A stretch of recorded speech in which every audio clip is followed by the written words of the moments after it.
Alright, we're still waiting for people to sign up and stuff, guys. So I'm gonna add a couple more minutes onto this timer here. So hang tight, everybody. We'll get you guys around one soon.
We're still just waiting for a few more people to get signed up here and then get started for round one. So be very, very soon, guys. Appreciate your patience.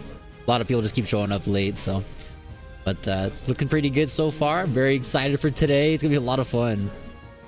So hang tight, my friends.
All right, good morning, everybody. Welcome into our live stream coverage for the Rage of the Abyss case tournament here live at Gangrene Spanish Fork in Spanish Fork, Utah. Got 35 duelists ready to rock and roll today, so he's going to be getting those invites to the King of Games event that we'll be hosting here in the end of the month, November 30th. So I'm super excited for that event. It's going to be really, really cool. The top 8 duelists who have made it through all these case events over this year will be battling it out on November 30th. Every single one of those duelists will be getting a free booster box of the new Quarter Century Bonanza set as the just further, accolades. They'll also be getting exclusive game mats and other cool swag through the store.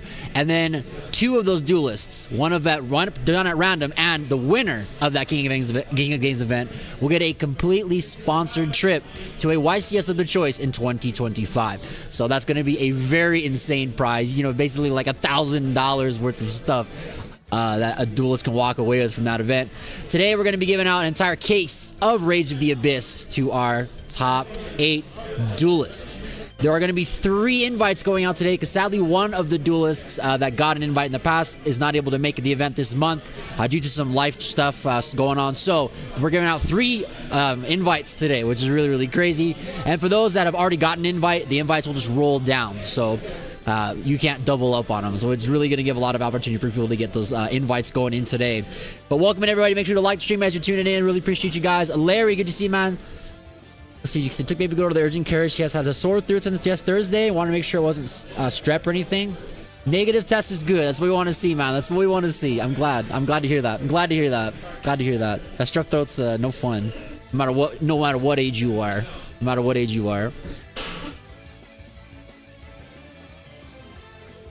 That's gonna be cool. So we've got 6 rounds in total we'll be doing here. No top cut on these ones.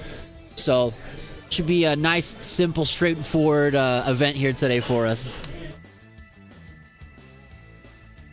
Very, very excited to see what all the duelists are gonna be playing today. I know what some people are playing. I know some people are playing some certain things. And I've lent out a lot of cards to players at this event today as well, so people can just get a lot of access to a lot of nice cards to get the best potential they can for playing today. I'm always happy to lend out cards to people at events here to give them the best chance that they can, especially things that are not easily accessible like Dominus Impulse, Thrust, Mold Charmies, and so on.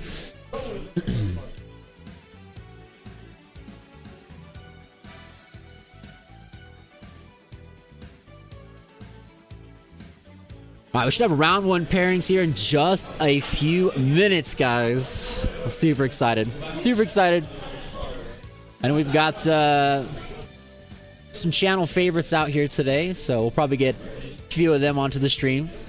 We're also going to be running some giveaways today as well, so make sure to be, make sure to like the stream, make sure you're subscribed to the channel, and all throughout the day we're going to be doing giveaways between the rounds. We've got some mega packs from the 2024 tins, so some lucky subscribers here are going to walk away with some booster packs from the newest Mega Tins for a chance of maybe getting your own Triple Tactics Thrust, Bonfire, Wanted, Diabell Star, SP Little Knight, or maybe even those really cool quarter centuries like Dark Magician Girl or Blue Eyes White Dragon.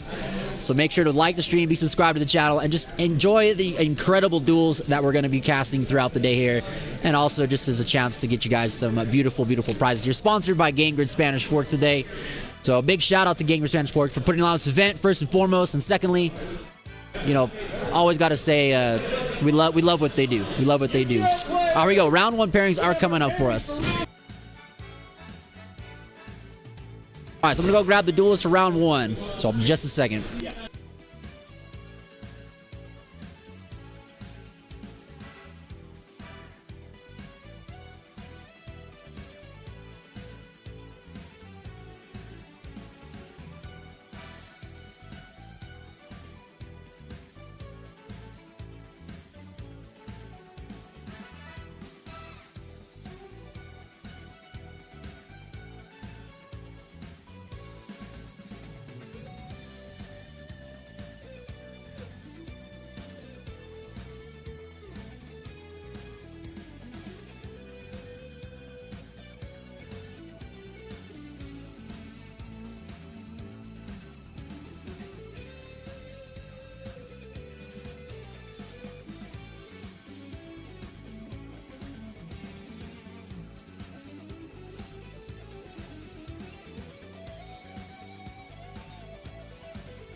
All right, duelists. We are ready to go here with round number 1. Let's head on over to the table.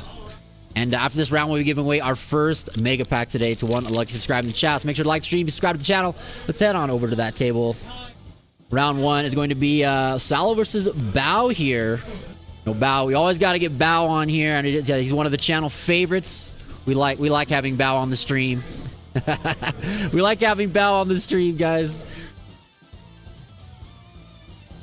Brayden, what's up? Good to see you. Welcome in. Savvy, just in time. Hey, just in time, man. You're just in time.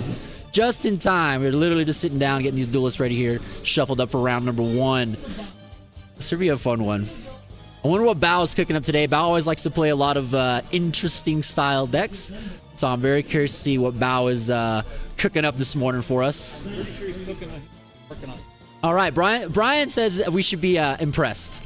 Look at that beautiful token, though. That's from the newest retail mini boxes for Rage of the Abyss at Walmart's. You can pick those up. You get a chance of getting one of these beautiful 25th anniversary tokens. It can have either Yugi, Jaden, Yusei, Yuma, Yugioh, or Playmaker on them. And that Jaden one is my personal favorite. Absolutely my favorite. So let's see what decks are going to be hot today, man. I'm curious to see what we're going to end up seeing. I would imagine we're going to see some some tenpai and some. They're asking if they're good to go. Yeah, they're good to go. Yeah. Okay. All right.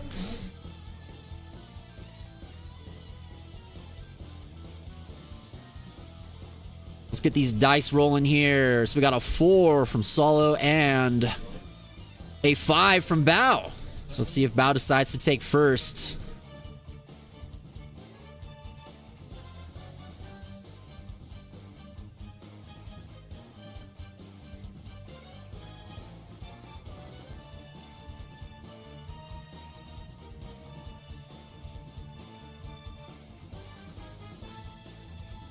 I'm assuming he's starting first. Yep, looks like Bao is definitely starting first, guys.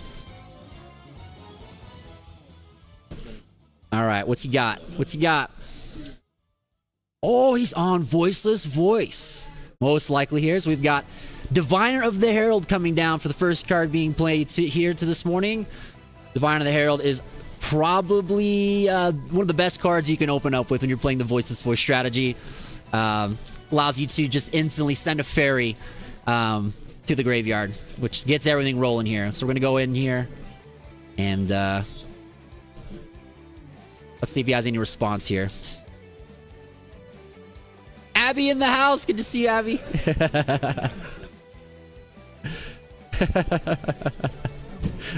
We're gonna let him know he said that. All right, we got Trias Hierarchia coming down into play here. And looks like we're going to go ahead and get our Vex Resolve.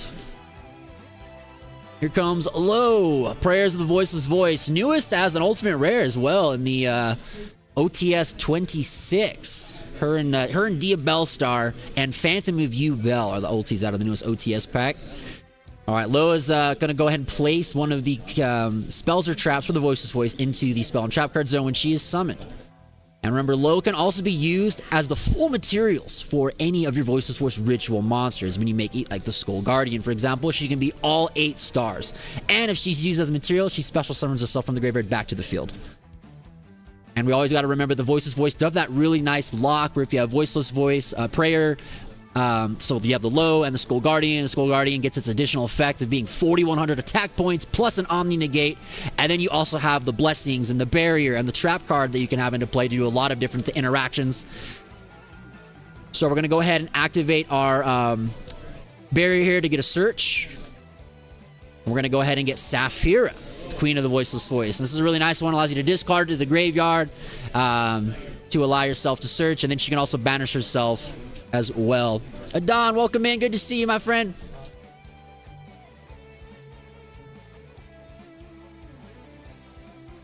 All right, what do we got?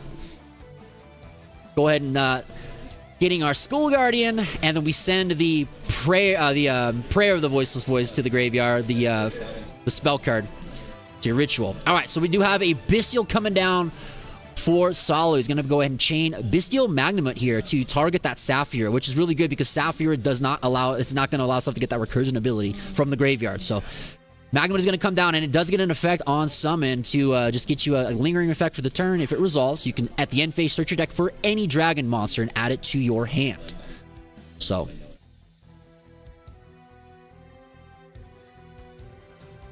Gary, I know, I'm sad you're missing too, man. Well, it looks like he's going to activate a Dominus Purge from his hand. This is one of the beautiful hand trap cards. Like Dominus Impulse out of Rage of the Abyss, Dominus Purge was from the previous set, Infinite Forbidden. Anytime your opponent would activate a card or effect that would add a card from the deck to the hand, you can discard this card from your hand and negate that effect. And if there's a trap in the grave, it will destroy the card as well. And then for the rest of the duel, you cannot use Dark, Fire, or Water monsters effects if you use it from the hand. Not a problem for Bao because all his cards are light.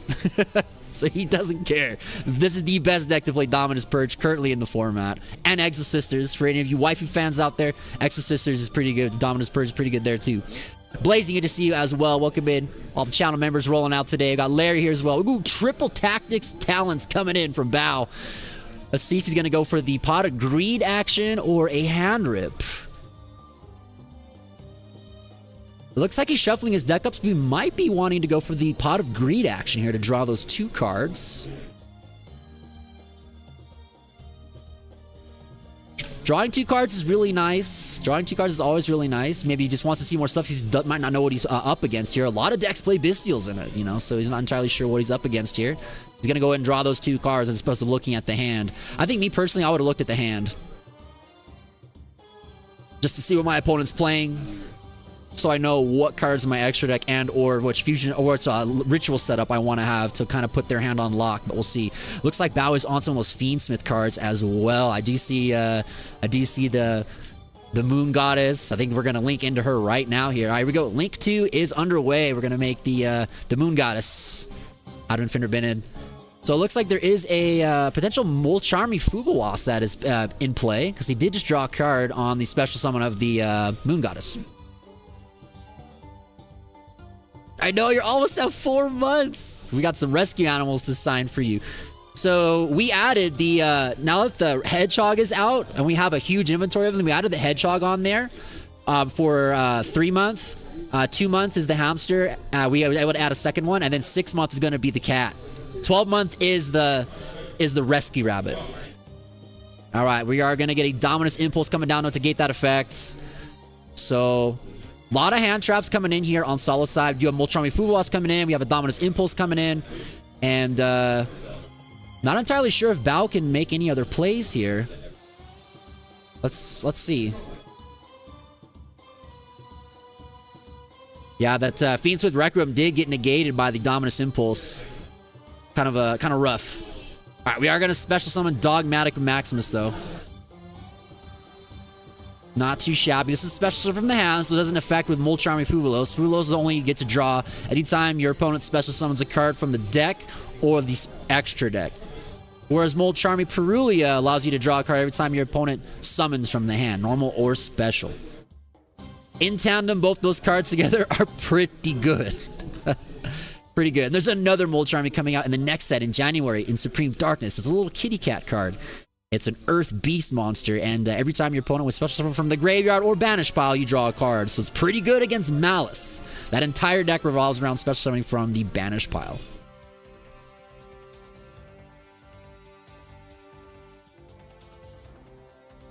All right, so we're going to go ahead and activate Dogmatica. Got to send some fusions to the grave. Garura is always a solid choice. Garura allows you, when it's sent to the graveyard, to draw a card. Elder Entity Ints is also a solid choice. Always send off this card because it allows you to destroy a card on the field when it hits the graveyard. So he's going to go ahead and get the pop there for the Ints, and then Garua is going to draw him a card. Yeah, you got to get the whole set at 12 months. Absolutely. And then we'll keep adding more stuff at milestones past that. We'll add some really cool custom things that feature all the rescue animals. All right, let's see what's coming down here. We got a normal summon of a Pydra. So turn has been passed over to Solo here. So it is Tenpai versus Voiceless Voice here in game number 1. So we're going to go ahead and use Pydra's effect to search out a copy of Probably the field spell, Sanguine Summoning. So the zones are a little bit cut off at the moment. The camera just is a little too focused in. But it is this copy of Sanguine Summoning. Allows you to search your deck for any one of the Sanguine cards. So all of your Chundra, your Fadra, Genroku, and so on. And then you have to discard a card at the end of the card effects resolution. So let's hope that Bao has some grid interactions in his hand here, because Tenpai is notorious for just being able to go in and just kill their opponent instantly. So we're going to go ahead and special summon Chundra since you control a Tenpai. And then all these guys have really good abilities of that they take no damage when they're doing battle. And then they also can all special summon Tenpai cards from other parts of your deck, your graveyard, and so on. And they also have quick synchro abilities. The Chundra is a tuner, so it allows you to quick synchro in the battle phase to go into your extra deck and start, just ramping up.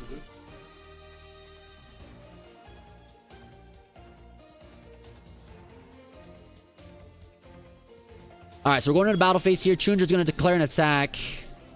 And Chundra, when it does finish declaring its attack, it allows you to special summon a Tenpai dragon monster from your deck. Yeah, this is it's such a cool strategy. Like, it's so simple. It really just relies on like one guy, and then it gets you all started, All right, we're gonna go get another Pydra here. Interesting.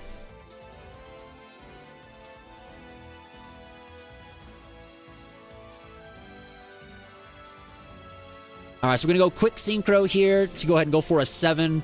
Probably gonna be getting the Bident Dragion. This card, when it is synchro summon, allows you to special summon a Tenpai monster from your graveyard to the field. So we're gonna bring out the Fadra. The Fadra also lets you special summon a monster when it finishes its battle. Yeah, this is a deck that we've seen many times here on the events over the course of this year. This did win the last event. The OTS championship was won by our own, Damien. His profile is on the channel. All right, so we're gonna go and attack him with the Biden here. Terminal, good to see you. Welcome in. Unlost, good to see you as well. Good to see you guys. Welcome in, everybody.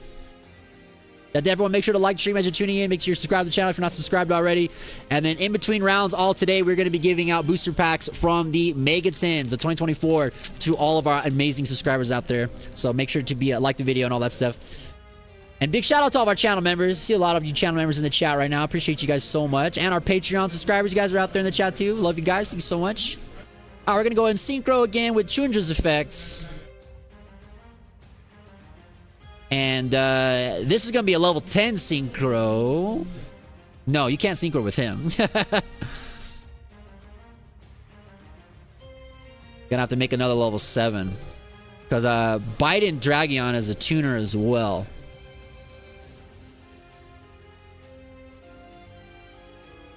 Because he's eyeing up the Trident Dragion here. You can go into that here.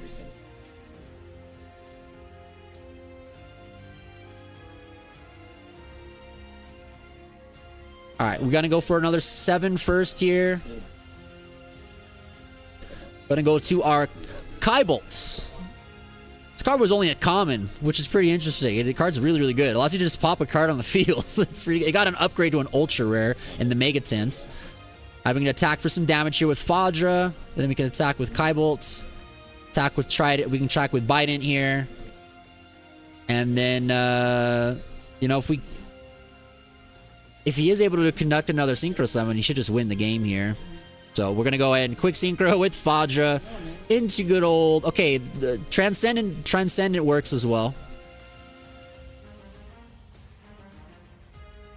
Transcendent's gonna trigger to special summon back our Biden, and that should be game right there. That should be more than enough to attack the game. So Tenpai is gonna be taking that one game 1. Get a couple different lines there. You can Transcendent. You can go, Trident Dragion, a pop your field spell and attack for 6,000. There's multiple ways to do that. But all right, game 1 is gonna go here to Tenpai. Those new hand traps out of Rage of the Abyss really showing their prowess there in that game 1. Fuvalos and Impulse, very powerful cards. Very powerful cards. I hope college is going good for you, Unlost. That's awesome, man.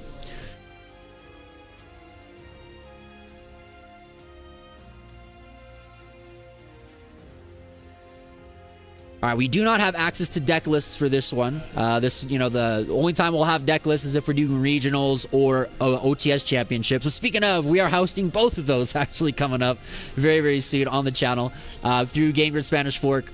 November 17th, we have an OTS championship here, and then also on December.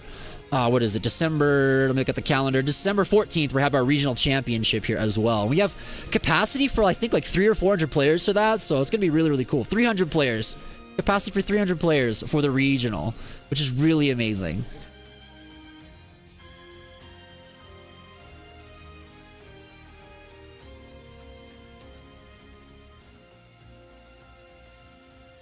Be really cool. It's going to be the first time that Game Grid Spanish Fork hosts a regional championship for Yu-Gi-Oh! So it's very incredible. The store is really amazing, man. Like, they're just barely completing their first year of being open, and they're already hosting regionals, OTS championships, case tournaments, sending people to YCSs. Like, the store means business, man, when it comes to Yu-Gi-Oh! And it's amazing, and I'm so happy that we get to share that experience here live every single time to you guys out there at home. All right, going into game 2 here. Let's see if Bao chooses to make the tenpai go first, or if he's just gonna try and just battle it through those hand traps once again and set up. Tenpai is a struggle sometimes because you do have to deal with 3 Molcharmi Fuvelash, 3 Molcharmi Perulia, and 3 Dimensional Shifters. So that is a lot of cards, plus the Dominus Impulses, as well as other hand traps like Ash Blossom. And you could also technically play other ones too if you have the space, but I think more Tenpai players choose to play a lot of board breaker cards than going for a billion hand traps. But it's an interesting deck. What do you guys think, chat? When you guys play against Tenpai and you lose the first game, or you lose the second game or whatever, what do you guys like to do? Do you like to force them to go first, or do you like to just take the gamble and see if you're going first cards you'll see those and they just carry you through? I'm curious on your guys'. What do you guys do when you play against Tenpai? I myself personally, it depends on the deck I'm playing. Most of the time, I will choose to go first because I like to side 3 dimensional barriers, 3 threatening roars in my deck when I fight against them. And I always bring in my triple tactics thrusts as well to just almost guarantee that I draw those cards. All right, here we go. Game 2 is underway. Duels are drawing up their cards here, and let's see if Bao is going to be going first, or if Sal is going to be going first on Tenpai.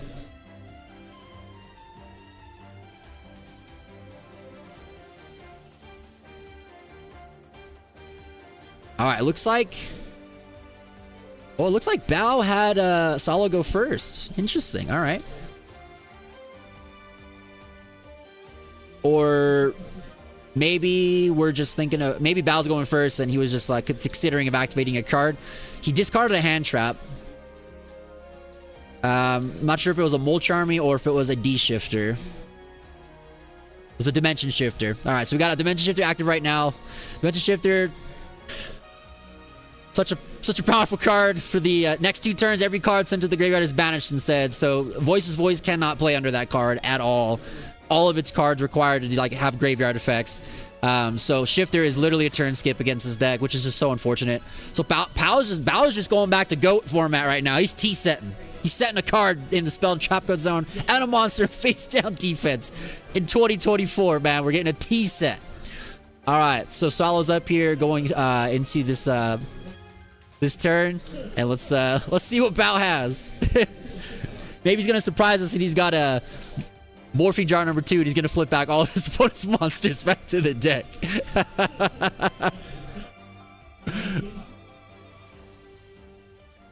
All right, let's see it.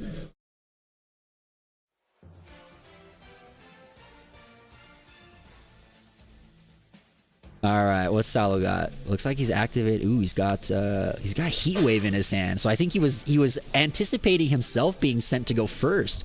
That is a card you use when you're going first as Tenpai. It's a spell card where when you activate it, it has to be the first card you activate in your main phase 1, and then neither player can summon effect monsters for the whole next 2 turns. It's basically Cold Wave for effect monsters. So I think he was anticipating that he was going to be forced to go first. All right, so you got Sang and Kaiman coming down, allowing us to search your any one of your tenpai monsters. And if you do use that card in the battle phase, it lets you just special summon them from your hand. So we're going to go ahead and activate the Kaiman to search out a copy of Pydra. And it looks like we are going to go ahead and normal summon the Pydra and activate its effect to attempt to search for any one of our tenpai spell cards. So you can get Kaiman or Sangan Summoning. We already used a copy of Kaiman, so we're going to most likely get the field spell here. There's Sangan Summoning coming down into play.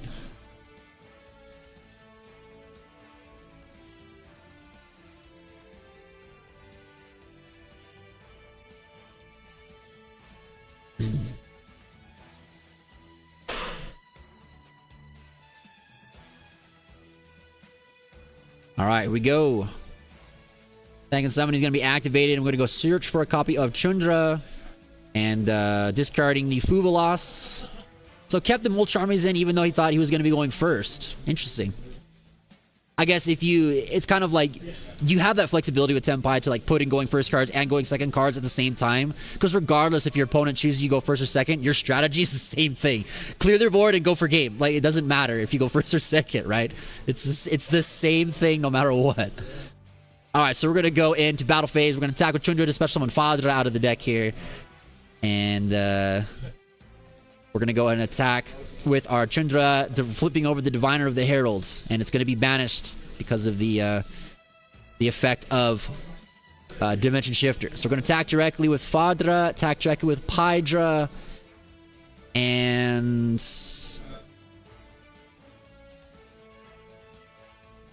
this might be GG. He might be able to just go into a bite into a into the good old classic Trident Dragon and attack for 1,000,000 damage.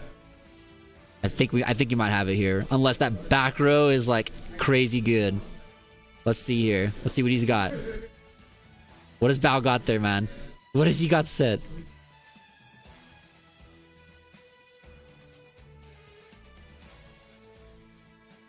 Could you imagine?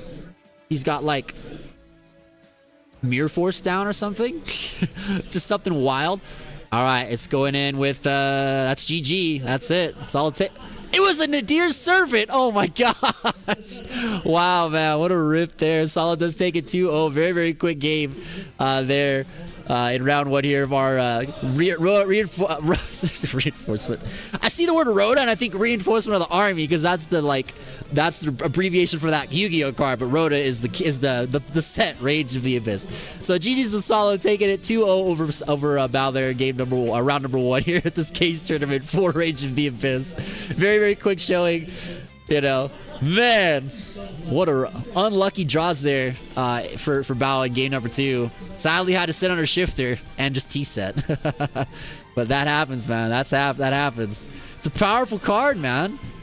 It's a powerful card.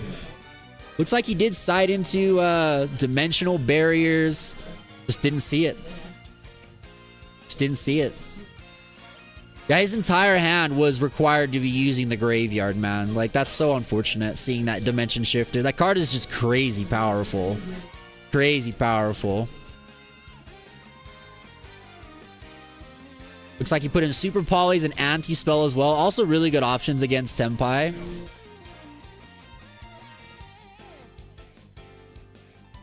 Yeah, Anti-Spell's great. Really great. If you can draw that, hard draw that card against Tenpai, it's pretty much a turn skip.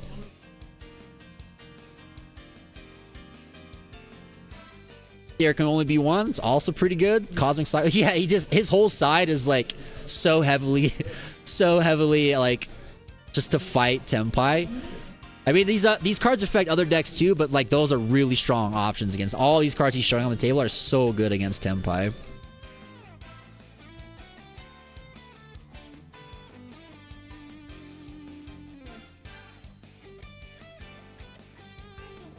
Dang. Yeah. The Dominus Purge is really good.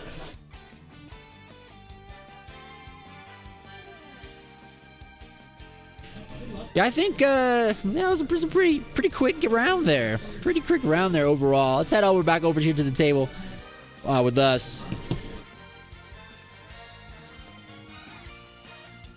Yeah, kind of unlucky. Kind of unlucky. A D shifter does put it in work. All right. So we've got some mega packs, guys, that we're going to be giving out over the course of the day today. So definitely make sure to stay tuned around for the rounds, because we're going to be giving out 2024 mega packs all afternoon long today. There's 6 rounds in total for the tournament.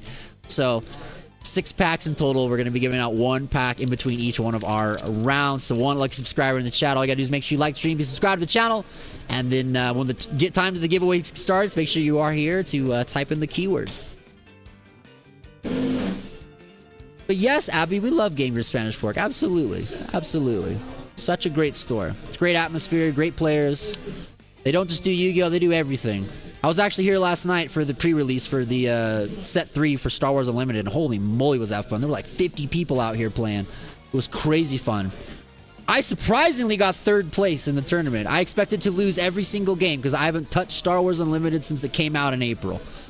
But I went undefeated. I was so shocked. Obi-Wan Kenobi definitely carried me the entire time. We got Joey Chow. What's up, brother? What's up, dude?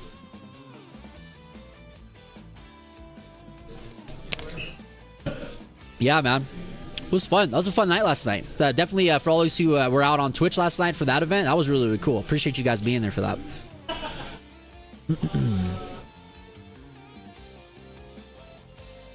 All right, we still got 20-ish minutes or so for round 1 here.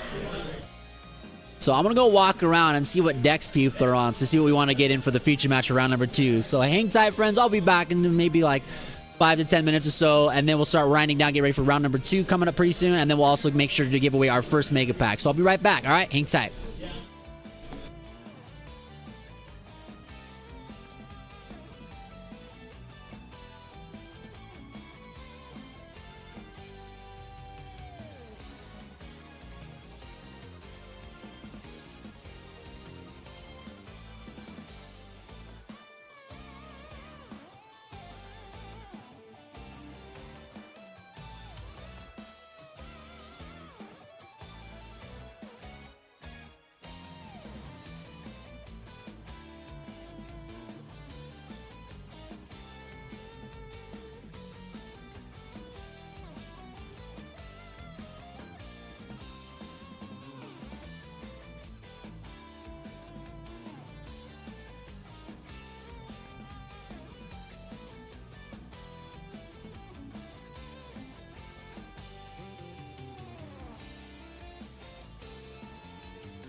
Yeah, last night was a lot of fun, man. Definitely was a lot of fun.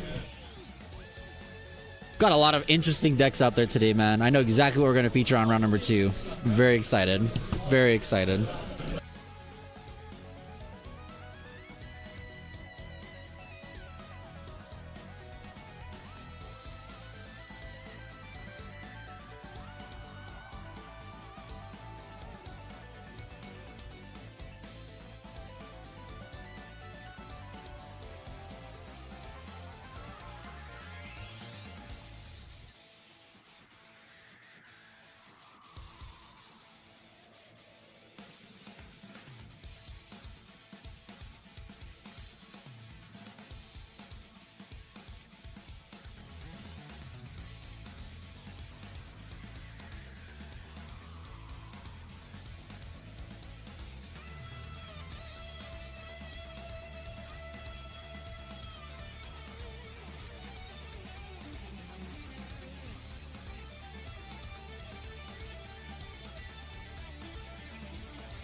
All right, so they're pretty much just about done here with round 1. There's only like 2 games still playing. So let's go ahead and start our first giveaway for the day, guys. We're giving away every single round booster packs of the 2024 Mega Pack packs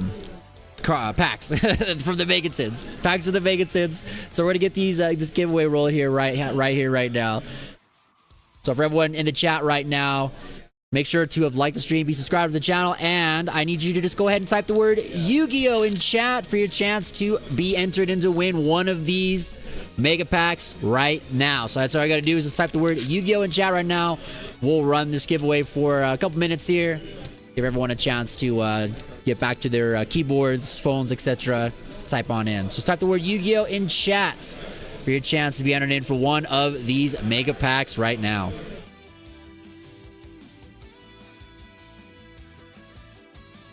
Yeah, get them Yu-Gi-Oh packs, brother. Absolutely.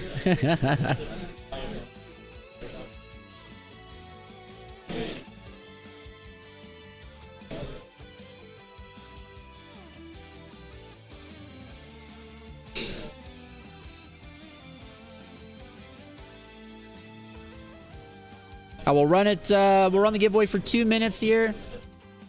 We'll give it away on the top of the hour. So type the word Yu-Gi-Oh in chat for your chance to win one of these mega packs right here. Oh man, if someone gets a QCR Blue Eyes, that'd be so cool.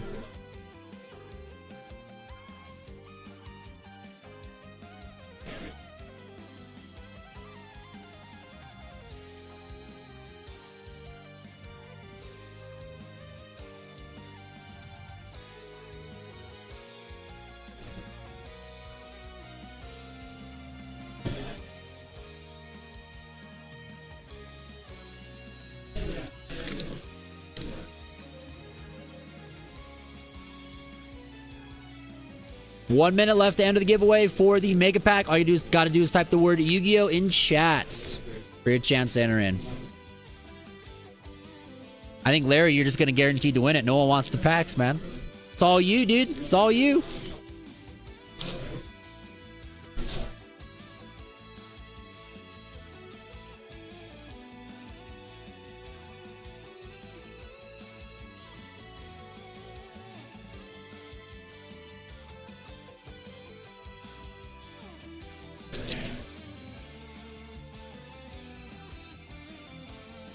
Yeah, it's true, dude. It's all you, brother. It's all you. All right, a couple more seconds left here. And this first pack is going to Larry.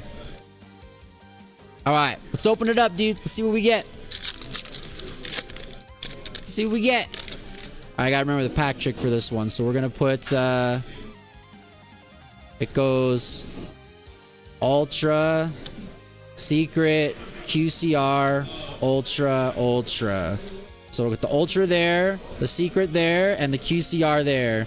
All right, here we go, Larry. Here's your pack, brother. All right, we've got the Immortal Abushi, Reinforce, Aqua Course Round, Venusiflip, and the Flower Buds, Timiding Ore Summonites, Double-Headed Dino King Rex. We got Synchro World, Hydrolander Orbits. Oh, I skipped right past that first Ultra, which is Vanquish Soul Snow Devil. And then we've got the Great Makanko Ceremony, Forge a New Future. Our secret rare is a Vanquish Soul Heavy Borger, and our quarter century is Parallel Exceed. Solid pack there for Larry. Congrats, man. Congrats, brother.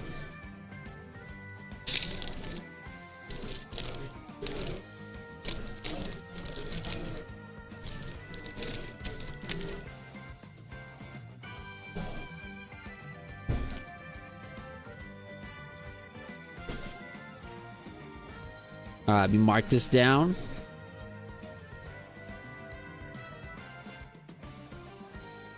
And this tape did not want to rip very well. Hey, Lex, what's up?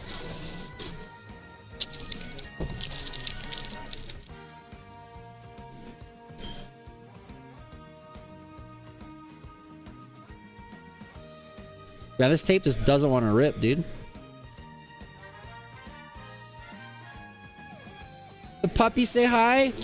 Everyone say hi to my wife and to the dogs. We love those guys.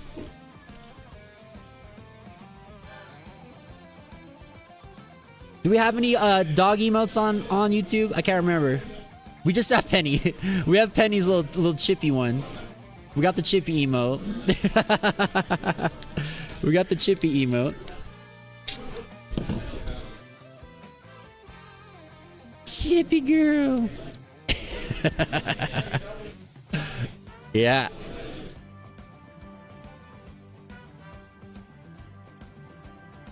We love that one. We love that one. I love that emote.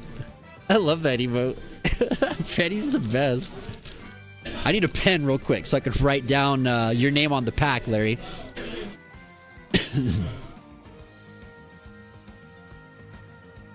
Have a pen I can use? Thank you.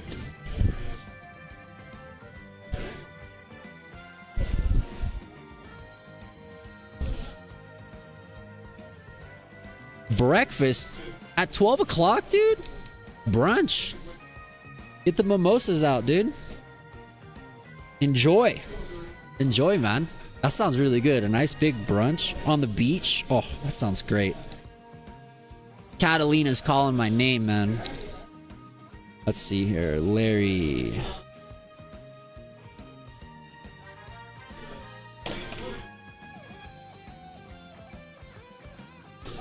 I think there's only one duel left going in round one. They've got 5 minutes left till they go into overtime, so and then we'll get round two going here. I think we're gonna feature one of our YouTube channel members on round number two. We actually helped him build his deck for this tournament on stream, so I am very excited to see. He 2-0'd his opponent in round one, so it's doing what it's supposed to do, which is really cool. So we want to see it in action in round number two here. So we're definitely gonna get him on stream on this next round.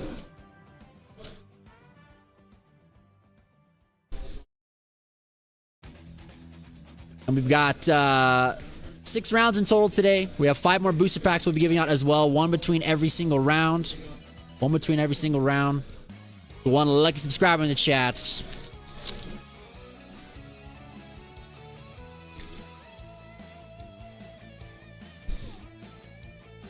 And as usual, Game Grid is providing lunch for every duelist here today. They always make sure they go out of their way to take care of everybody.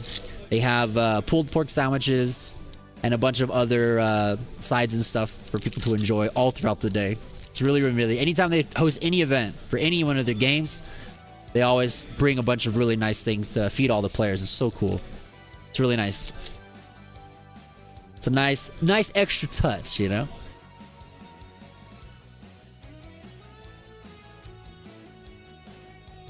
I think last time they did tacos, and then one time they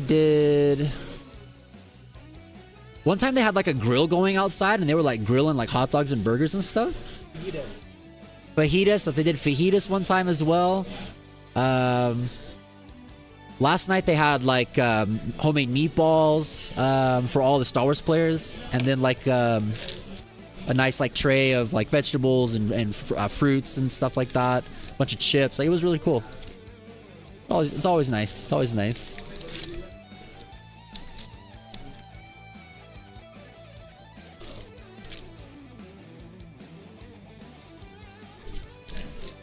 So I think today's gonna be a battle, man. I think today's gonna be a battle for those invites to the King of Game event this month. It's gonna be a battle because we're giving out 3 of them. Since sadly one of the duelists had some life stuff come up, so he can't make it anymore. So he did have to revoke his spot. So we have 3 that we're giving out today. And they do roll down, so whoever, does get the top 8 slots, if people already have them, then they roll down to the next player who has not qualified yet for the event. And that event will be on November the 30th. We'll be live streaming that as well here at Game Grid Spanish Fork. And that's just going to be the top 8 duelists for the whole year. And every single duelist will be getting a free booster box of Quarter Century Bonanza just for being there. Plus, they all get their own custom playmat. And then they get some other swag stuff through the store. And then the winner is getting a sponsored trip to a YCS of their choice in 2025. So it's like a $1,000 package, for plates of Yu-Gi-Oh! It's nice. It's nice. It's a good prize. Very good prize.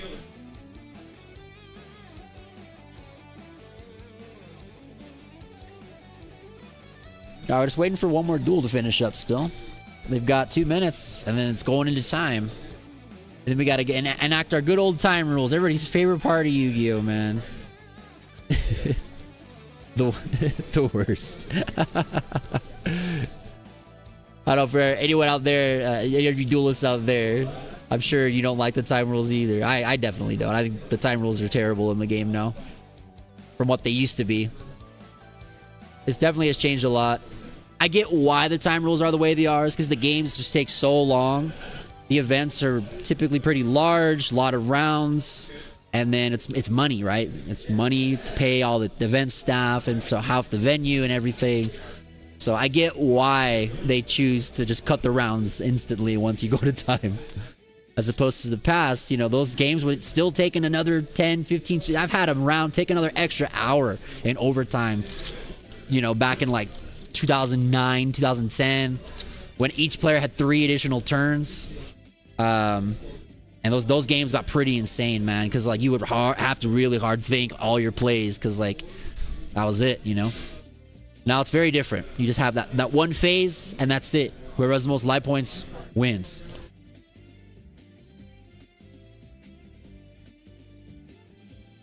So it always does bring up those controversial cards of burn cards or gaining life points cards to just sneak them in when you're, there's only 2 minutes left on the clock. Oh, let's go to game 3, and I draw my spooky dogwood. Nice, I win. Because anytime your opponent summons a monster, you gain the life points of the card, right? So they don't get a battle phase if they're going first, so you just win.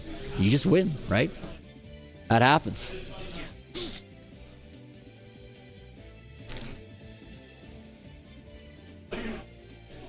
But that's a good matchup going on over there. Right behind us, we got. I'm not sure who this duelist is, but opposite him is Reed. He's one of our friends that plays here regularly at Game Grid Spanish Fork. He's very new to Yu-Gi-Oh, but he's learning very, very fast. He's been doing very, very well. It's been really, really cool to see him just grinding and learning. He comes out every Monday, every Wednesday. He even plays Edison with me and all the other Edison players as well. It's really, really cool. This guy just loves Yu-Gi-Oh, and he plays it all the time. He plays Centurion. He loves that. He loves that deck. He does very well with it too. Does very well with it. All right, so that's all the rounds for round 1 are now done. So we're going to get round 2 paired up here, guys. And we're going to get our feature match going. Like I said, we're going to feature one of our channel members for this next round. Very excited. We helped him build his deck on stream. And I lent him a bunch of the cards so he can play it today. So he's so excited to give this deck a shot. And I'm super excited to showcase this deck because it's one of our favorites, man. It's one of our favorites. We want to see this. We want to see this in action. And then we'll be getting more booster packs away as well after that round happens. Got 5 more mega packs up on deck, so make sure to stick around and hang out throughout the day here. Make sure to like the video, be subscribed to the stream, and just enjoy yourselves today, guys. Just sit back, relax, put it on, just listen in the background while you're doing your chores, hanging out. Little Penny's watching us on the TV at home. Love my little girl. Little Penny. Players, parents from round 2.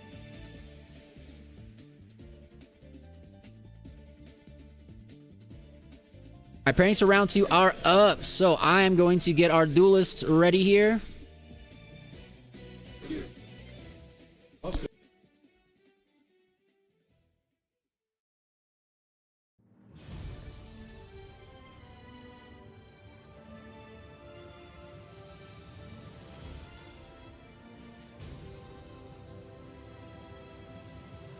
All right.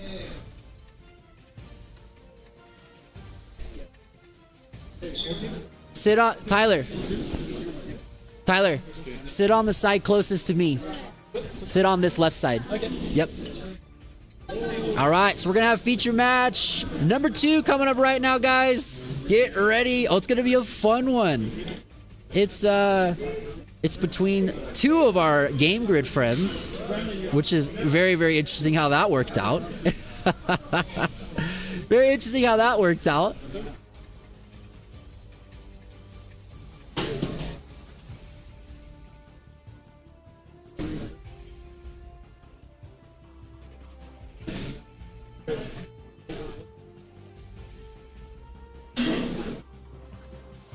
So you guys are over there. Tyler's not. Tyler? Huh? Oh. So we're Reed and Linden. Is it table 9 or is it table 6? I wanted. We'll do Tyler on the next one then, since you guys are both there. We'll do. Okay, Reed and Tyler. Well, like I said, we can do 9. It will be Tyler against Joey Chow. They're already there.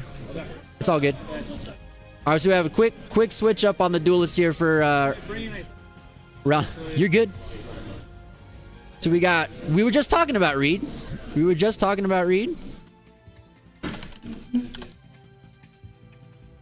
We got Reed and Linden up on our feature match here for round number 2, guys.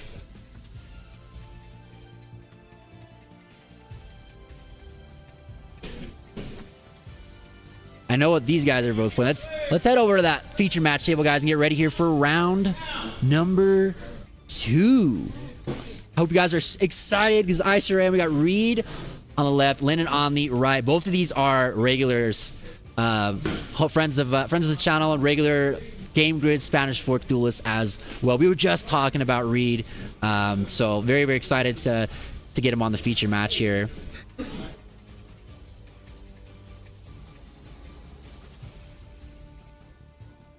So yeah, he is on that Centurion.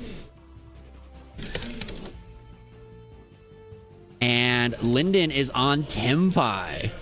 So we get to see some more Tenpai action here. This is gonna be a cool matchup, man, because Centurion can do pretty well against Tenpai, especially if it goes first and it gets its full setup. Cosmic Blazar is such a powerful card against this deck. I mean, really against anything. It literally negates whatever you want. You know, it's very, very good. All right, now I do know Linden's deck pretty well. We were really helping like getting this stuff going this week here at the shop, and he's on a lot of board breakers. He main decks like max copies of Raigeki, Lightning Storm, Harpies, Feather Duster, all that, Dark Hole, everything. He just likes to go second, and he likes to just destroy the field.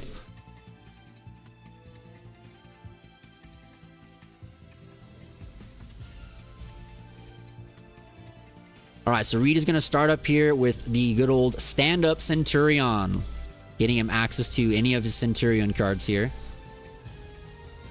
And we're going to grab our Primera to go into the spell and trap card zone. Now, for those of you who've never seen Centurion before, all of their cards shift up from the spell and trap card zone to the monster zone, and then they trigger abilities while they're there, and then they shift themselves back, and then bring other ones out. It's a very interesting play style, and they're not counted as spell cards; they're counted as trap cards while they're in the spell and trap zone. It's very interesting how they're treated as treated as traps. All right, so we're gonna go ahead and search for I believe this is Centurion Bonds. All right, just taking a quick read at Stand Up Centurion. So Stand Up Centurion allows you to search your deck for Centurion card, and also has a quick effect to allow you to quick synchro during either player's turn. It's very, very, very good. It allows you to essentially like go into this is what you use to originally do the Calamity Lock, but now you can just obviously still use it to make that Nova Dragon to go into a myriad of cards in the extra deck. Cosmic Blazar is typically one of your best choices. There's other ones you can do as well, but you can go into the Cosmic Blazar on your turn as well. So we're going to go ahead and special summon a Magnamut, or search a Magnamut here. So he's just taking a quick read at the Centurion cards. He might not be extremely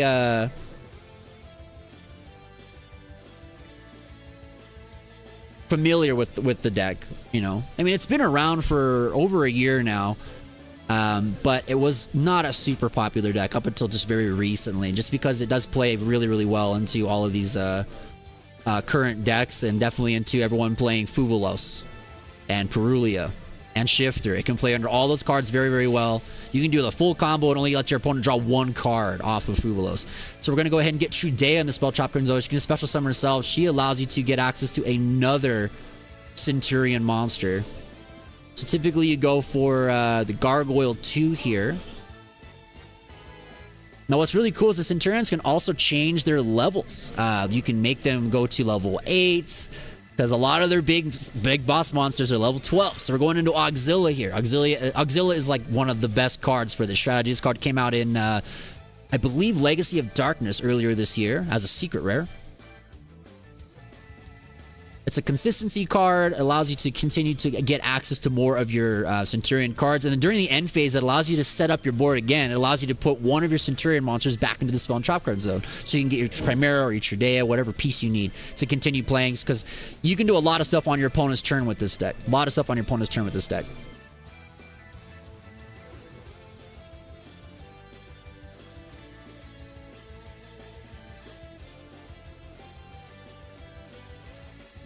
All right, so he's got both those spell cards. There's Emblema Oath, it looks like, coming in.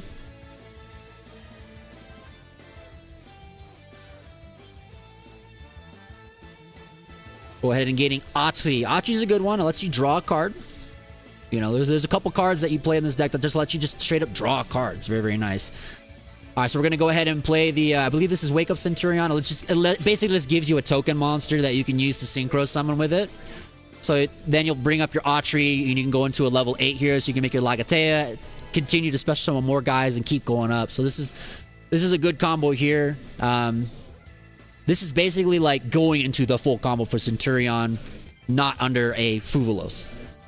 Because under a Fuvulos, you would pretty much just end here, and then just go to end phase with Auxilia and put up your Primera Trudea. But there's no Fuvulos here, so we can just go in and get the Lagatea and keep on going. This is one of the newest cards. This card just came out in Rage of the Abyss. It's a super rare card. They got a couple new tools in the new set, but this is the best one for sure that you can play.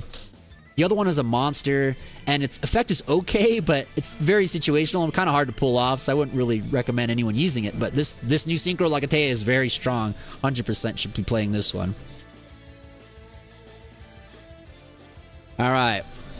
So we're going to go ahead, and this is another beautiful thing about the Centurion, is they just are pretty much all are light and darks. So you get access to Bestials in your main deck. This deck plays Magnamut, it plays Druid's Worm, it plays Lubellion. Most people play 3 copies of Lubellion in this deck, and because of that, you can play Branded Regained to get additional card advantage by just banishing those cards. But we're going to go ahead, and he's going to chain a Magnamut of his own. I don't know if this is in response to the activation of his Magnamut trying to banish that Veiler, or Or did we go, he's banishing the target for the Centurion guy. Okay.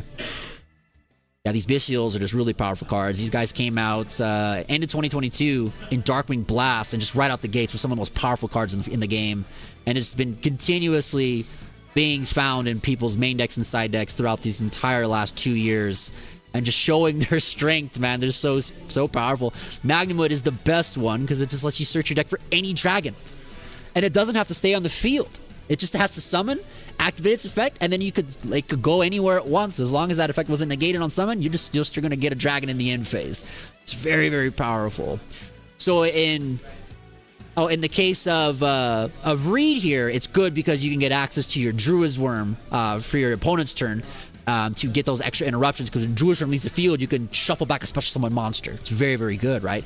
But then for Linden, it allows him to get access to something like Pydra, again, Roku, his starter card, so he can start going into that tenpai combo. All right, we're going to go ahead and make a Bestial Dispater coming in here. Very, very powerful synchro here. Very good synergy with Chaos cards. But, all right, so he's going to be choosing to target that banished card that Linden did banish from the graveyard.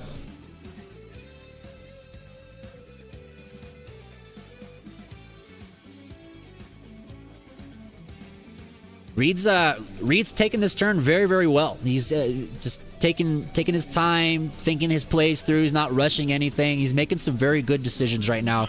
And he's got a very good setup so far. His board is looking very, very good.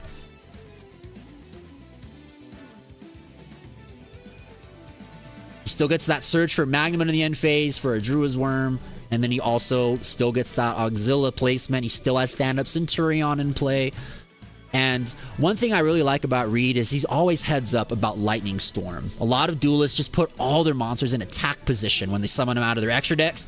Reed always puts them in defense. Because Lightning Storm can only destroy monsters that are in attack position, right? So he's always heads up about just keeping those monsters in defense. Every time I played against Reed, he always does that, and I've seen him always playing around the shop.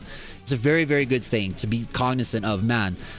I know these guys play these board breaker cards. I know Lightning Storm is so popular in the game, so let's not get wiped out and just put my guys in defense, you know? And the beauty of these cards is most of the Centurion attacks and defense mirror each other anyways, and they're really high. They're like 2,800, 3,000. They're big bodies, right? They're not very easy to just crash through, so. All right, so we're going to go to the end phase here, and we're going to get our placements into the spell and trap card zone.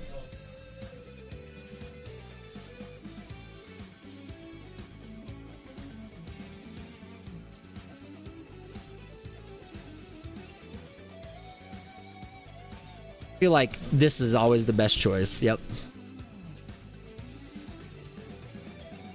And then we're going to get our end phase searches for our Magnamuts. Linden's going to search for Genroku. Genroku was a new addition in the Infinite Forbidden for this deck.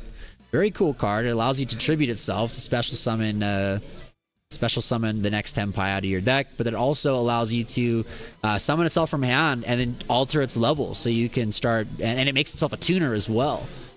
So it's an additional tuner per se that you can play, because otherwise Chundra is the only tuner in this entire archetype. Alright, so Reed is going to search that Druid Swarm just like we figured he would. And he's going to go and activate the Genroku to special summon itself to the board, and it is now going to become a tuner monster. Which is crazy because that gives Linden access to a level 10 Synchro right here. Level 10 Synchro already. Because that Magnumwood is a level 6. Because I believe Genroku increases its level to a 4 if you choose to.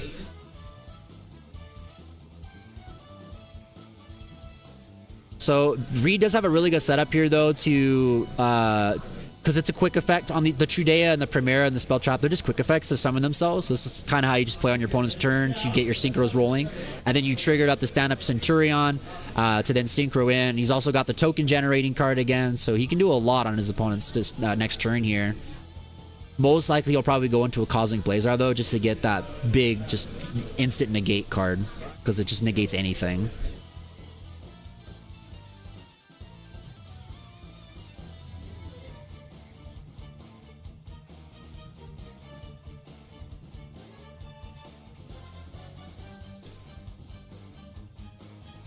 He's just double checking the effects, I'm sure, just checking like what all's gonna be able to be done. curious about what these are doing. He's curious about the stand-up Centurion. He's also, I'm sure, asking questions about the protection effects, because the Auxilia and the Trudea, Premier, they all have a protection abilities where they, if this card exists, protects all of your face-up spells and traps. If this card exists, protects all of your Centurion monsters from being destroyed. Like, there's a lot of protection with this deck, where if you cycle it correctly, you kind of just are invulnerable to board breakers anyways, because they just can't be destroyed, you know? It's such a good deck. It has a lot of just in-house protection to card effects, which is really, really good.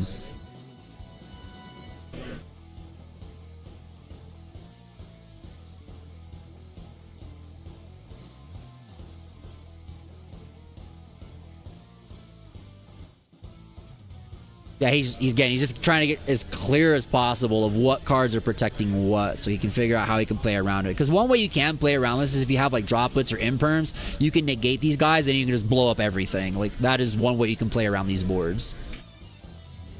So we're gonna synchro 10 and going into Transcendence. Let's go. Oh, this card is so powerful, man.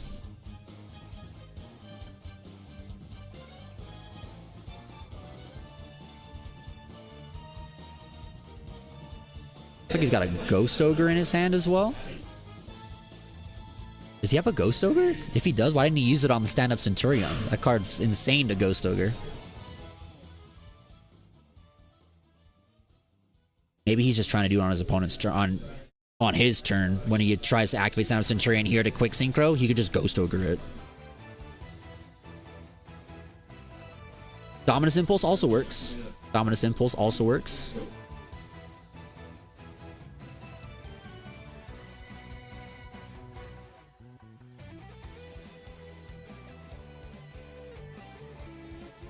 Yeah, Dominus Impulse will work on the stand-up Centurion. It is an effect to special summon a monster. It sure works.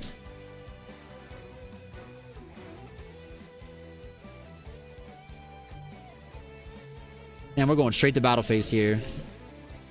He hard drew the Kaiman. This is good stuff. Okay. He might be able to just clear the whole field here.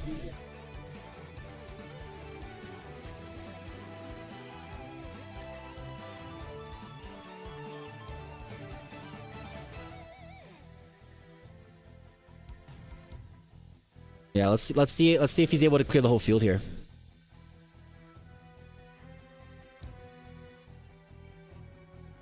Alright, he's gonna go Salmon Kaiman to what do you get here? What do you get here?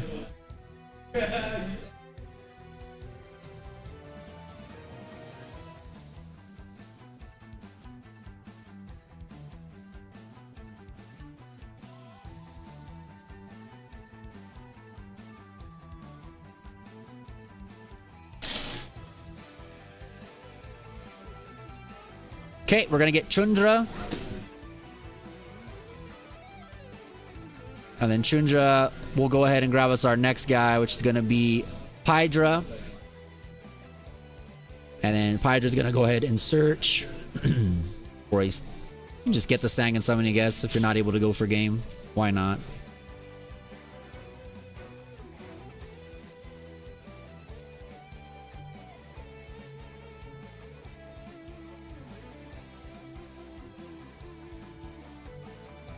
Okay, we're gonna attack with Pydra into the Lagatea. And then quick synchro with our Chundra for a 7. Probably just gonna go into the Biden Dragion here. Yep, Biden Dragion, when it is summoned, allows you to special summon a Tenpai from the graveyard. I mean, specifically it's a Fire Dragon, but it's always gonna be a Tenpai, right?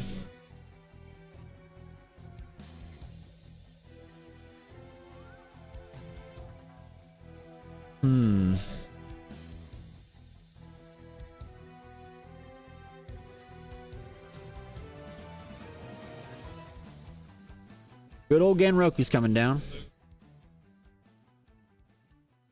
Okay, Genroku's gonna tribute itself there, and you're just gonna go ahead and special summon out another guy. Probably get your Fadra here, so you have all of them in rotation. Where's he? Yep, there he is. There's the Fadra. Pretty good. Pretty good. Quadra's effects. Special summoning back our Pydra.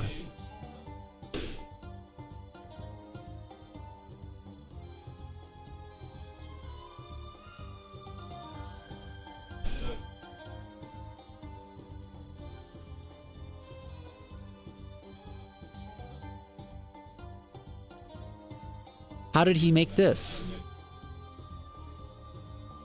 Was Pydra's level changed? How did he synchro this? Pydra's a level 3. Oh no, I'm good. The math. He's level 7. The tuner's level 7. So this card, when it's summoned in the battle phase, it forces every monster in your opponent's field into attack position, and then they're all forced to attack, which is pretty crazy. So it's really good when you do it on your opponent's battle phase. You can just do some cheeky stuff and then just force them to just kill themselves.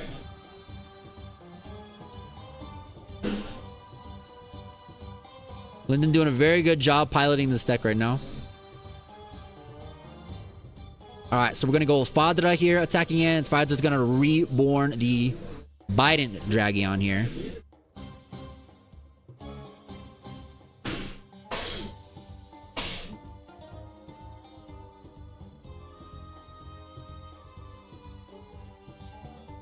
I wonder if he can go for game, though. We're going to quick synchro. I mean, if he's going to make Trident Dragion, we can do it. He can do it. He can do it. Trident Dragion, he can pop both those other 2 synchros and then get 3 attacks. Oh, the field spells out, even better. So it's going to double his attack. He's going to be like 6,000. And now he can make 3 attacks because he destroyed 2 cards. So that is definitely game. He can just crash in there, and that's going to be it. Game number 1 going to Linden there. Done very, very well. Played very, very well to play through that stuff. Very good having that Dominus impulse to turn off the stand-up Centurion so Reed could not get access to his Crimson Dragon to then get into whatever synchro he wants. Not bad. Not bad. Both listed very, very well in that first game. Good showing of game number 1. So now if you read, are you going to just say, screw it, I'm going to go first? Or are you going to choose to go second? I know Reed does side deck Lockdown, 3 copies of it. So I'm assuming he's probably just want to go first. Deck Lockdown is crazy strong against Tenpai. But then he does, does run the risk of Lightning Storms, Harpy's Feather Duster. I think Lyndon plays Cosmic Cyclones as well. Yep, there's the Cosmic Cyclone. So he's got a lot of outs to spells and traps. I'm not sure if Lyndon has thrusts in his sideboard to bring in to get some of these power spells, but regardless, he's got basically 6 copies of MST and or Harpy's Feather Duster in the deck, so he's got pretty easy access to these cards. But we'll see what these guys are side in here. I'm assuming Reed's probably still going to want to go first. What's up, Chibi? How's it going? Welcome in. Welcome back, Savvy.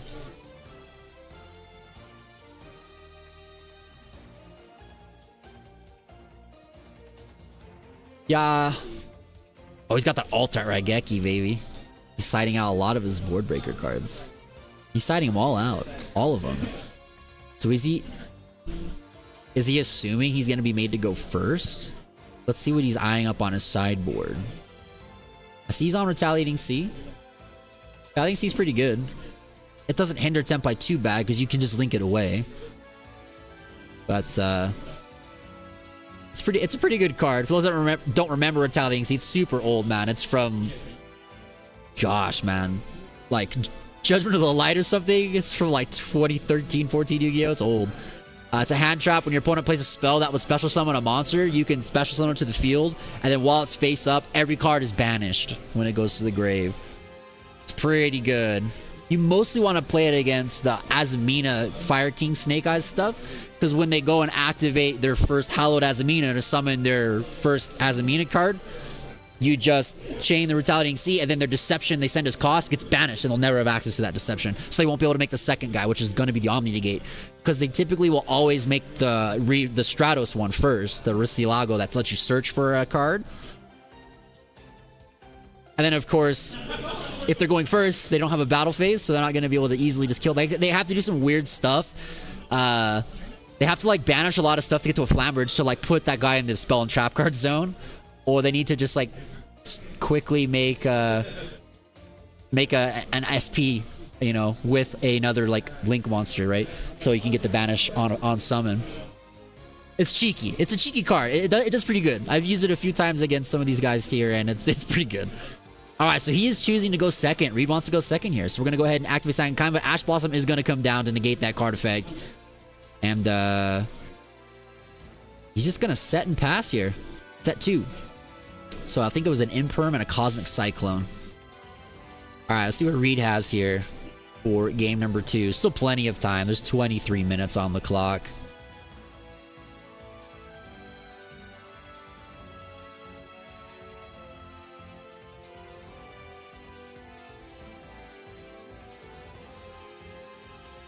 Yeah, I'm very curious. We're going to go ahead and activate Stand-Up Centurion. Discarding.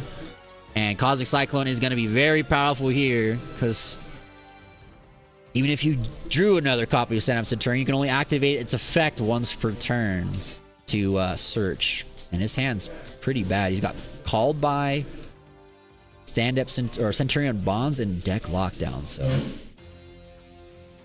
not looking too good over there. He needed that Stand-Up Centurion to resolve to get access to Trudea. But looks like it's just going to be a set 2, activate Deck Lockdown, pass. Now, Deck Lockdown is very, very good. It will stop Linden from doing anything Tenpai related. He can't add cards, and he can't special summon cards from the deck, which is everything Tenpai does. So it's going to be probably a standstill for 2 turns here. Deck Lockdown doesn't really affect Centurion all that much, especially if he can get access to Autry, because Autry just lets him draw. So he'll get access to more cards here.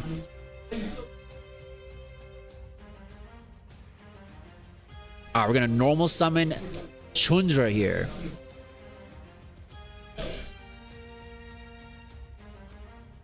And then I guess we just go right into battle phase.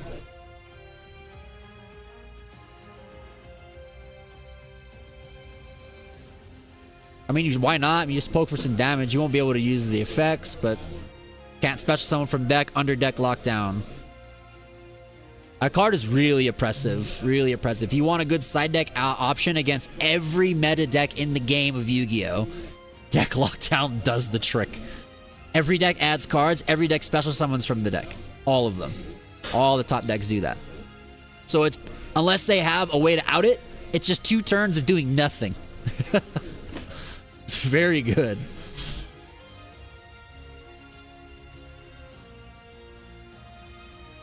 Alright, so it's just going to be a pass from Reed. And then a normal summon of Pydra here. No search, though, because of deck lockdown.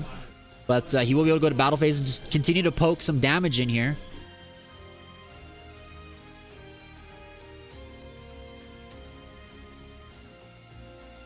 I thought he can't search that. Hold up.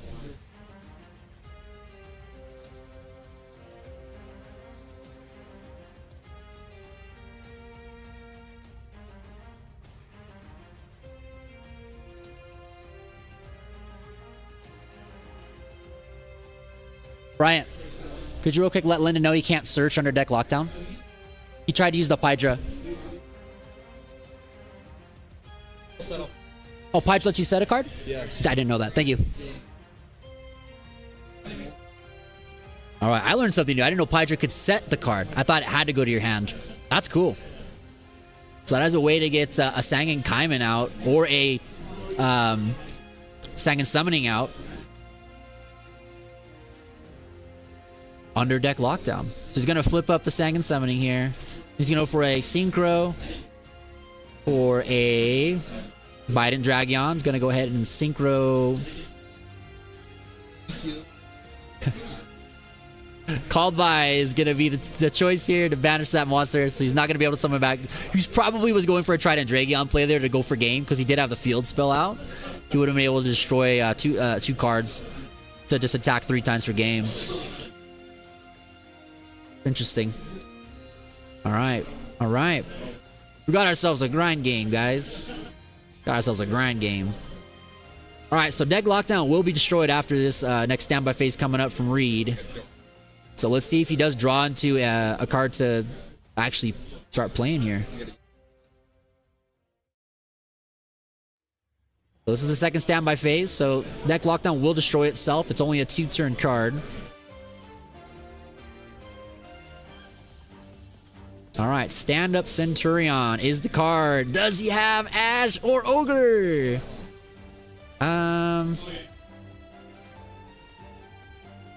You can't activate Ogre there. You can't Ogre that because it's an activation. Ogre can only destroy a card that's already been fit. You can Ogre the effect to Quick Synchro, but you can't Ogre the effect when you place it down to search. You can't Ogre that.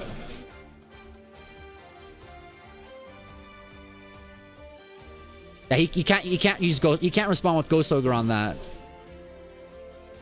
So he's gonna get his search here. But now he's aware there's Ghost Ogre there. Ghost Ogre can be used in response to the activation of the Quick Synchro. Okay, let's take a quick read at the Centurion field spell. Pretty sure it's an on activation effect.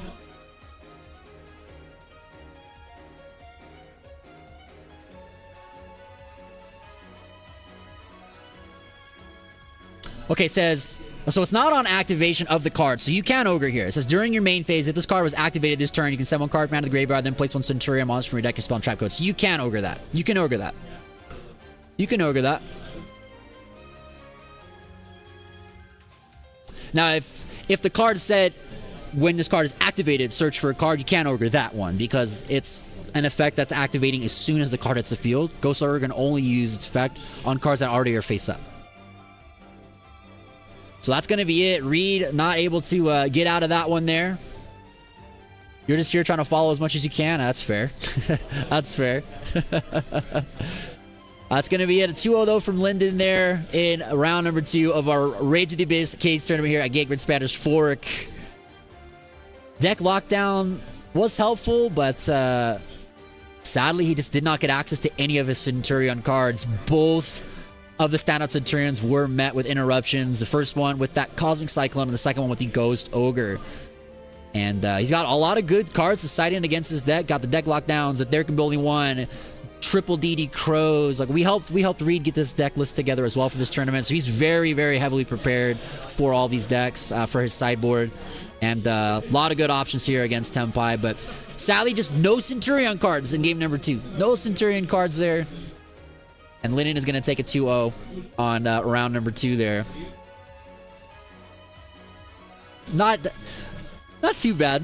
That's just Yu-Gi-Oh, right? That's just Yu-Gi-Oh sometimes. That's just Yu-Gi-Oh sometimes. Sometimes you just don't draw good. Or you just don't draw your engine. You draw all the non-engine cards. That just happens. So I know Called By was a side-in as well. He's side-decking Called By. He's not maining it today. But Lennon will take it and continues on his battle to be potentially the next king of games. Reed isn't out of the standings yet, though. It's only a loss. There's still 4 more rounds in the day. He's got plenty of chances to make it into that top cut, guys. Plenty of chances there. All right, we're going to give away another booster pack of the Mega Packs. 2024 Mega Packs coming up here. So get ready for that giveaway, guys. Let's head back on over to our table here. And so we've got 5 more. Congratulations. I'm sorry you had no Centurion cards in game 2. Game 1, you did it fantastic. That whole line was beautiful. It was kind of awkward and like I knew it.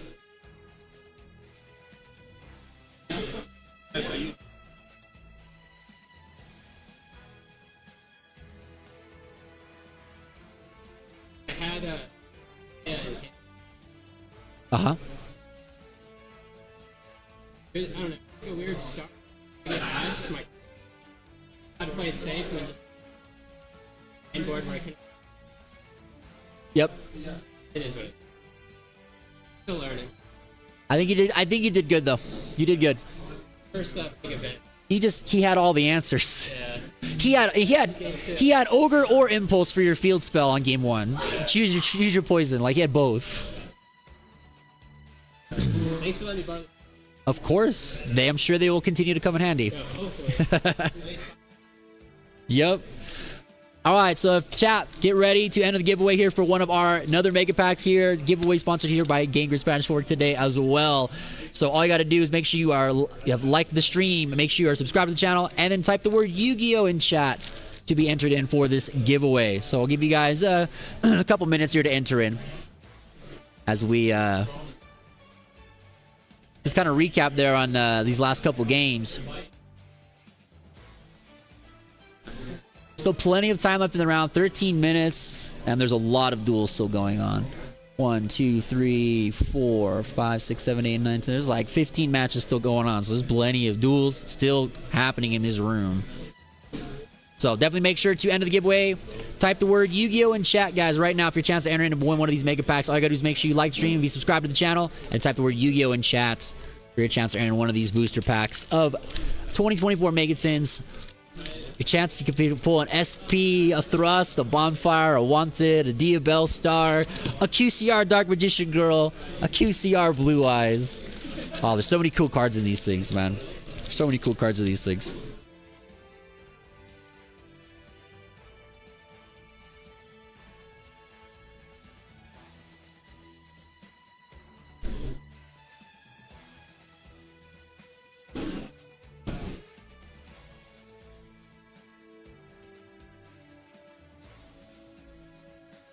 Yeah, it was a good duel all around. It was a good duel. It was a good duel.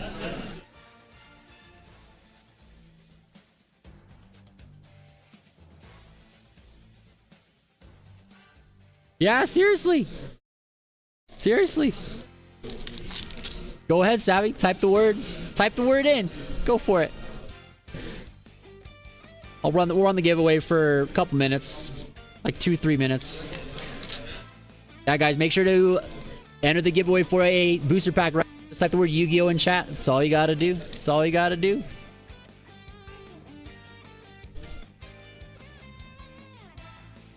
Technically, you already did. I didn't see it.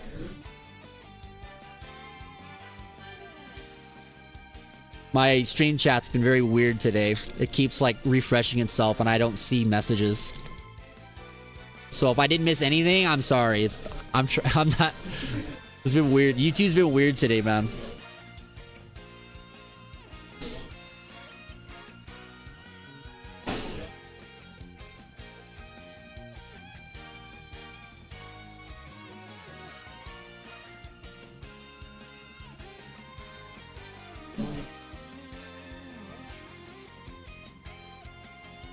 Oh, got you. Okay. I mean, technically, it would notice that too, so it works. That works.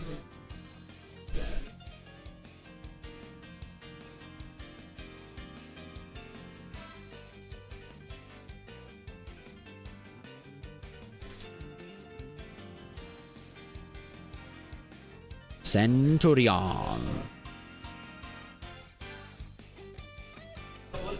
Yeah, this is the this is the other new one.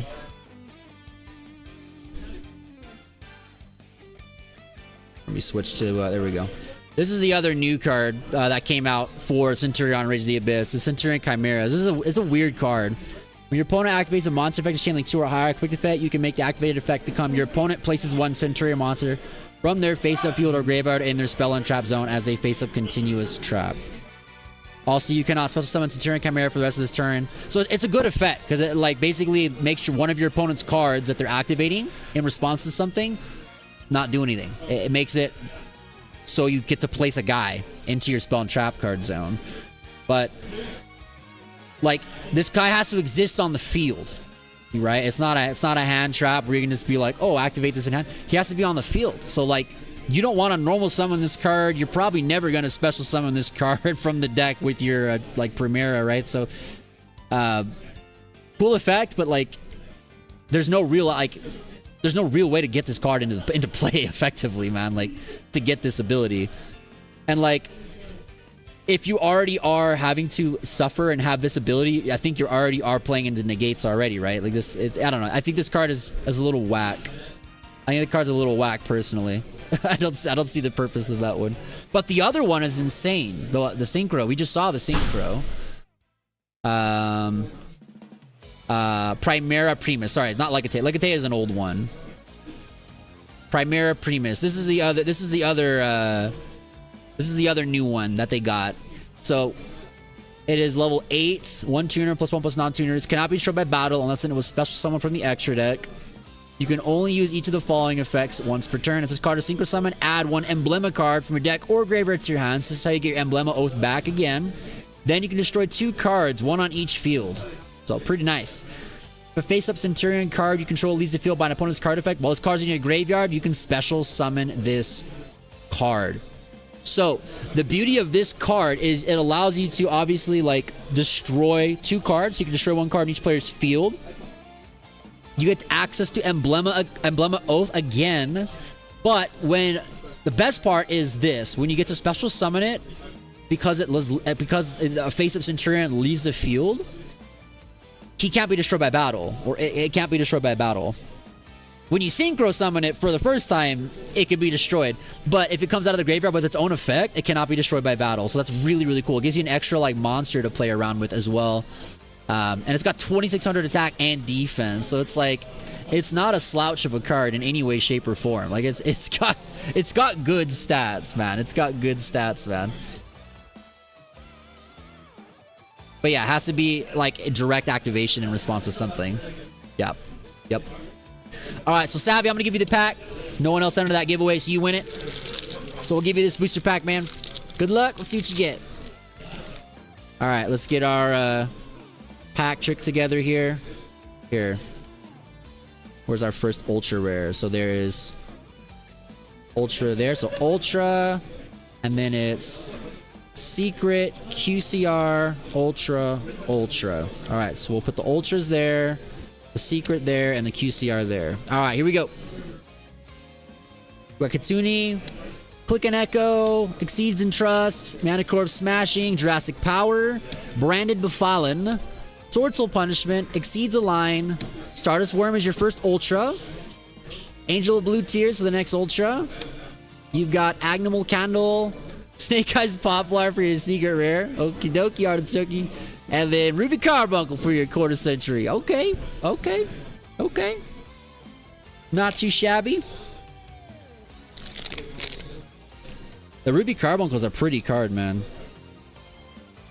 I wonder if they'll give any other Crystal Beast cards as QCRs. It looks really beautiful.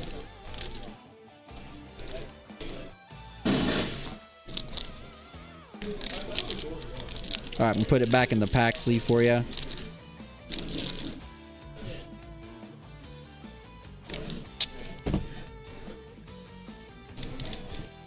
And we'll get your name written on it. Nice! Yeah, Ruby Carbuncle. Alright, so we've got 5 more minutes left in the round. There's still looks like 3 or 4 matches being played up, so we got a few minutes here before round 3 kicks into overdrive. And on this one, we'll get our channel member, one of our channel members on the stream. No confusion this time. No confusion this time.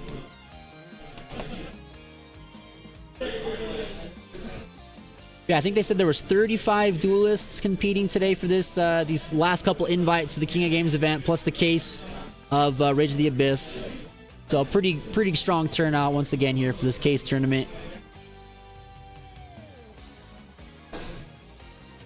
Been a little quiet on our stream side this time, but that's all right.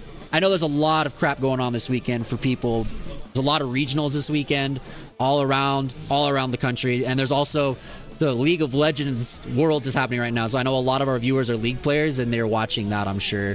Which I don't blame you. That's pretty good stuff.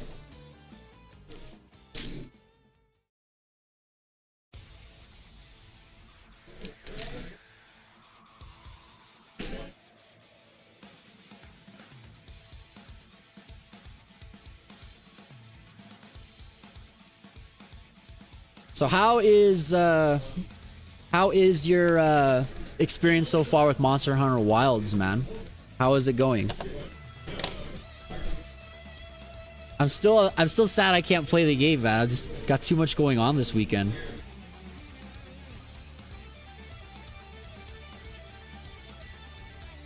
Because you said it was like a seamless experience for the, like there's no loading or anything.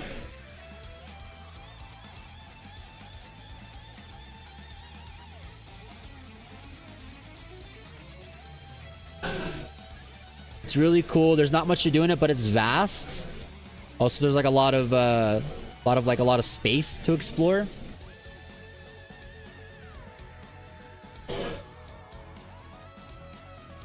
Oh, that's cool. That's really cool. Is there...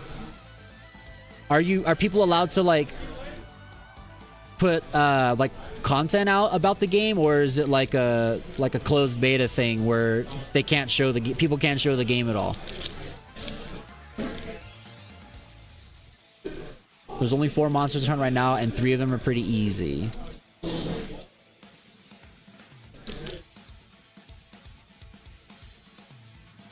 Okay.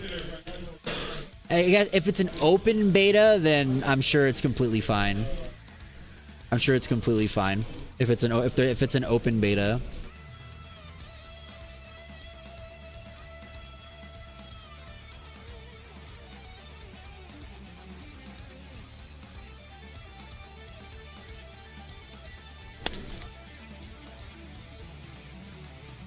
Yeah.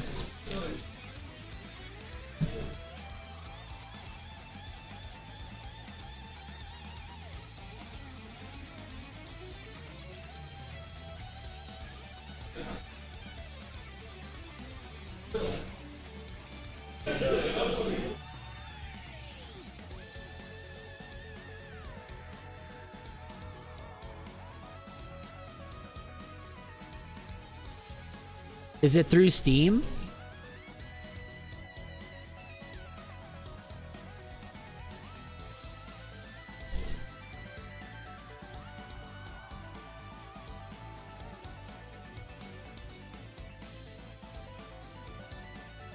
That's cool. I'm gonna look it up. Got a few minutes left before the round is over. So Monster Hunter Wilds.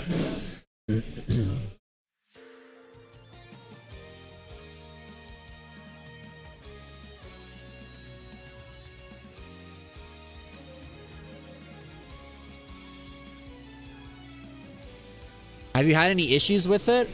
I just see a lot of negative things.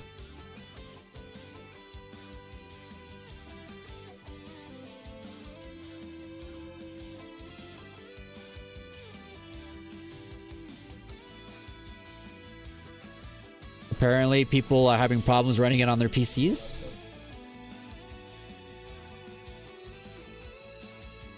Let's read into this.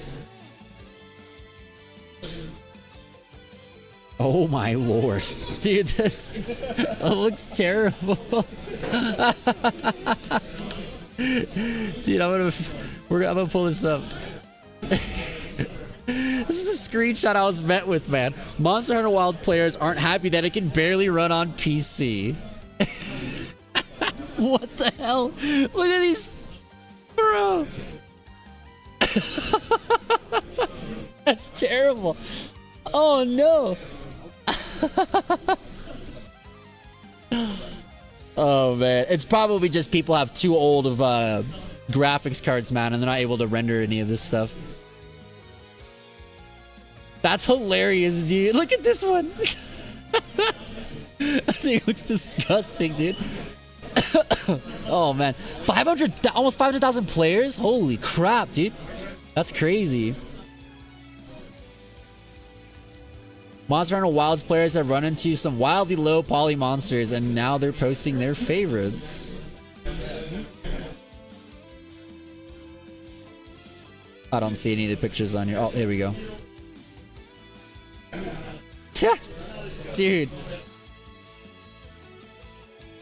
Oh my gosh. What is this supposed to be? The low poly Chatacabra. Nice! Okay, let's like look at stuff that's not people's computers being terrible, I guess. So it comes out February 28th. Okay.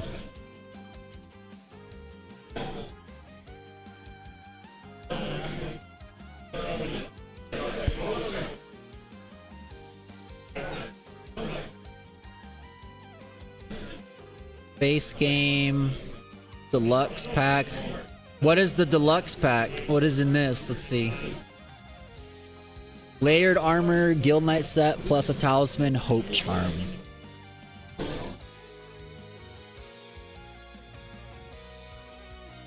Okay. I mean, the official stuff looks fine. It looks great. It looks great. Gary! Yugioh! What's up, dude? What are you up to today, man? You said you had was like a soccer game or something going on? Okay, let me go back to here. You had a soccer game or something?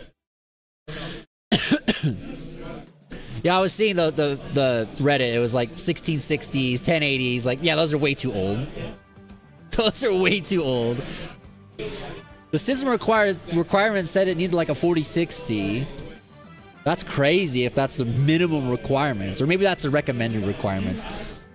I'll look at it. Sona! What's up, Sona? Okay, let's look. Monster Hunter Wild PC requirements. Now it says that 1660 Super is the minimum. But apparently you're not gonna render your characters right. Recommended as a 2070 Super, 4060 for Tyler. Nice.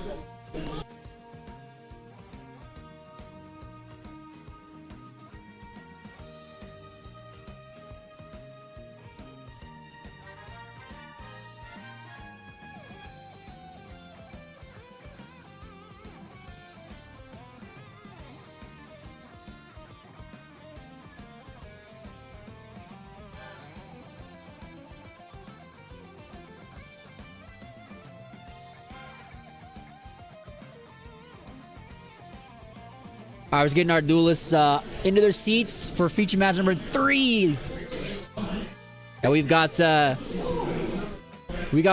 have one of our YouTube members on this time, guys.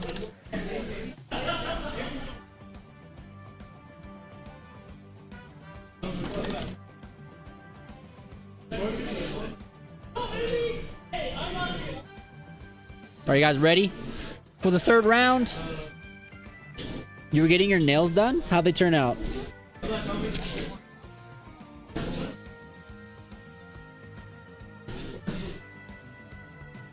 Cool.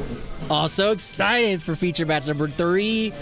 We get to showcase one of my favorite decks of all time, man. I think you guys already know what it is. I think you already know what it is. I think you know what it is. I think you know what it is.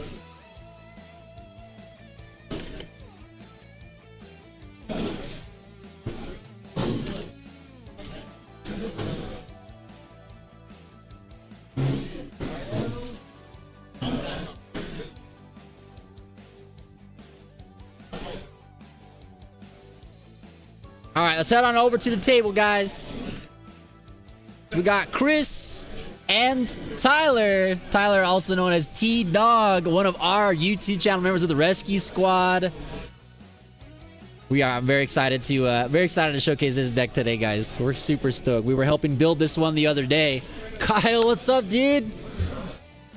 This is Kyle. Is one of my best friends here in Utah, man. He's my Edison brother.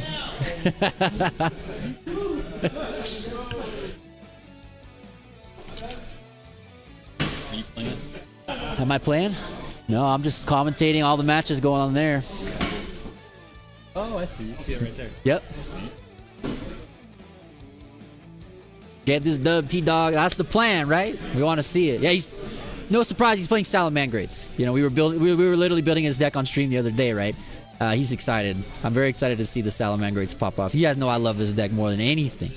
More than anything. All right, let's get there. See who's going first here. It's like we got Tyler rolling first. Rolls a 9, not too shabby. And also a 9 from Chris. Okay. Re-roll it. We got a 5 coming in and a...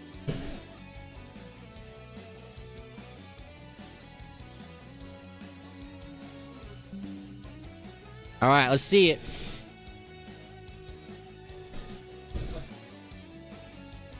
All right, so he's gonna go second, and we've got Chris going up, starting us off here in game 1 of round 3. All right, let's see what it is. Let's see what he's playing. What's he playing? What's he playing?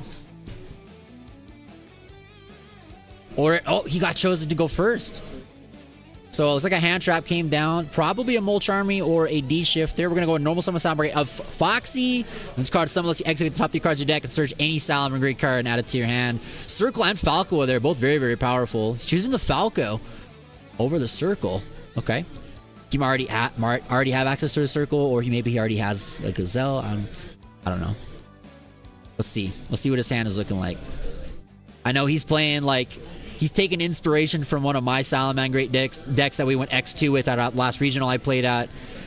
60 card pile. That profile's on the channel for any Salamangreat fans in the chat. We did 56 cards. I didn't do full 60. But I think he's doing 50 today.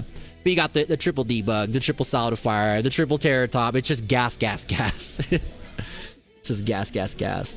I'm assuming that it might be a shifter that was activated due to just kind of how careful he's thinking right now. Shifter is rough, really rough for this deck. It really, really is rough. No. He just passes. Normal summons Pydra. Man, we've had Tenpai in every single game. What are the odds? What are the odds? What are the odds? Seriously. Every round has had Tenpai in it so far. That's crazy. Alright, so it's going to be Pydra. Eating Kaiman, special summon Chundra. It must have been a shifter then that was activated there. And he's just going to scoop it up and go to game number 2. Yeah, it was a shifter. Dang, man. Alright, unlucky. Unlucky, the shifter comes down. Salamangreats have a really hard time playing under that card. You can play under. There are a couple lines that you can do with them. You can end on a pretty good board still under shifter, but your recursion is pretty bad on the next turn.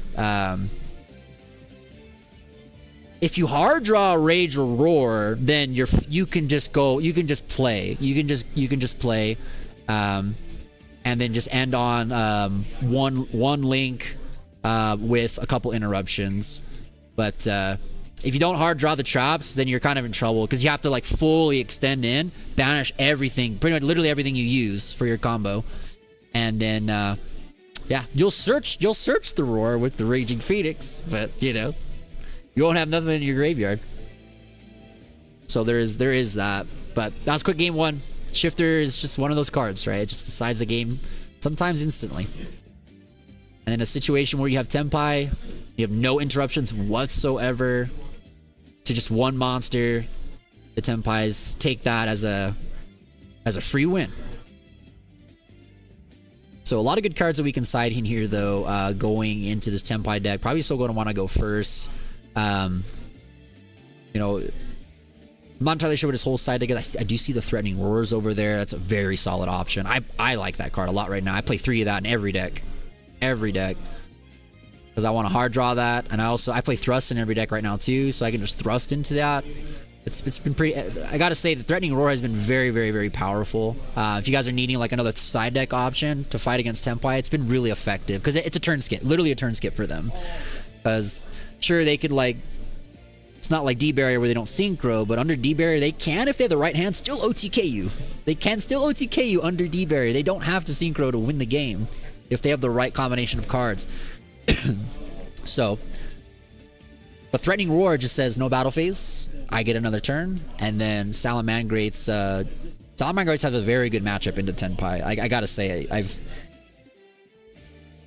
I don't think I've ever lost a single match to a Tenpai player with my Salamangreat. I'll knock on wood, you know, but the deck has a really good matchup. Really good matchup. Because I don't know if he's on SP Little Knight. SP Little Knight is also a very, very solid option to use if you're... Because that's what I did. When I played this deck at the last regional I played in, anytime I got shifted, I would just go into an SP and then set an impermanent, have a hand trap, and pass. And that was usually enough to like get through my opponent's turn. The SP was always really strong because it would just banish the Pydra, and then they'd have no way to summon the Chundra. And if you had, sometimes I have an Ash, right, or Imperm, it's just great. It's great. But I don't know if he's on SP right now. But thankfully, SP gets reprinted next week, and it'll be bulk. Not really, probably be like $5, but you know. I think it's $10. I think. You think it'll be 10? I think it'll be a 10. Like Yeah, I think it'd be fine as a $10 card. Sure. $10 SP. $10 SP is better than $100 SP. We take that, right, chap? We take that. We take that. All right, here we go. We got Tyler up going here first once again in game number 2 now for round 3 of this case tournament. Oh, I gotta ask him. We gotta check with him. Well, I'll check with him after this game. Thanks for reminding me. I gotta tell him you said that to him. Okay, that hand's pretty good. I see Terratop, Weasel. Looks like no shifter right now, which is exactly what you want to see. We got Threatening Roar. Oh, his hand's insane. His hand's insane. He's got Ash. He's got Threatening Roar. Looks like he forced his opponent to go first, and his opponent just passes. He didn't do anything. Tris did nothing. But I'm just going to summon that Speedroid Terratop. Good to have Tackle Tomborg. And just start to combo in.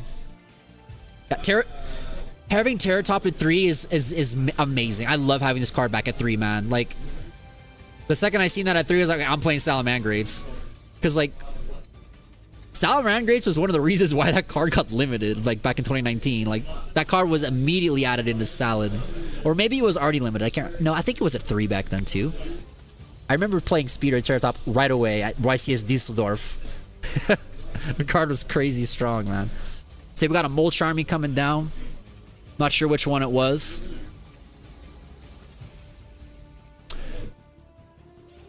I don't know why he didn't Ash it. Did he have an Ash in his hand?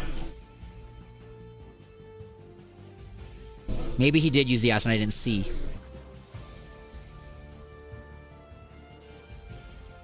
I'm pretty sure I saw an Ash Blossom in Tyler's hand.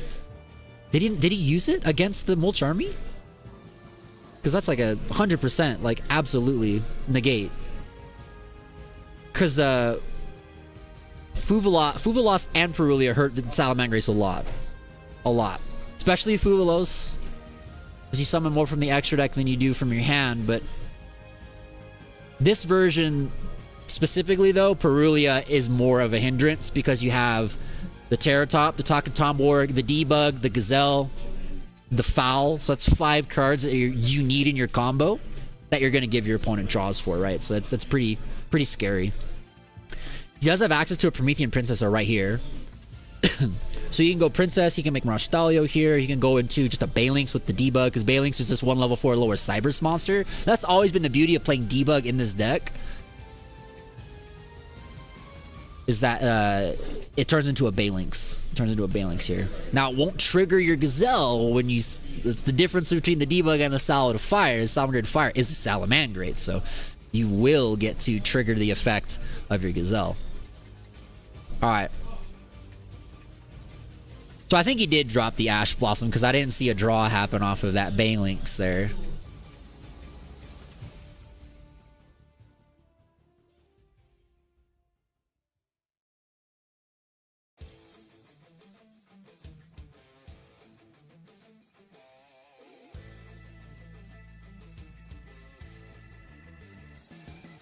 Alright, we're gonna go ahead and search our Salamandrate Sanctuary. No, the Ash is in his hand. Did he have 2 Ash Blossoms? That's definitely a Mulch Army in that graveyard. I have not seen this guy draw a card, and he's summoned from the hand and the extra deck. What's going on here? What did I miss? What did I miss?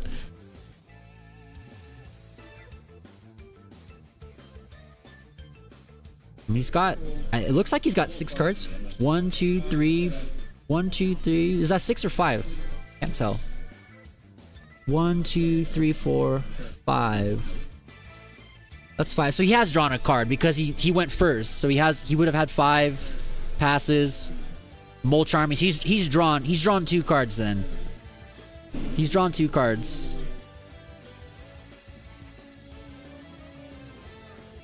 And it's gonna be a pass? So that was a Fuvalos then. Or a Perulia. I can't tell, man. I don't know. He did draw, though. His hand is bigger than it should be, so. Alright, we're gonna go Bestial Magnamuts to banish the debug. That is one of the reasons that the debug version is a little bit weaker in this format, is because Bestials are just everywhere. So I play pure fire in my Salamander. This is all fire monsters. Except Terror Top. Alright, so his Magmut gonna attack over the Banelinks there. And Chris is going to special summon Genroku. And then we got Ash Blossom in response. That is a very good time to use that Ash. Very good time. Very, very good time to use that Ash. Not bad. Okay. I still think the Ash would have been stronger on the Molcharmy. So you could full combo and just go for game. But because you'll just get the Ash back anyways in the combo. You'll always add the Ash back with a Sunlight Wolf. Alright, so we're going to normal summon Salamangreat Fire here. When this card is summoned, unless you search your deck for a level 4 or lower Salamangreat monster and add it to your hand. And then for the rest of the turn, you can only summon fire monsters. He's already got Gazelle in the hand, so he could just pitch. He could go for a level 4 here. He's got the Weasel. Okay, so Weasel is good. Weasel is a tuner. It's also insulation against Nibiru. If your opponent does have Nibiru against you, they try to clear your field, then you can just special summon Weasel with the token, make a Baneling, special summon Weasel to the board, draw a card, make Princess, blah, blah, blah. It's great. Nibiru doesn't care. We don't care about Nibiru with this deck. Don't care. Dominus Impulse also helps us solve the problem. Because when you go full combo, you don't. If you have Dominus, you just go out. You use your Weasel, you give them a monster, and then when they try to nib you, you just have Dominus. GG, right? Like, it's pretty good. Alright, we're gonna go overlay the Takatopper in the Spirit Turrets off to make the Mirage Stalio here. And I'm not sure what line he's gonna go for. He can just go for OTK here, though. Jack Jaguar is great. Solid choice. Jack Jaguar will allow you to just get an extra monster. Once you start getting your Salamangreat Links in play, he could shuffle back a Salad in the grave to put himself under the zone of that Salamangreat. So it's another monster you can play with. Hey, if Chris has no interruptions in his hand, this game is over. He has full. This is full. You can go full Salad combo here. You can will for 4 and go for like 20,000 damage, man, with a 5,600 Raging Phoenix. Savvy's had this combo happen to him before. Alright, so he's going to link away the Mirage Stalio. Good heads up there, Mirage Stalio. When it is used as a link material for a Salamangreat, you can target a monster on the field and shuffle it back to the hand. So good to put the Magnum back in the hand to get that monster back off the board. Because the Magnum's big. He's like 2,500, so it is a big monster. Sunlight Wolf is going to trigger to add back the Ash Blossom.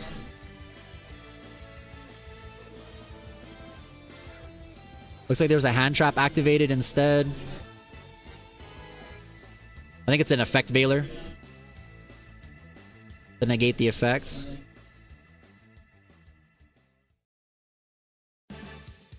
Yeah, it was a veiler to negate the effect. So yeah, from here you just go Princess. You just link away the Wolf and the Salamangreat of Fire for Princess. Bring back the Wolf. Go into Raging Phoenix. He's going to battle phase. Interesting. Very interesting. I'm very curious to like bring him on and talk to pick his brain on this game state right now after the match. Let's see what's going on. Because like he has OTK. This is 100% an OTK line. There's Nibiru. Okay, so he's gonna attempt to get nibbed here. It's fine. He's got Weasel. So this is good. He's gonna force out Nibiru here before the battle phase. He sadly already used Jack Jaguar's effect, so he's not gonna get that extra monster. But he will be able to do what I was just saying. You can special summon the Weasel here. He's got Will in his hand. Oh, buddy. He can trigger Gazelle here because the Salamangreat went to the graveyard. That Nibiru doesn't even matter, guys. That Nibiru doesn't even matter. So we're gonna activate the Gazelle here. Probably send Spinny off of this one. Just have the extra body for the damage. Because the Nibiru is irrelevant right now. It's literally irrelevant. he can just go special summon the Weasel here. And then he could synchro into Horse Prince to get another body on board. Make Princess. Make another Banelings. Trigger the Weasel. Draw a card. Blow up the Nibiru on the other guy's field. Then OTK with 2 Raging Phoenixes for like 10,000 damage. I've done this play so many times, I could literally write it down on a piece of paper and give it to you and say, hey, this is how you do this. Sorry, chat, I don't mean to ramble. Salamangreat is like my deck, dude. I know every in and out of this deck.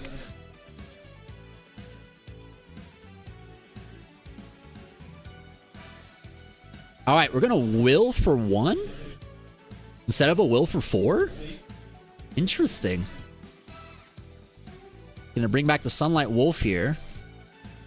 And he's gonna link... Yeah, you can link... You could link Princess with the Nibiru token too. Oh, he's gonna relink for a will. Or a Sunlight Wolf. Interesting. What card does he want to add back from his graveyard with its effect? Does he have a Roar there? He does. So he sent a Roar with... it's just gonna set itself. Oh, man. There's no lights in that graveyard, Chief. You can't activate that Magnum. You have to banish your guy. There you go. Interesting.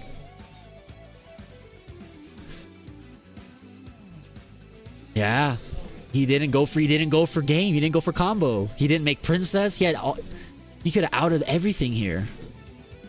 Interesting. Is he just scared about the Mole Charmies? Like...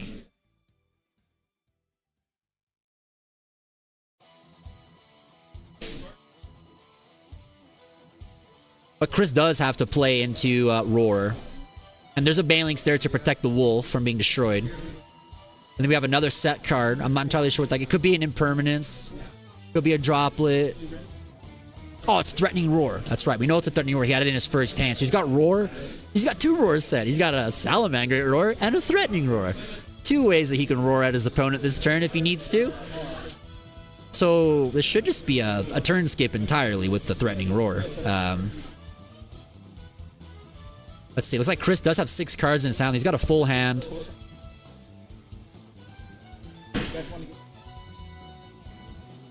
Let's see what he's going to do here. Now, Threatening Roar is a card you don't shotgun. You want your opponent to commit all their cards to the board. And then as soon as they're leaving main phase, then you activate Threatening Roar. So then they just, like, waste cards.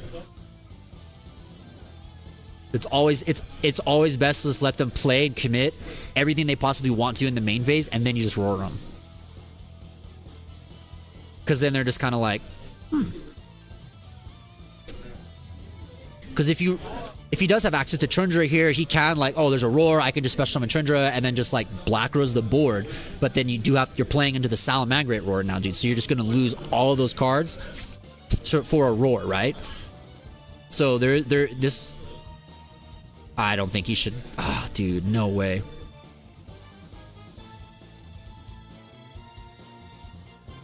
So he's just going to go to battle phase to attack the token, and then link off for Striker Dragon. Interesting. And then he can link these 2 away as well. He can go into SP Little Knight to banish the Sunlight Wolf if he wants to, which is a good choice to do. Banishing the Will, I would absolutely roar that card because SP is going to be a problem for you. I don't know why he chose to set the Roar with its own effect when he had a Sunlight Wolf that was reincarnated. He could have just added it back to his hand so the card can just keep being reused over and over.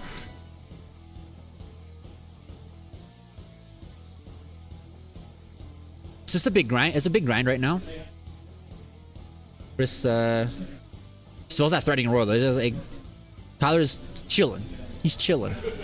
He's chilling right now. Alright, looks like it's going to be a pass from Chris. Plays back over. The Will is still there, which is really great. Okay.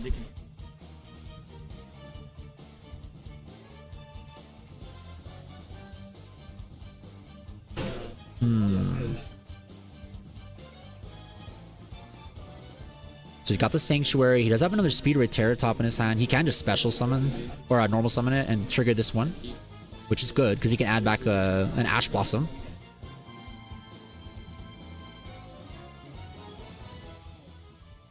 Adding back the Asher is really good.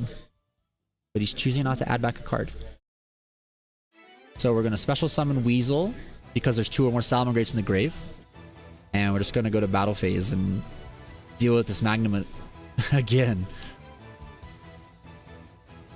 He can banish the SP or the Nibiru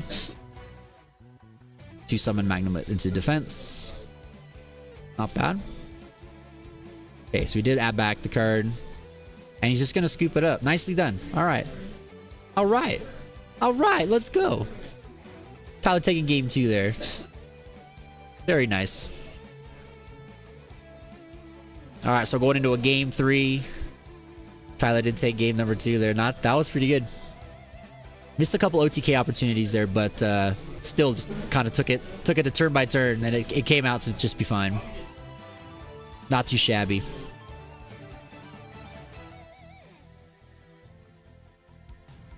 Yeah, and there's still plenty of time left for this game 3 as well. Especially with the game 1 being so fast. I was just a one-turn wonder, man.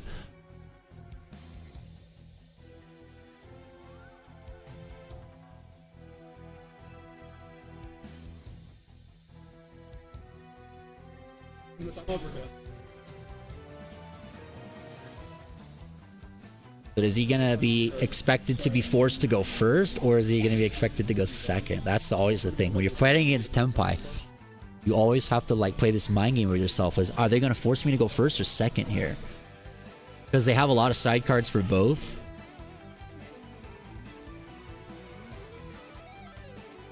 I feel like versus Salamangreats, it's probably better to go first if you're a tenpai player. Because if you don't draw any of your stuff, Shifter, Molcharmies, and you let them go first, and they full combo you, you lose. Literally lose. There's no way to play through that board with tenpai. Because he's on the Coda Soul version, so he'll be able to just wipe a whole board in the battle phase. So the best way I think is to go first if you're the tenpai player. Set up the sphere of the heavenly spheres or whatever, the hieratic card. That way you can have an interruption to bounce one of the like first extra deck cards a Salamangreat player can make. And then you get the Magnum body on the board, so big monster that has to be dealt with. And then you get the search for Genroku. Then you get to get a synchro in the turn. Like, I don't know. I feel like I would go first if I was playing tenpai versus Salamangreats.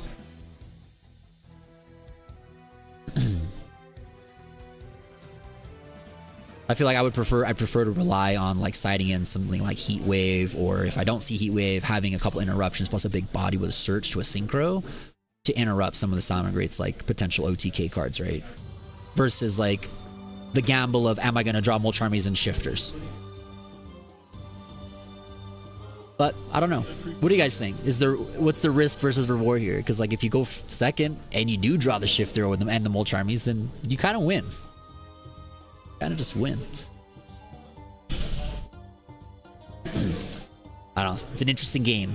Interesting game. We're going to game 3 here of round 3 of our Rage of the Abyss case tournament. Sorry, I have to talk a little bit quieter. I get too excited and I talk. Well, this is why we're trying to like clear out a space for me to be in a different room, because I like to get so loud. The duelists were hearing me and they were like, man. All right, here we go. Speedroid Terratop is special summoned, so Tyler is being told to go first on this one. And it looks like no Shifter coming in, which is a good thing. That's good. That's good. That's good. No Shifter. So we get the Takatam board. Now, is there going to be a Molcharmy? Right? Now, is there going to be a Molcharmy, Perulia, or Fuvalas? I feel like you would have already activated either.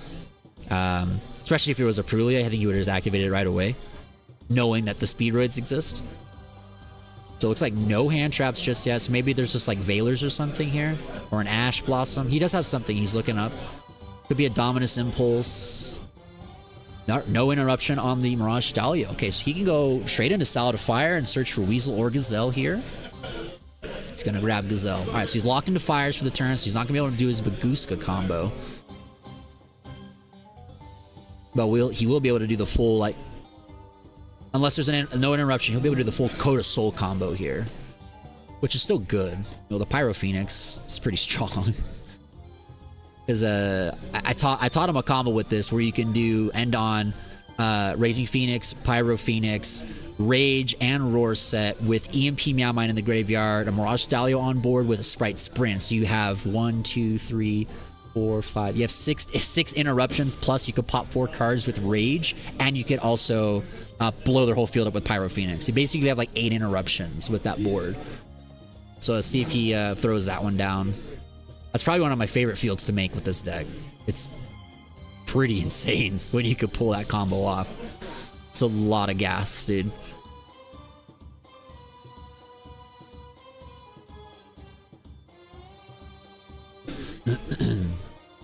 I hear you should just go straight into Promethean Princess.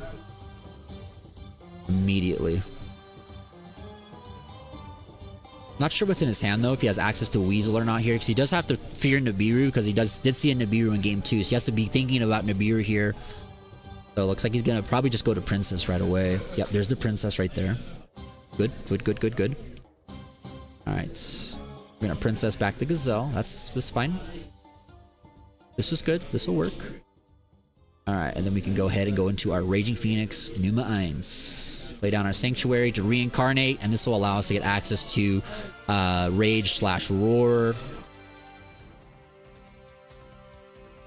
So Roar is going to set itself from the graveyard to chain block the Raging Phoenix, and then Raging Phoenix will search out probably to get the Rage here. I don't know if he has access to Jack. If he doesn't have access to Jack Jaguar, he can't do the full combo. You do need Jack Jaguar for the full combo.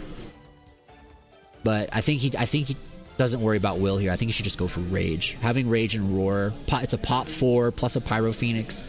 But again, I don't know if he has Coda Soul at the moment. He's gonna search a Salad of Fire. Interesting.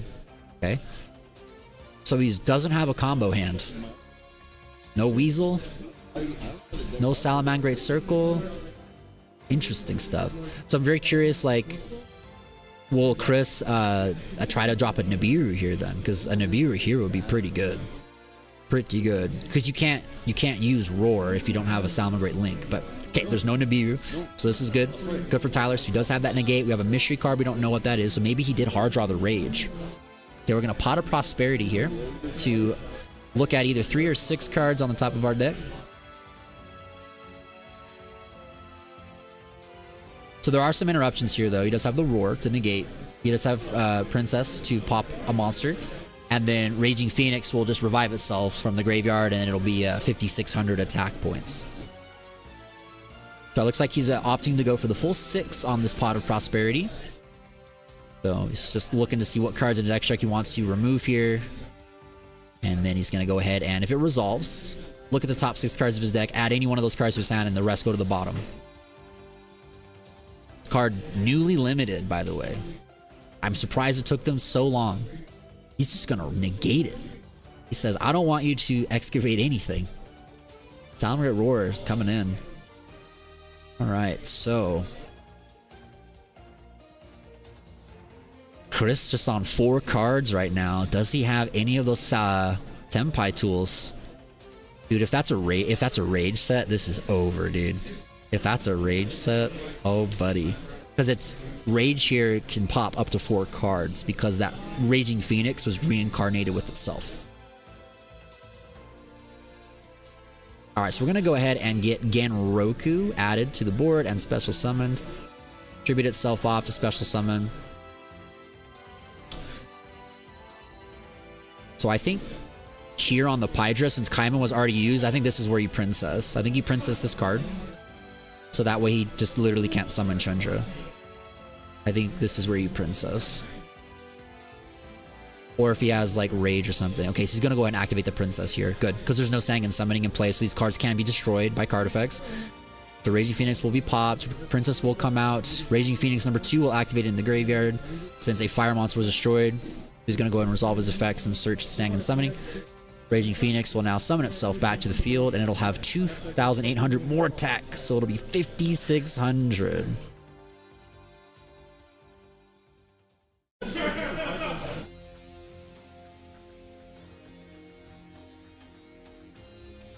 But that's his normal summon. He's activated Kaiman, so you can only activate that once per turn. He already normal summoned. So there's not really much else that the Tenpai deck can do once it's already normal summon and use its Sangen Kaiman. So he's gonna go ahead and just search the Chundra anyways with Sangen summoning here. Unless he plays Monster Reborn or something to get another monster on the board to summon that Chundra. I think is... Oh, he hasn't normal summoned yet. That's because he... that's right. He didn't normal. Hydra came out off of Genroku, so he's got full combo here. So with the Sangen summoning too... Oh man, this is rough. This is rough. Because they're all unaffected right now by all card effects.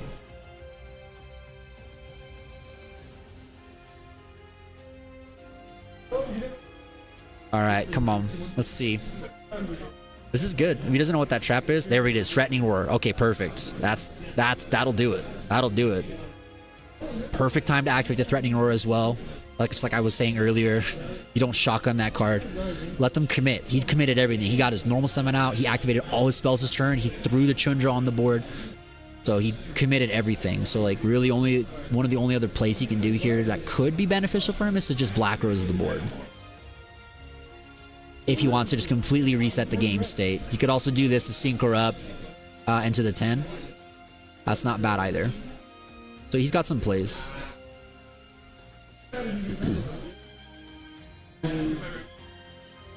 But no battle phase this turn. So he's just kind of spinning his wheels at the moment. 2 cards in hand. Okay, he's gonna make a Striker Dragon, and then probably go SP Little Knight to banish the... And he could go SP and banish the Princess. That would be actually pretty good.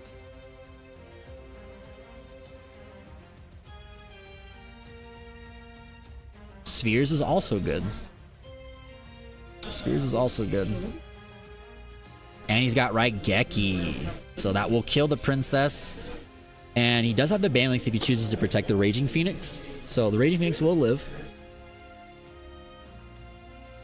And then he's got a Magnum. So his whole hand is just insane, man. Dang. He had a very good hand of cards. So the Threatening Roar doesn't really matter all too much right now. It's just going to buy an extra turn. But he's playing it. Chris is playing it beautifully. Bringing out the Heavenly Spheres for the... Just like I was saying, if you go first, this is what you want to see. This is the kind of turn you want. So it's really cool. Heavenly Spheres is more than likely just going to throw that Raging Phoenix back into the extra deck. Get another Chundra for next turn. He does have access to a quick synchro here to make the level 10 on his opponent's turn. So like this is a very, very good setup here for Chris. Very good setup for Chris. 1 card in hand and it's Chundra. See what Tyler can cook up here on this turn. He does have to play through the Heavenly Spheres pop. And he also has to play through some synchro summoning action because that guy, the Heavenly Spheres, when it goes to the grave, will special summon a dragon from the deck. So he can bring out again Roku.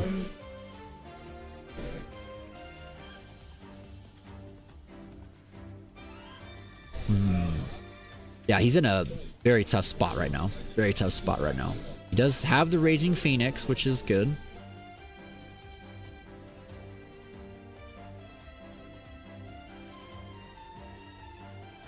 He still has his field spell out. The Salamangreat Sanctuary is still in play.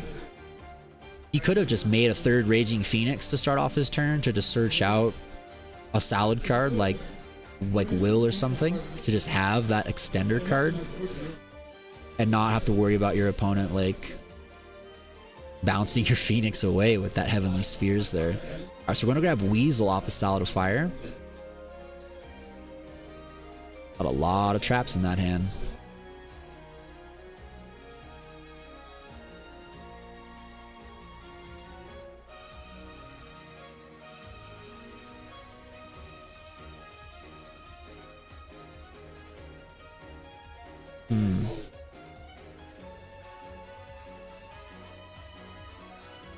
It's got Signet Mining, Roar, Imperm, Droplet.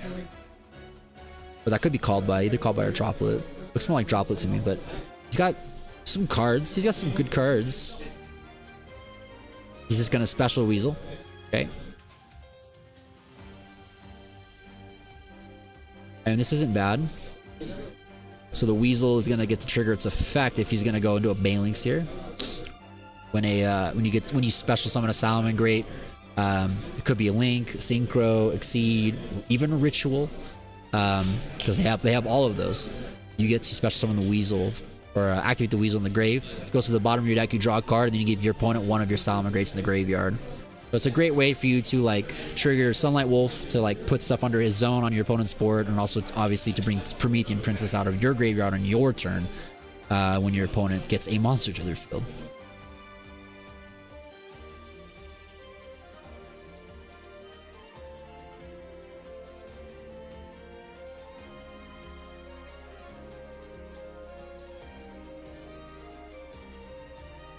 All right, so we're gonna go ahead. Looks like a Jaguar play here. Nope, he's gonna go Weasel. Okay, so he's gonna Weasel, special summon Salamangreat of Fire, draw a card.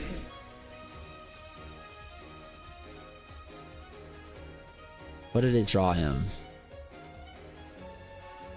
Now the rough part about this situation is if that is Droplet in his hand. Droplet does nothing to Heavenly Spheres because it tributes his cost. So usually you send itself because you get the monster that way. If it's a called by though, then he's in a good position because he can just called by it when he goes to the grave and you won't get to bounce or special summon.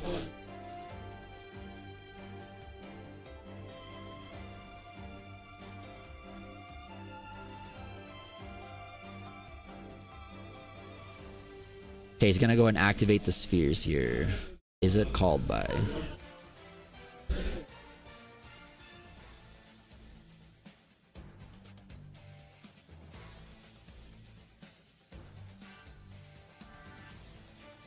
So he's trying to activate Princess here on the resolution of the Salamangreat of Fire. So he's chaining the spheres to bounce the Magnamut. And then Princess is gonna pop the Balinx. Because the beauty of Princess, was I don't know, is she only has to send one of the targets to the grave. She doesn't have to send both. You target two, but she only has to have one sent. Okay, here comes Genroku. Raging Phoenix number 2 is back. He's got 500 more attack thanks to that Balinx lending him some strength. We do have Genroku hitting the board here from the deck, courtesy of Heavenly Spheres. Genroku is also a tribute for cost, so we'll dodge effects.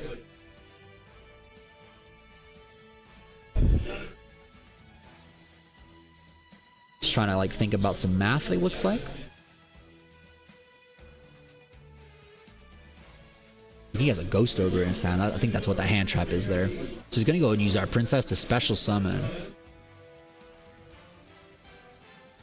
Oh, dude, no, he should have made Sunlight Wolf in that. He should have put Sunlight Wolf in that zone and then linked the Salad of Fire to Balinx in that zone, and then Sunlight Wolf will add back Ash Blossom, and then he can negate the Genroku.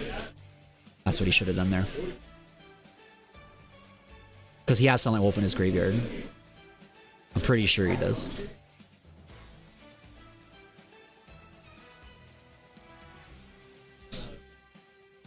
Now, what he can do here is he could link away the Stalio and the Salamangreat of Fire to go into a Sunlight Wolf, and then he could target the Chundra to bounce it, and then you'll force him to use the Chundra's quick effect to Synchro. Okay, he's just gonna drop the Droplet, and he did discard an effect monster, so these cards cannot activate in response.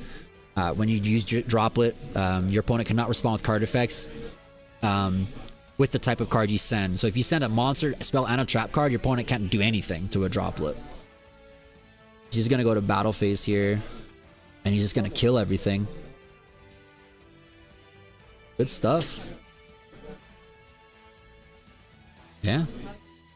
This might be game. Might be game here. We'll see. Because that's 2,200 damage there. And then he's got the 2800 and the 3000. He might attack for a game. He's got that Magnumit, right? So you really gotta think about that Magnumit there. Yeah.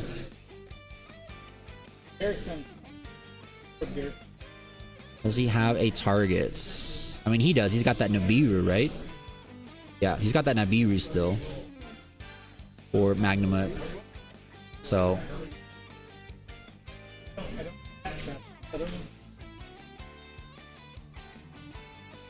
Like, yeah, Salamangreat Sanctuary not on the board?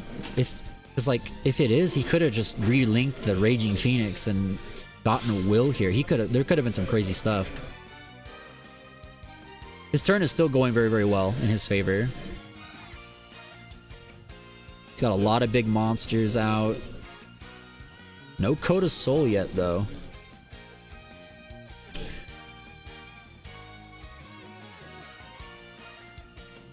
I mean, he can access Coda Soul here. He has a Signet Mining in his hand, doesn't he? Or did he discard it?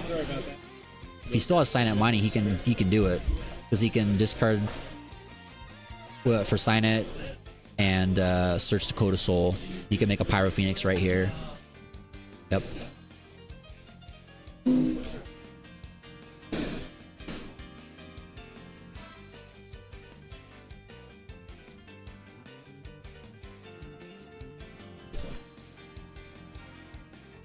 I'm not sure what's happening right now. So on his turn, he's making the Pyro Phoenix? Because he wants to get rid of the Field Spell. That's a good heads up. And he's got Imperm and T-Roar set with Princess in the Grave. Very, very nicely done. So he did discard that Signet Mining there. So instead of doing the Coda Soul on his opponent's turn, he just did it now to get rid of that Field Spell. Because the Field Spell's only out one copy anyways.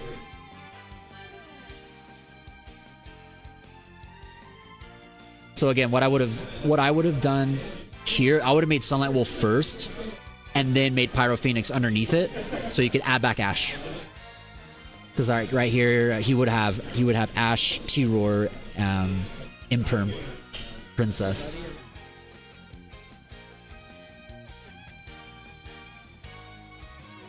All right, so we're gonna bring back the Bident. We're gonna pop one of those cards. I'm not sure if he hit the T-Roar or the Imperm. I can't really see.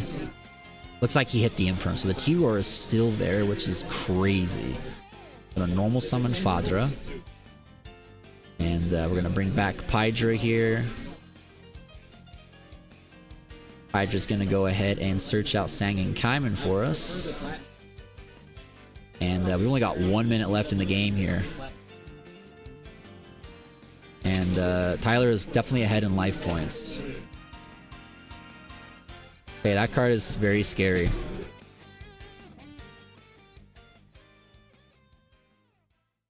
Okay, we're gonna go and just Threatening Roar here. Threatening Roar. That should just do it. That should just be the game. He can't do any damage. There's only a minute left on the clock. That should be it. No battle phase. And there's only 1 minute on the clock, and Tyler is ahead quite a lot in life points.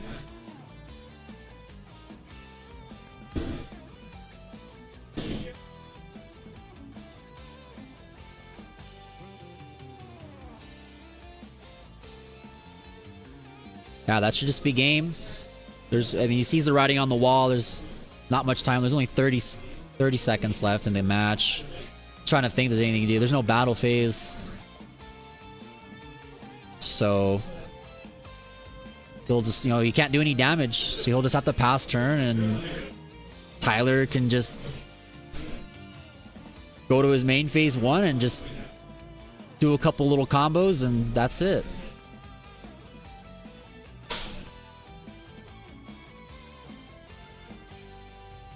All right, and that'll do it. That's game. Very insane match overall. That grind game was crazy. Big congrats to both players, Chris and Tyler there. But Tyler did end up taking it there. Those Threatening Roars coming in clutch, dude.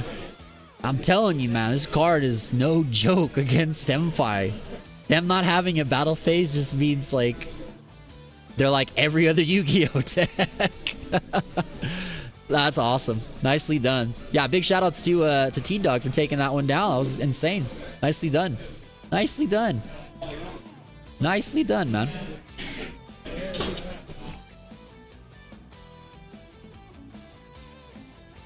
All right, that will conclude round 3 of the tournament.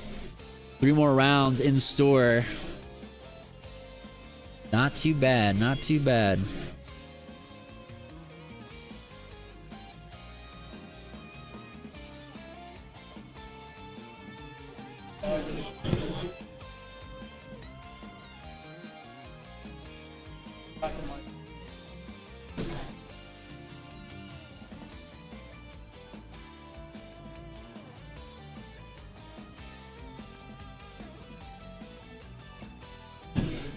All right, I'm gonna go take a quick break while we're in between this round, so I'll be RB.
All right, chat. We are ready to go here for round number 4. Sona, we got your request.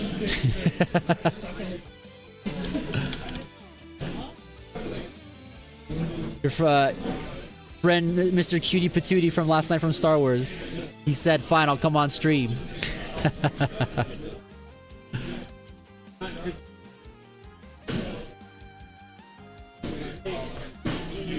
All right, let's go ahead and reset our timer here and get our duelists over to their tables.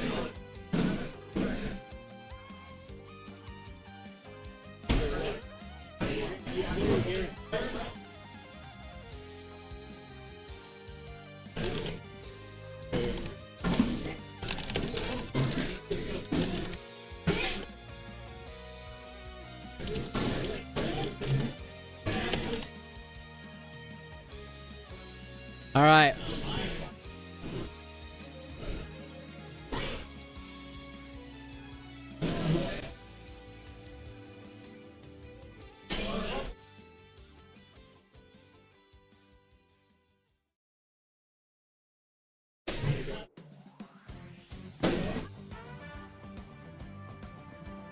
All right, we should be just about ready. Sona. Yeah, he's here. He's ready to play. He's ready to play. He's ready to play. We just need to get his opponent in the chair.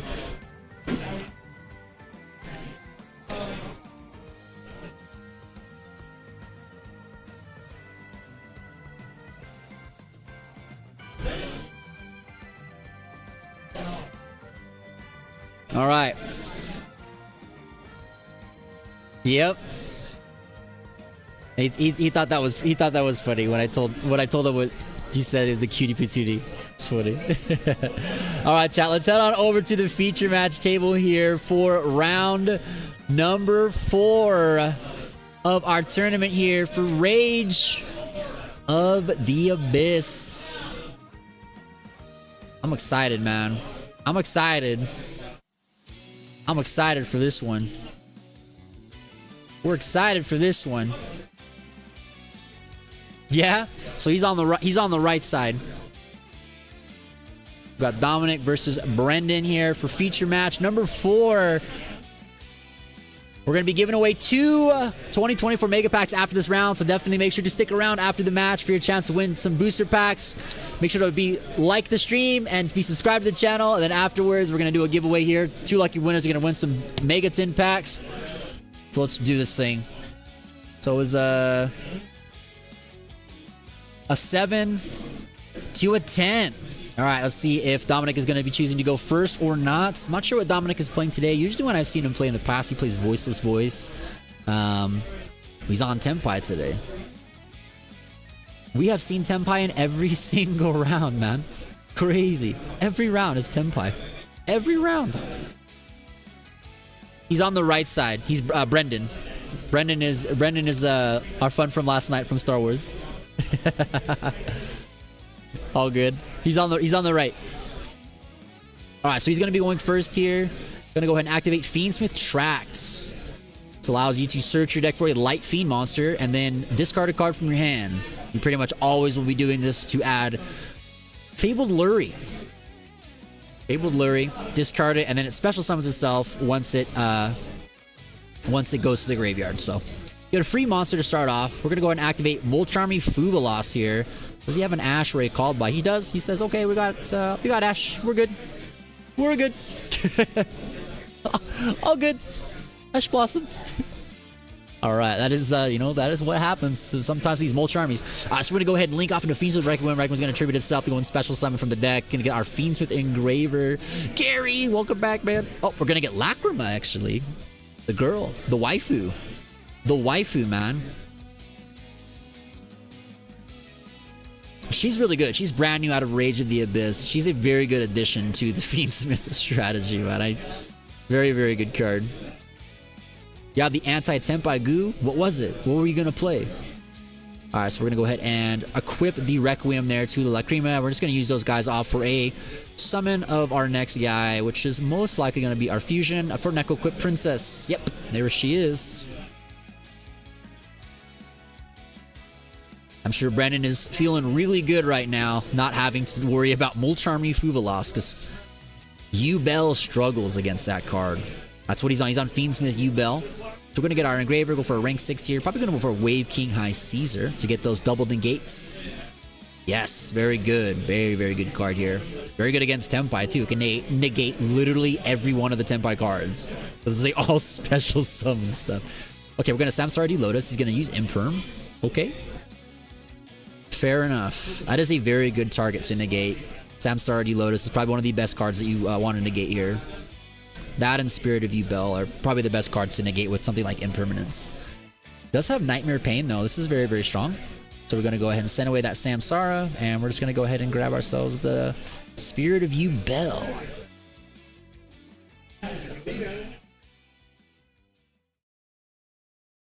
I mean, Spirit of Yubel makes the most sense to bring out here. Like, what else would you want to not bring out? Wabaku's great. Threatening Roar is even better, dude. We just saw in the last feature match, Salaman Great won two games because of the Threatening Roar. Just super good. I'm glad that he played him. It's fine.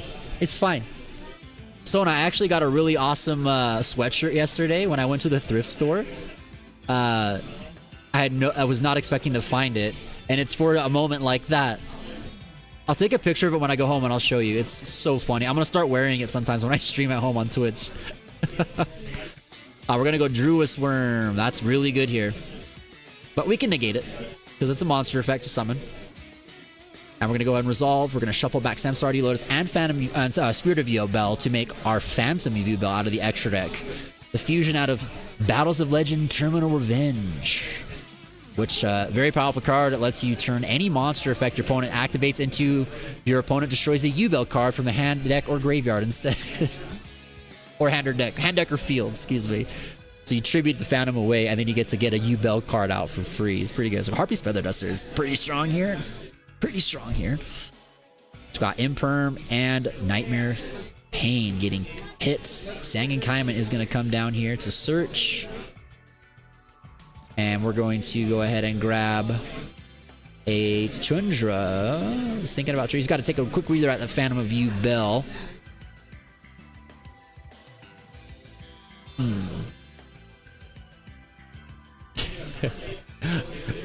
I'm sure he'll forgive you. But yeah, Wabaku's a great card, man. I like Wabaku a lot, Gary. Gravity Collapse is also a good. So you gonna put those two together? We're gonna combo those two together. All right, so we're gonna get Chundra added. So his hand is just Chundra and Sangan Kaiman. That's pretty good. So when he attacks here to use this effect, he can just negate it with Phantom of Yubel. That's not bad.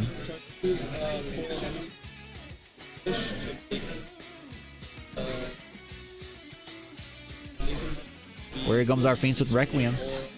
Activate. What does he got? Okay, yep, that's a quick effect, by the way, guys, for those who don't know. People that, you know, usually you just link away, you just use it on your turn, but you can use Fiends with Requiem on either player's turn. It's a quick effect. It is a quick effect. It tributes itself as a cost to then special summon a Fiendsmith out of your deck. Like good old Waifu Lacrima.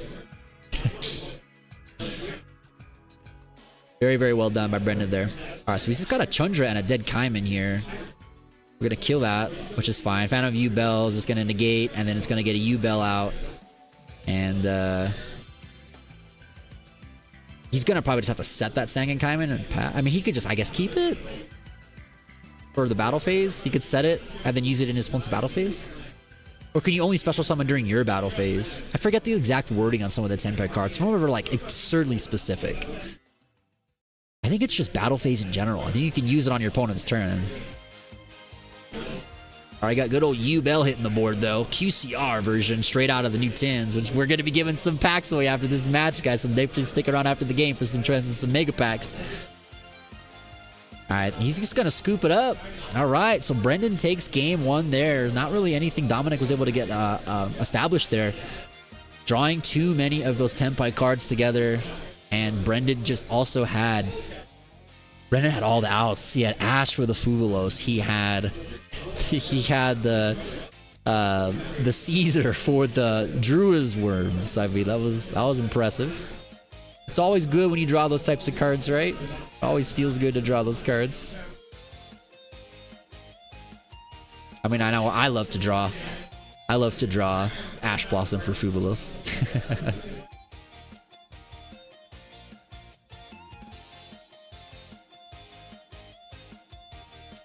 Good stuff, though. Good stuff, though. Yeah, those it was just a lot but Brendan could have done there. Having the U-Bell, then he had the full fiendsmith engine still available to him. Like, there was a lot he could have done. He got up with Unchained cards, and yeah, that would have been a pretty insane turn if Dominic hadn't chosen to just pick up the cards there. But looks like we're just gonna get ready here for a game number 2. We always gotta ask the $1 million question: is the tenpai player gonna choose to go first or second? Every time we gotta think, like, are they gonna choose to go first or second?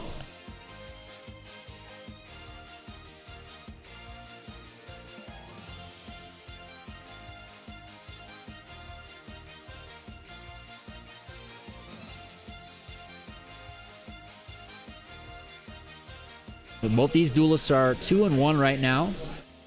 If they can keep up this win streak, either one of these guys can keep up this win streak and just end on a 5-1 record.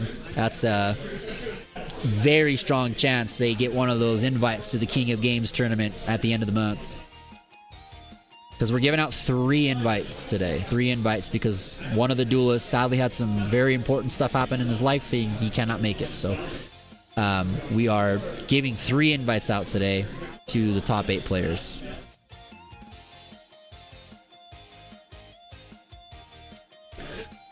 That is a lot of board breakers, dude. Look at this. Book of Eclipse, Terraforming, Crossout Designator, 2 Book of Eclipse. Okay, we got Dark Beckoning Beast coming down. There's no interruptions in his hand. It's literally all board breaker cards. Got the Crossout for the potential D barrier. And then, yeah, all those board breaker cards, man. One of them, I think there was 2 Book of Eclipses, though, in that hand. It doesn't look like Brendan even has D barriers, so I think that Crossout is just going to hit an Imperm. But he's got 2, which is what you want to see against a Crossout, because you could just chain the second Imperm and the first one gets negated, but the second one doesn't, so you still get to negate a monster. Alright, got Dark Beckoning Beast to get Gates, to get another Dark Beckoning Beast. And we in here, Chief. We're gonna normal summon a Dark Beckoning Beast. And we're going in. Such a cool deck. I know Yubel has fallen out of a lot of favor lately just due to Mulcharming, Fuvalos, and Dominus Impulse being so powerful against it. But this deck is still really, really cool and still very, very potent. Very potent. Yeah, he's got 2 Book of Eclipse in his hand. Crossout Designator, Pot of Prosperity, and Terraforming. Dang, that hand's not good. That hand is not good at all.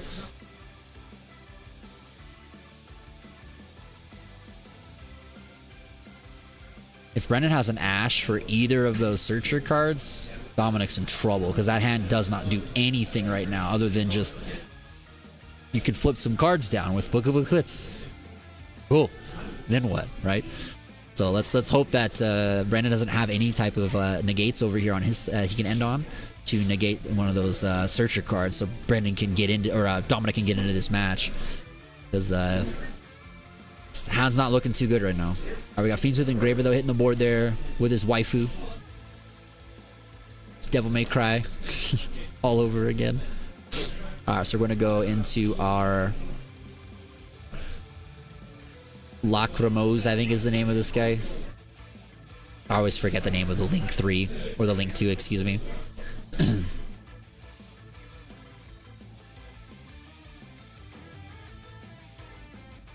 Alright, where do we go from here though? Where's our U-Bell cards? Okay. Alright. We're gonna shuffle back to Dark Beckoning Beasts, and we're gonna go ahead and make good old Phantom of U-Bell. Or Egg Aerial Eater, excuse me. Phantom of U-Bell requires 1 U-Bell card. Dude, Aerial Eater's such a good card for this deck. It's insane that the card is a sequence, thank you. Lacrimose was the fusion that got banned. That was the fusion that burned you for 1200 for no flipping reason. Just okay. Let's make these insanely cards even more insane in time. Let's just burn for game. Sick. Yeah, Aerial Eater is a great card. It's a TCG exclusive out of Infinite Forbidden, along with Necroquip Princess. Both are just such powerful cards for this deck. Both are level 6 too, which is insane. He's going to get the Wave King High Caesar again when he brings back the Engraver. He's got Nightmare Pain, Spirit of Yugioh. Got a great setup right here, and Dominic's hand is not looking very good right now into this board. Although the Book of Eclipses will solve the problem of a Caesar, because you'll book them, but you do need tenpai cards. There's currently no tenpai cards in that hand.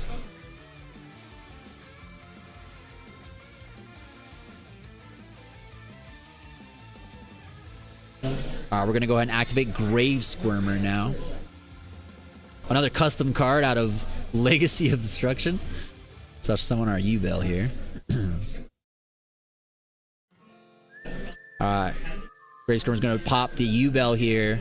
And Yubel's gonna trigger to summon out the next big girl out of the deck.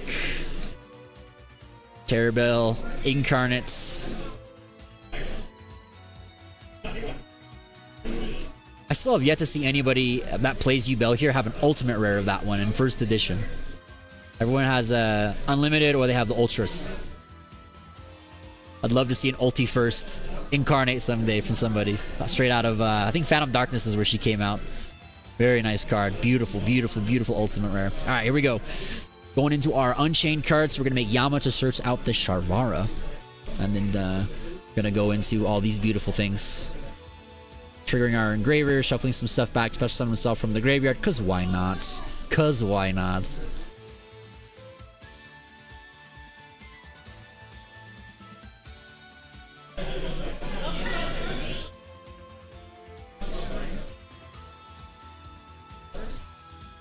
Didn't he use the effective Engraver to special summon already? So he's not going to be able to make the 6. But he can just use Sharvara. So he'll pop the Squirmer, and now he'll make the Wave King High Caesar here. Yeah. Yep. I forget that Sharvara is a level 6 monster. Both Sharvara and Shayama for the Unchains are 6s. The red dog and the blue dog. Not bad. Not bad. We could make a Phantom of Yubel here as well. See, the Book of Eclipse will solve that problem too. Flips it down.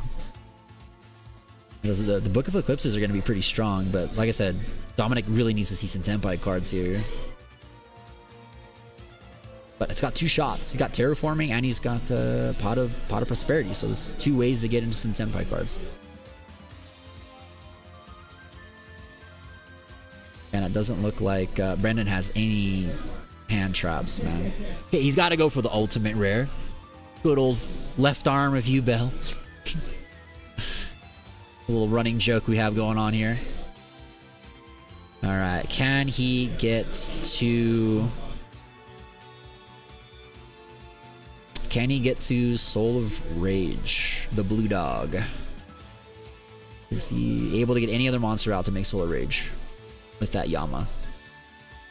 He's just gonna do it with the Phantom, okay.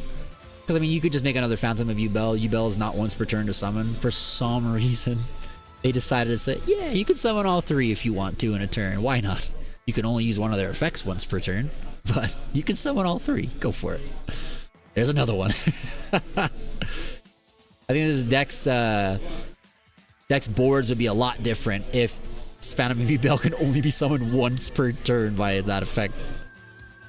Alright, so we're gonna set those 2 cards, and that's all of Brendan's cards in his hand. Oh, he's got 1 card in hand. Mystery card. Is it an Ash? If it's an Ash, he's in a great position. So Book of Eclipse starting off is gonna be really strong. It's gonna flip down the Caesar and the Phantom of Yubel immediately to turn those off. It's not bad. Not bad. Cannot flip down. The reason Soul of Rage won't go down is because Link monsters do not have defenses. They don't have defense points, so they cannot be put into defense position. So they dodge effects like that. Alright, we're gonna go Terraforming for the 1 copy of Sangan Summoning. And then looks like we have a Droll and Lockbird coming in. Is there a crossout designator for a Droll? There is. Crossout designator for Droll. We'll keep this turn on. There it is. All right, nice. Cross out doing its thing. It's like, no, I'm going to keep playing. So we're gonna go ahead and activate Pot of Prosperity here.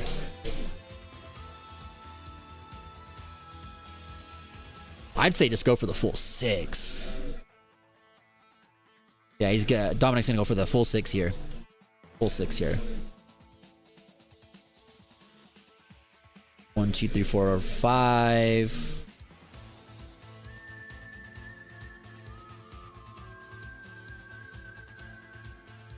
Harpy's Feather Duster, 100%. Put the rest away. Harpy's Feather Duster for sure. Bro. I don't know, son. I think Brendan's gonna get cooked on this game. I think he's gonna get cooked right here. Harpy's Feather Duster just for all spells and traps. That's 2 impermanences gone as well. Dang, son. That's crazy. That's crazy. Harpy's Feather Duster off the top.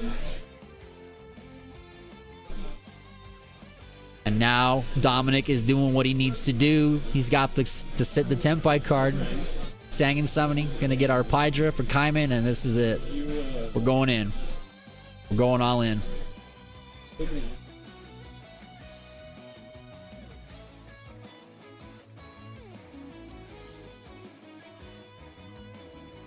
Now, thankfully, he can't, I was about to say, thankfully Dominic doesn't have to worry about that Soul of Rage because of the field spell. The Fire Dragon monsters are unaffected by your opponent's card effect, so he can't use the Soul of Rage to link these guys away. They are affected by card effects in the battle phase, but to my knowledge, Soul of Rage can only activate in your opponent's main phase. I'll double check, I'll look them up, but I'm pretty sure Soul of Rage has to be only in the main phase. If it was at any phase, this card would be ridiculous. Soul of Rage. During your opponent's main phase. Yep, there we go. Don't have to read any further than that. During your opponent's main phase.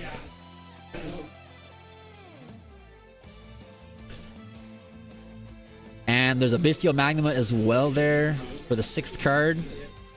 I think Brendan's in trouble. Dominic in a very strong position right here.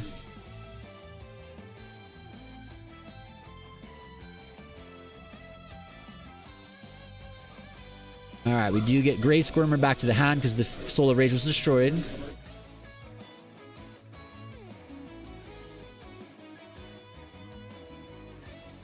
And then we've got those 2 face down monsters. One is the Phantom of Yubel, which I think is just 0. And then you've got Wave King High Caesar, which I think his defense is pretty low. Not mistaken, it's like 1,000 or something. I'll look him up. Let's see, 1,800. Yeah, he's weak. He's weak. He's not relevant, especially against that big boy. Does Phantom of Yubel have that effect where it can't be destroyed though? Like all Yubel cards do?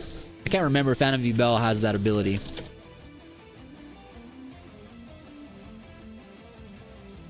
Yes, it does have that. It can't be destroyed by battle, and you take no damage from battle involving this card. And I would imagine that effect should still trigger once it's flipped face up in the damage step. I don't know if it has to be like already existing face up or not. Alright, Trident Dragion. Gonna go pop pop. Trident Dragion now can attack 3 times with 6,000 attack points.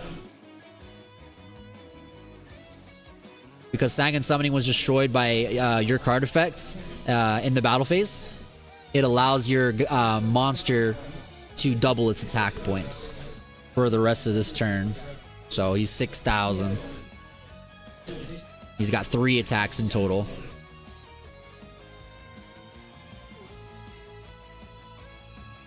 And then the Transcendent also gets to activate. Because the card was destroyed in the battle phase, you get to pop a card on the field, and that's game. Alright, we're going to game 3. We're going to a game 3, man. Alright. Quick work of game 2 there. The Crossout Designator coming in clutch. None of that would have been possible without that crossout. So That one has got to be feeling super good about that one. That's very, very nice to see that card in your hand. You always feel great when you have Crossout Designator in your hand.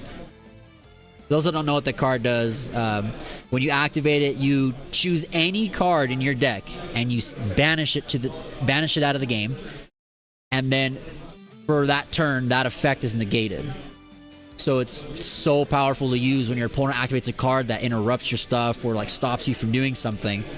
You use the Crossout Designator to then banish a copy of that card from your deck to then turn your opponent's effect off, so then you can keep playing, right?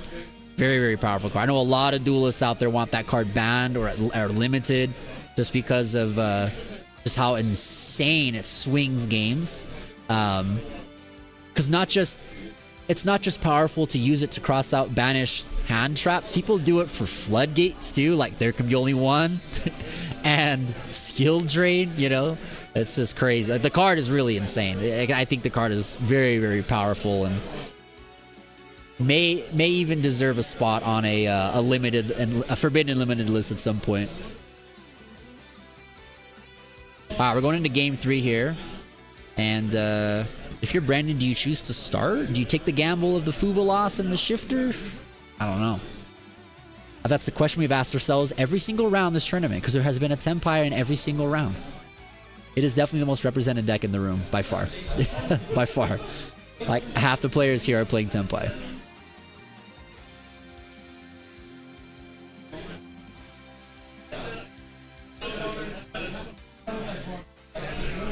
It's tough. Like, I don't know.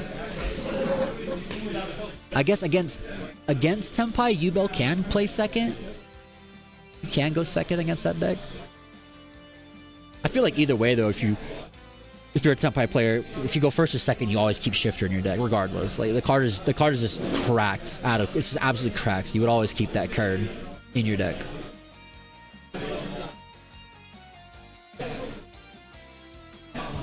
I don't think there's ever a situation where you side that card out of your deck. Unless you were playing against a shifter deck, right? But alright, we go. Game number 3. And Brendan is just considering if he wants to start or go second here. There's Harpy's Feather Duster once again. And Shifter. And Crossout Designator. Good grief. Alright. Does he have called by? He sure does. Alright, Brandon has the called by to stop that D-Shifter. Let's go, dude. That's crazy. Alright. Dominic's hand's looking pretty good though. He's got a Chundra, and he's got Harpy's Feather Duster, Crossout Designator, and Druid's Worm. Very good hand there. He's got Interruption on this turn with the Druid's Worm. He's got the Protection with the Crossout on his turn, and he has Harpy's Feather Duster again. All 3 games. Harpy's Feather Duster, man. Cards at 1, by the way. Cards at 1. Alright, we're just gonna go for a Fan of Yugioh right away. I like this. I like this a lot. That way, you can start your combos and not have to worry about the issue of like a Magnum or a Druid's Worm activating its effect. I like that. Very good. Very good heads up there from Brendan.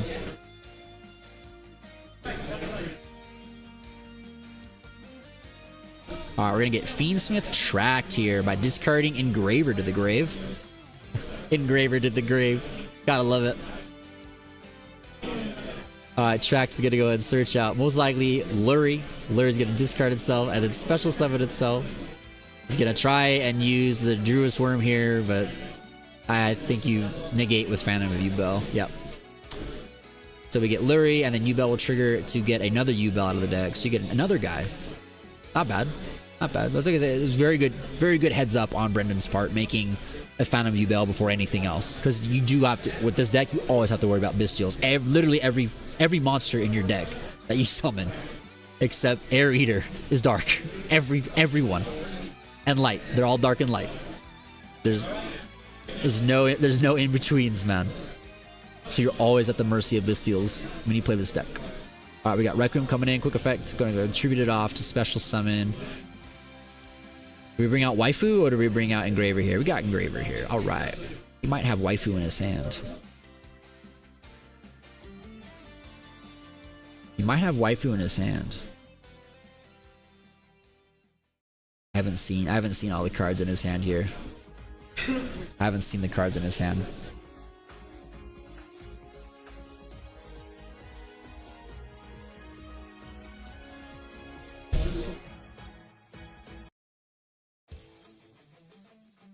Alright, where do we go here? Where do we go here?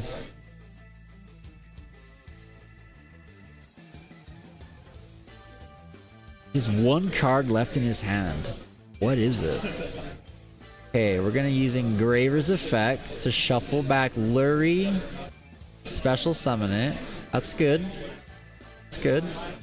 Got Wave King High Caesar here so you can stop the Druid's Firm next turn. Not bad. Not bad. But like, what else do you make here? Is the last card in his hand Lacrima? Does he have the waifu in his hand? Oh no. He does. He's gonna summon it. I mean, it's not bad. It's a fiend. It's a fiend, if anything else. So he can go into Yama here, get Shavara, do the thing. You can still make some plays here. You could also fusion summon and make another Phantom of Yubel. He's got options. He's got options.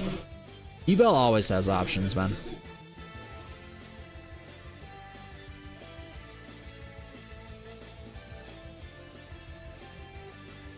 Let's see, Wave King High Caesar.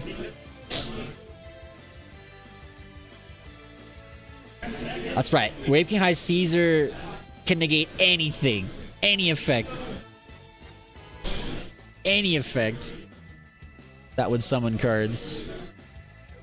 Does he have a Dark Ruler in his hand? I didn't see a Dark Ruler. I saw Chundra, Druid Worm, Crossout Designator, Shifter were his cards. Is that 5 cards? Shifter, Chundra, Crossout Designator, Druid Worm. What I said the other card was? Harpy's Feather Duster. He has Duster. Those are his 5 cards. There's no negates in Dominic's hand currently.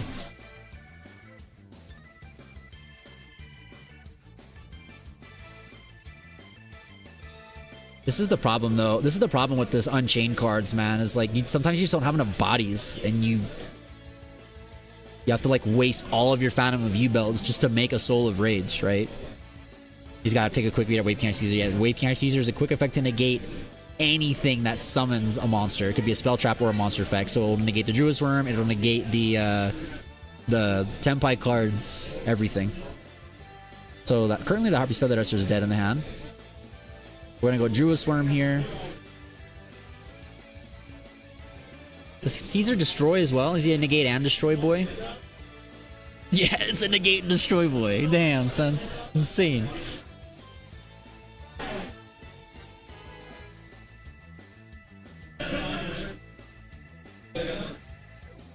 So he's gonna let that summon happen? No, he's gonna negate. Alright. Because it negates and destroys. It literally just gets a card out of his hand.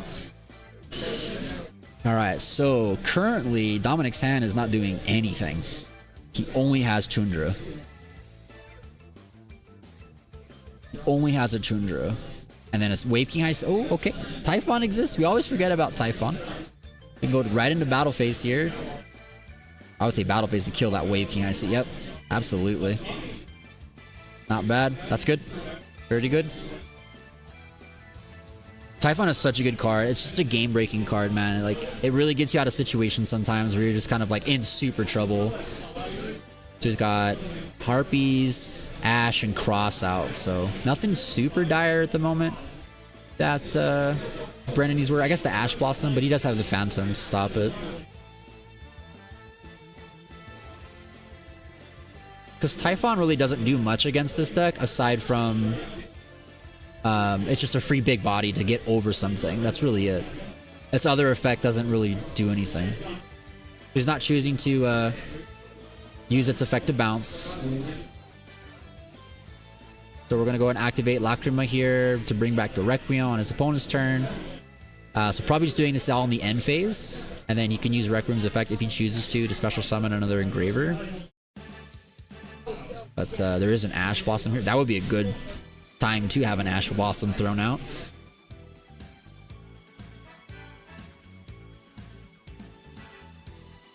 Nope. He's choosing to... Alright, there's Phantom of Yubel. That's good. Yeah, you can't Ash the Phantom as far as I'm aware, because it just says destroy a Yubel. You can Ash the U-Bell though if you want to. I don't see why you would, but... Alright, that does get that Phantom off the board though. Let's see if he uses the Requiem here to get the Ash out. Yeah, he does. Okay, so the Ash is gone. So let's see what Brendan can draw here. Doesn't have to worry about anything on his opponent's side this turn. Nothing at all.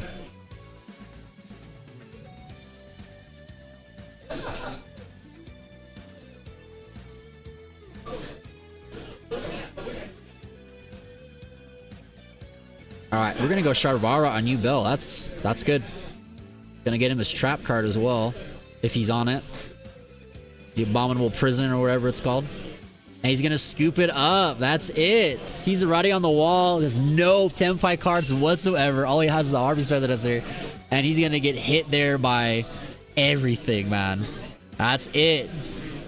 GG's in the chat. Very good game from both players, but Dominic just couldn't get into the Tenpai cards that game. And I think Brendan wins. Brendan takes it 2-1. Brendan takes it 2-1, guys. Nice. Nice. That puts him at 3 wins and 1 loss. He is looking really, really strong right now, so he's gotta keep it. He's gotta keep it up. He's gotta keep it up. He's got to keep it up. We're going to give away 2 booster packs of mega packs right now. So let's go ahead and head over to our table. And let's give away these packs, guys. So first off, make sure you like the stream. If you haven't liked it yet, hit the like button. Make sure you subscribe to the channel if you're new here and you haven't been subscribed. And then all you got to do, guys, is type the word Yugioh in the chat. That's it. Type the word Yugioh and you will be entered in. We're going to give away 2 mega packs right now to 2 lucky subscribers in the chat. So type the word Yugioh and see who's going to win these. I'll give you guys a couple minutes to join into that giveaway there in the chat. And then we'll have keep on cruising. So let's type the word Yugioh in chat for your chance to win some booster packs. But overall, been some good games. Been some good games today. I'm still absolutely blown away that we have seen Tenpai in every round, man. All 4 rounds have had Tenpai in it, dude. It's crazy. It's crazy. Yeah, go ahead and type the word Yugioh in chat, guys. We'll give you guys about 2 or 3 minutes or so to enter into the giveaway. And we'll pull 2 winners for 2 mega packs here. Ah, man, I wonder if we're going to pull an SP, man. We need SPs. Where's our SPs at? Alright, I'm going to go talk to Brendan real fast. So hang tight. Make sure to enter that giveaway. Type Yugioh in chat, guys.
Alright, ready? Alright, give you guys one last chance to enter the giveaway. All you gotta do is type Yugioh in the chat. Enter in for 2 mega packs here, courtesy of Gangrene Spanish Fort.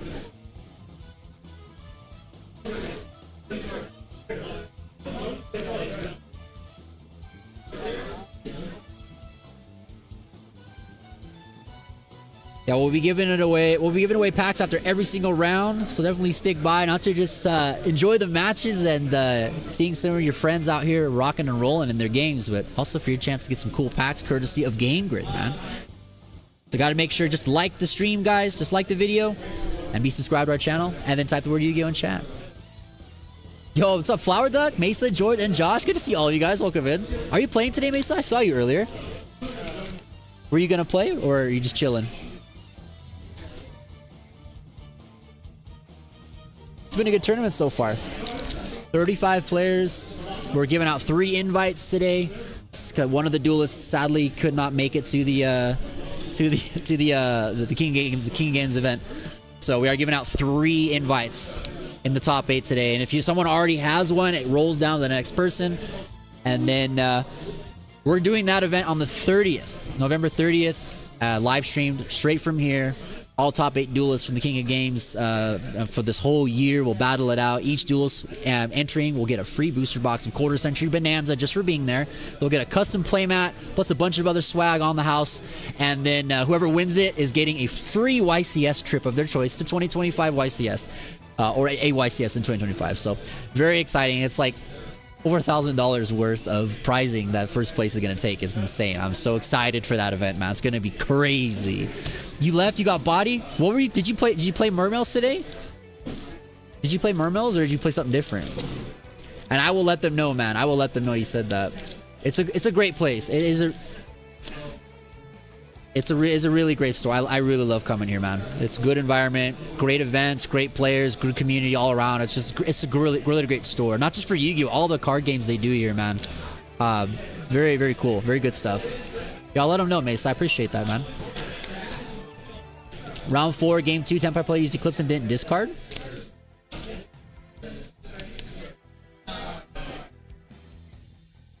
Wait, why would you discard for Book of Eclipse? Book of Eclipse just flips monsters face down, and then at the end of the turn, your opponent draws a card for each monster that flips back up. Eclipse doesn't have. You don't have to discard a card to activate Eclipse. You just activate it.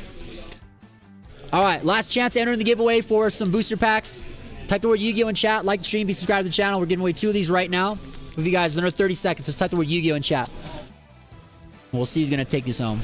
You did, and you bricked both game 2s in different rounds, but it was fun. Dang, man. Are you still playing the Deep Sea Divas, or did you switch up the deck? Because I've been seeing a lot of people switch up their whatchamacallit, their list and take the Deep Sea Divas out entirely. And they're just playing. The only way they're syncering now is with the Ice Jade card. No Divas? Okay. But you're playing the level 3 Deep Sea Girl, the one where you like discard a water to banish opponents' cards out of their hand. That thing's so insane. I didn't even know that card existed until I was playing here the other night. I played against a Mermail guy, and he used that on me in both of our games. And I was like, dang, that's a pretty good card. But thankfully I was playing Going Second Sky Striker, so I was still able to rip his boards apart. But got to look at my hand both times, and first game he ripped an Imperm, second game he ripped an Impulse. It's pretty good. Pretty good. I was never going to Imperm on his turn anyways, though. I'm just going to save it for your Neptibus, or you know, to then force the Toads, which is what I ended up doing. And I cleared the whole board. But it was cool. It was a fun matchup. I hadn't played against the new Mermails yet. It was really fun. It was like a really big challenge to solve. Like, wow, this guy protects them from being affected, and then like she's a quick effect to like kill stuff and surge, and like everything floats when it dies. Like I had to like bounce everything back to his extra deck, man. it was hard. All right, here we go. Picking out 2 winners right now for these booster packs. First winner is going to be Mesa. GG's to Mesa. Let's go, dude. Get a booster pack. And our second winner is Josh Doan. All right, get some love in the chat for these 2 duelists. Get these booster packs. Get these booster packs. You guys want me to open them on camera for you, or just give them to you sealed? Either is fine with me.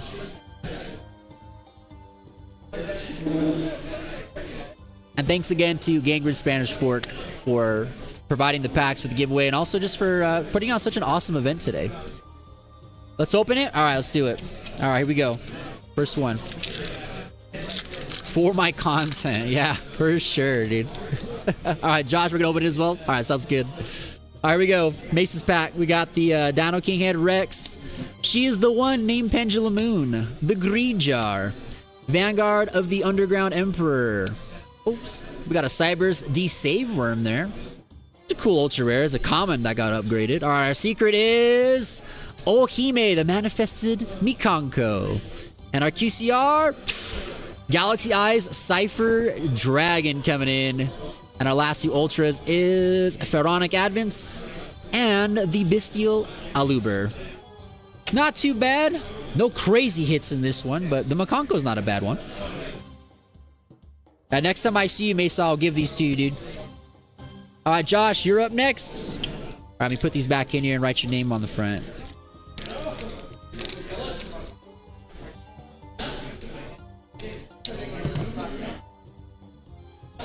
Alright.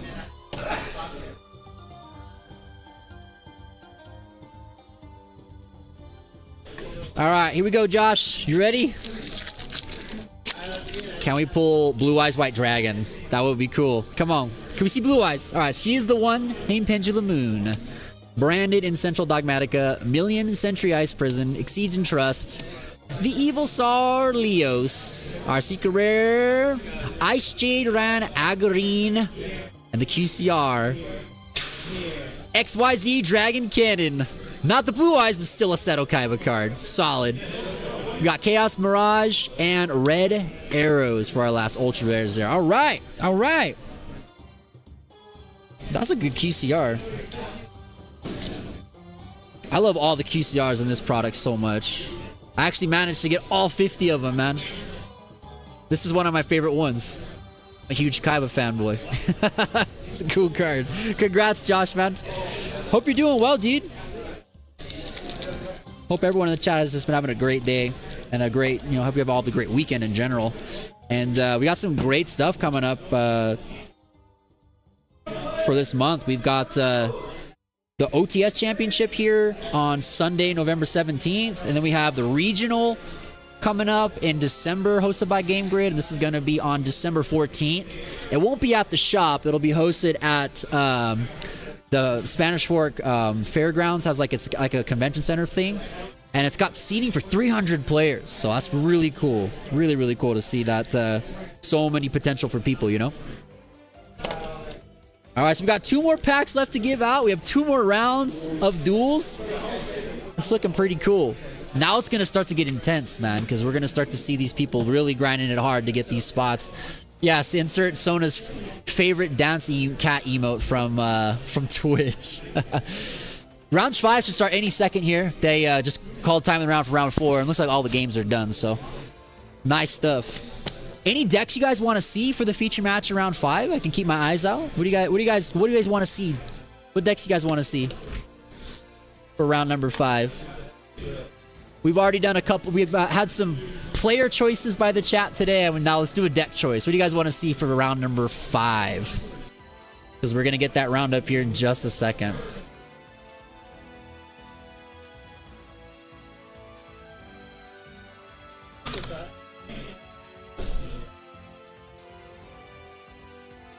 No more tenpai? Yeah, there's been tenpai every game. I can't control that, sadly. And it's like, we've been picking decks that are like also off the cuff a little bit too. Like we had Salamangrates on, we had Centurion on, and it was just still a voiceless voice on, but it was still just like every round was tenpai as the opponent. White Forest, huh? I don't know if anybody's playing White Forest today. I didn't see any White Forest when I walked around. Do you know if anyone's playing White Forest? No? I know that's Gary's deck of choice. Yeah. Yes. Yes, we are. Is there any ancient gear? No, not today. No ancient gear today. Josh says no White Forest because Gary's not there. Okay, fair enough. It's not a problem. Oops.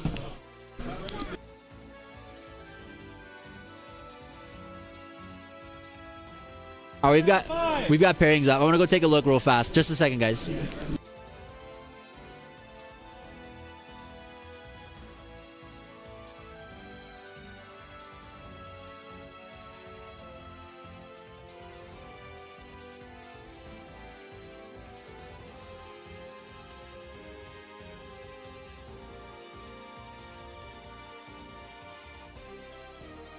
All right, we're gonna see some meta stuff again, but for good reason, because we got Bruno and Joey Chow that we get to play for this match, guys. They're both undefeated right now. This will be a very, very crazy game, dude.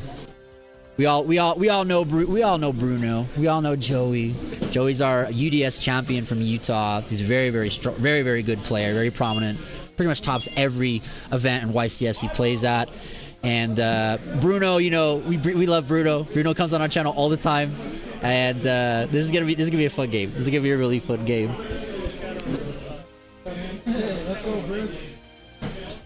All right, let me get these. Let me get their scene all set up. These guys are both 4-0. Looks we got Chow on the right and Bruno on the left. I'm not sure. I would imagine Bruno is probably on Bell Unchained. That's his favorite deck right now. And I know Joey goes between Fire King Azamina and Tenpai. Both of those decks he really likes as well. I'm not sure. We'll see though. We'll see. Sorry if we do get an unexpected another Tenpai match. I'm sorry if that happens, guys. I can't control it. All right. You think Bruno's on the Battle Wasp, bro? You think he's on that? On the Insect Spice, man?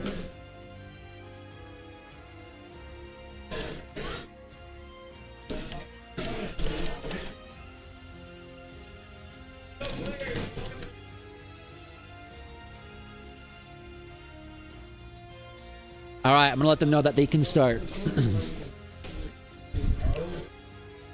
All right, you guys can start whenever you want. As soon as I see you guys draw your first card to start, I'll start your timer. Okay.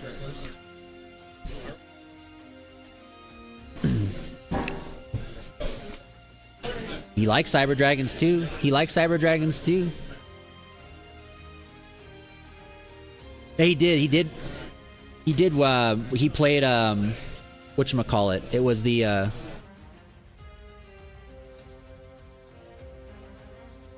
all right, they're ready to go. All right, they're starting. All right, looks like Bruno is up first. Bruno is up first. Let's see. He's on the U-Bell. So we're going to go ahead and get access to good old Samsara D Lotus. Going to go ahead and normal summon it and see what Joey does. No response there, so we're going to attribute it off to special summon his copy of Spirit of U-Bell from his deck here. And Spirit of U-Bell will trigger to search the Nightmare Pain. So Bruno already off to a great start here, getting his probably two of the best cards in the U-Bell deck into rotation. We're gonna go ahead and link off here. Get our Grave Squirmer action. Gosh, Grave Squirmer is such a custom card, dude. It's such a custom card. I remember when I first saw the art for it, and I was like, "Oh, another Squirmer!" I was like, "Oh, dude, I remember those from like Duel Monsters era. That's cute." Or maybe GX, but then I read the effect, and it was like, "Oh, this is custom for you, Bell." All right, there's Terra Incarnate. He does have that ultimate rare we were talking about earlier. Bruno's got a beautiful deck. Joey also is usually playing on max rarity cards too. All right, we're gonna go into the Moon of the Closed Heavens.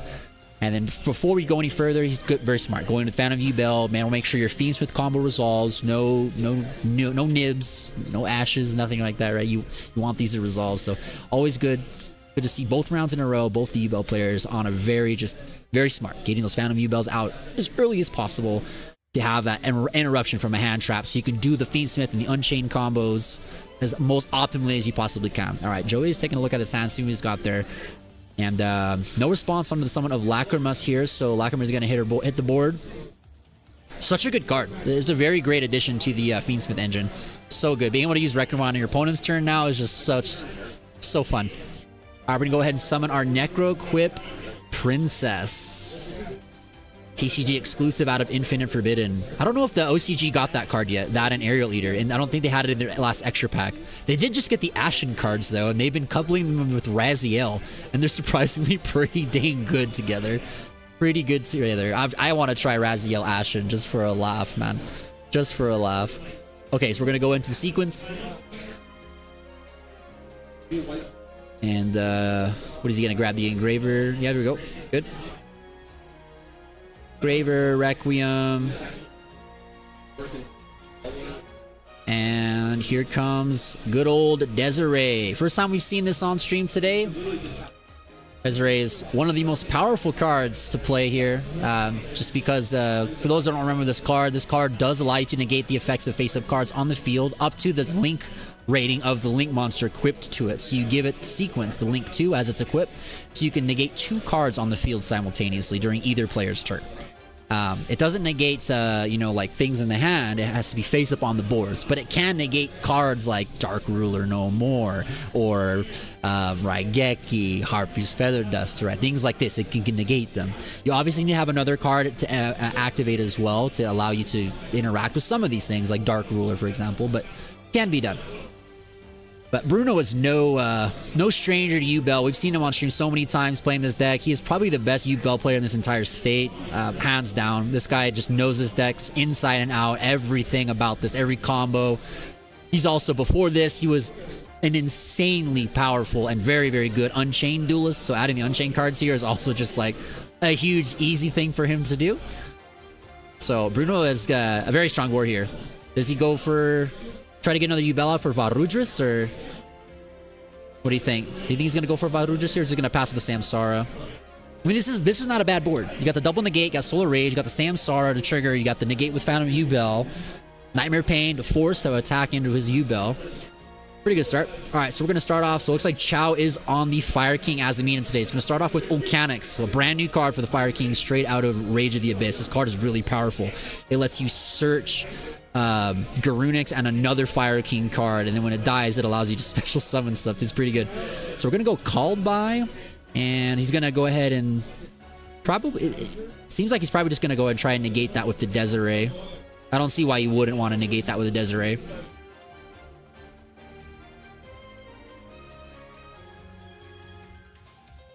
I mean, technically, he has the option to just negate Volcanics and Called By with this Desiree here. Let's see if he has another card. He's looking if he wants to chain something else here. Kieran is an option. He can Kieran to destroy the Volcanics to trigger her other effect, and then she'll dodge the hand trap. And or the negative Desiree on board, if that's what Bruno's trying to do here. Looks like he does have a Kieran in his hand. He's really thinking about using this Kieran here, but I think he's just going to let it resolve, so it's just going to all get negated by Desiree. Yeah, for those that don't remember, Fire King Kieran, it's been a while since we showcased Fire King because the deck was not really good over the last couple formats. We haven't seen Fire King since the beginning of the year. But remember that Kieran, High Avatar Kieran in your hand, you can destroy any fire you control on your field or hand, and he special summons himself. So it's a great way for all your cards to get around Ashes and Veilers and all that kind of stuff, right? Alright, so we got Dominus Impulse coming in to negate the summon. Very good. And then he's going to go ahead and just activate an Azaroon. Very good. So this is going to give him that token monster, which, if you don't remember this card, it's a Solemn Judgment. When your opponent would special summon a monster as an inherent summon, you contribute the token to negate and destroy the summon. Just like it's literally a Solemn Judgment. And you can search it out with Silhouette, Trick Rabbit, but you don't really use that card in this deck because you're locked into Fiends like 99% of the time. Alright, so we're going to go ahead and activate Bonfire here, but it's going to get negated, and we're going to activate Deception of the Sinful Spoils. So playing these cards really, really well, coming down to like probably one of the most powerful cards here to get something rolling. Deception will allow you to access more Sinful Spoils cards, which allows you to access the Azamina engine, which allows you to then freely get access to Original Sinful to get to your Snake Eyes combo. These new Azamina cards are absolutely unbelievably insane and just add such a huge ceiling to anybody playing these fire decks. And soon to be Gary with your White Forest, man. You'll be able to play all this in there, and it's probably going to be one of the best decks in the room. The White Forest Azamina stuff is looking pretty strong right now in the OCG. Alright, so we're going to go Hollowed Azamina here to get our fusion out. Just seeing if he's going to go for Silvera or a Recielago. He's going to go for Recielago first to get the search. When this card is summoned, you get to search for a copy of Sinful Spoils. or Azumina, and he's just gonna scoop it up. He had the hand traps, he had all the hand traps, all the negates, plus he still had Abomination down, the prison, excuse me, the chain prison, to get a pop, and then revive the Solar Rage to try and do the link again. Pretty good. Joey had some really good cards there, the called by, the Dominus to stop a lot of those stuff, but Bruno just had too much. It was just too much there. Having all those hand traps, plus that was a lot. It was a lot. GG's there. Game 1 though, going very quick there for Bruno. And it's going to go ahead and get our sideboard going on. I'm pretty sure Joey's going to want to go first here on game number 2. It is very nuts, dude. I agree. I agree. I agree.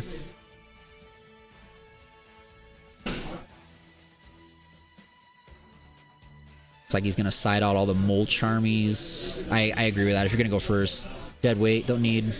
Yep. So it's like we got Veilers. Okay, okay, okay, okay. I'm excited to see. I'm super excited to see this next. Like post side is where these matches get really insane, and especially like duelists of these calibers, man. Both these duelists are they're no slouch, no stranger to streams, to high stakes events, to top tables, to undefeated records, etc., etc. Both these players are very, very good at what they do, and are definitely some of the best players that Utah has. So it's really, really cool that we get to feature both of them right now. And you got your wish, Flower Duck. No tenpai. No tenpai. There you go. No tenpai. Finally around with no tenpai in it.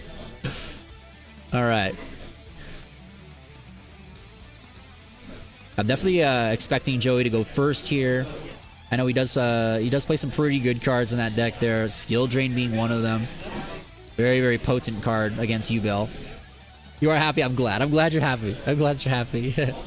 And we'll be giving away another Mega Pack after this round, guys, so make sure to stick around after the game. Make sure you subscribe to the channel, like the stream, and just enjoy the match, man. All right, starting off draw face Wanted. We do have Fuvoros, though, coming in response.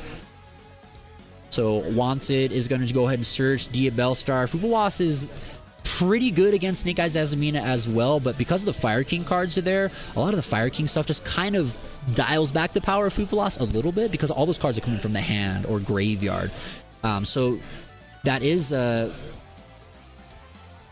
are some lines that you can do with Fire King Snake Eyes under Fuvoros, where you can give your opponent 2 to 5 cards depending on how greedy you want to get, but your boards are not the worst.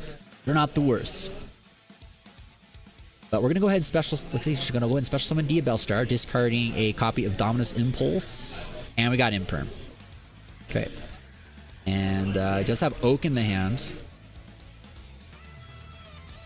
It's got Oak in the hand, so you could just summon Oak to get access to Flambers here, but then what's that really going to accomplish? Not much.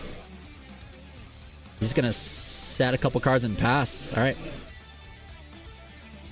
I know he's got Anti-Spell, I saw that, which is insanely powerful in this one. We saw him side that in with the Skill Drain as well. 2 of those very powerful Floodgates. Evenly matched is there. Alright. Alright. Oh, so he discarded Imperm, so he kept the Dominus in hand. That's pretty good. What do you keep here? Do you keep the anti-spell or do you keep the set? Probably keep the set card because we know it's another interruption. He's got Dominus in hand. He's got another interruption set there. It'd be crazy if that Skill Drain face down, man. Alright, we got Opening of the Spirit Gates. So gonna go ahead and search in for a Dark Beckoning Beast to get the plays going.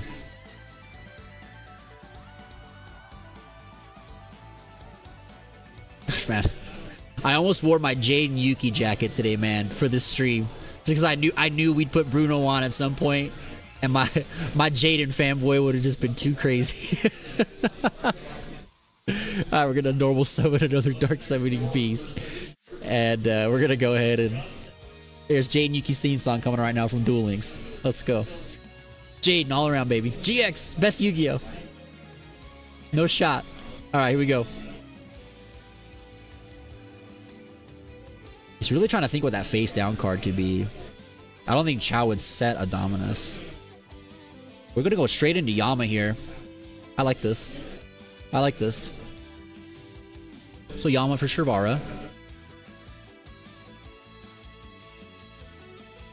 let's see what that next card is in his hand. This is main phase 2, by the way, because we did evenly match here. So Joey will get another turn for sure. Evenly matched, though, is such a powerful card. I love that card. I'm siding 3 of that right now in most decks I play. Alright, so he's going to go ahead and discard the Mulch Army to destroy the Sharvara. But then we do have the... He did set the Dominus. Alright. Yeah.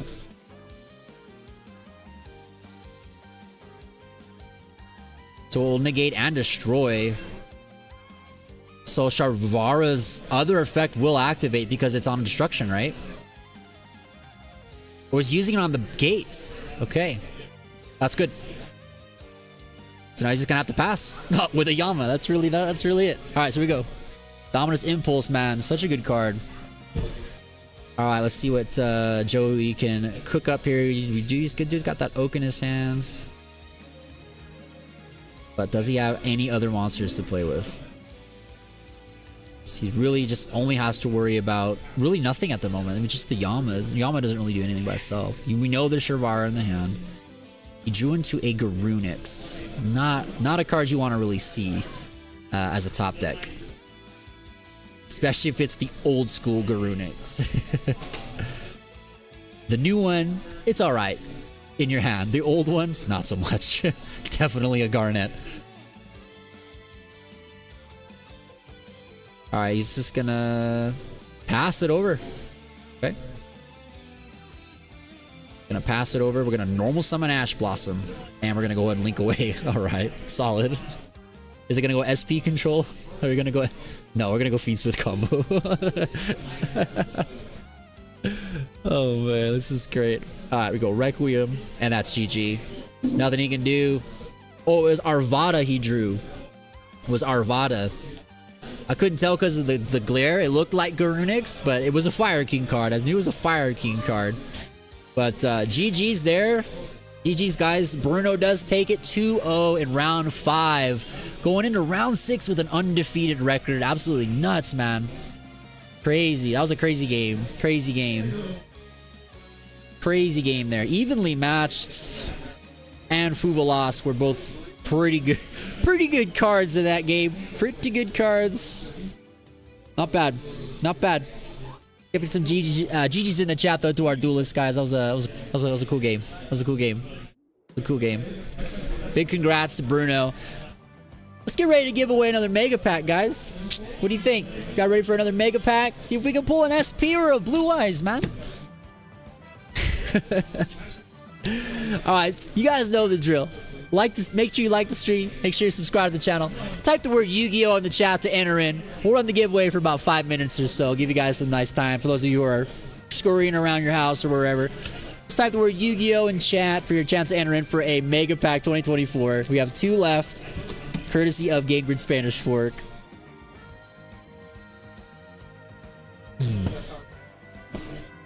That's been a quite the game today, man. Quite the games today. Quite the games today. Gotta say, I really enjoy commentating these matches. It's a lot of fun. It's a lot of fun. It's a lot of fun. Yes, type the word Yu-Gi-Oh in chat, guys. We'll run this giveaway for about 5 minutes or so, because I know some of you guys are cruising around your house and stuff. But just make sure to like the stream, be subscribed to the channel, and just type the word Yu-Gi-Oh in chat. 5 minutes on the clock for your chance to win a 2024 Mega Pack as your prize. Alright, I'm gonna go grab a drink real quick, guys. Hang tight.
Oh, what a great song we came back to.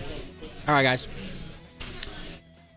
Make sure to enter the giveaway for the Mega Packs. Type the word Yu-Gi-Oh in chat. Type the word Yu-Gi-Oh in chat. Chance to win a Mega Pack right now. Just type the word Yu-Gi-Oh in chat right now, my friends. I want to give a couple shout outs real quick there. First off, I want to thank all of our channel members out there. Thank you guys so much. Blazing Embers, Sona, Isaac, my beautiful wife, T-Dog, Marcel, Galactic, Christine, Zeph, Card 4, Angel, Mike and Barb, Synchron Explorer, Trips and Savvy, and our duelist tier, Larry D and Puppy Pack, and our King of Games, Dogman, Captain Lake. Thank you guys so much for all your support on the channel. Really appreciate you guys. Can't do what I do without all of you guys' support. And a big thank you, of course, to all of our Patreon subscribers, Addy, Zelda, Lisa J, Bean Geek, Isaac, Juice, Logical, Chimichanga, Thunder King, our Dictators of Devastation, Wyman Guy, JT, Larry, Quinn, Savvy, That Guy, Trips and Puppy Pack, and our Kings of Devastation, Condor, Spartan, Cerberus, and of course my mom. Thank you so much, Mom, for always being one of my Kings of Devastation. And we can't forget our beautiful moon tier, Zephyros. Guy rocks his own custom tier. He's that cool. Thank you guys so much for all of your support. And thank you everyone that's been tuning into the stream today. I really appreciate all of you guys. It's been absolutely an incredible time, a great experience. I always love doing this for you guys. I'm going to eat a little bit of food real quick while we do our giveaway. But don't mind me. Don't mind me. Okay, Rody, welcome in. Bruno 120.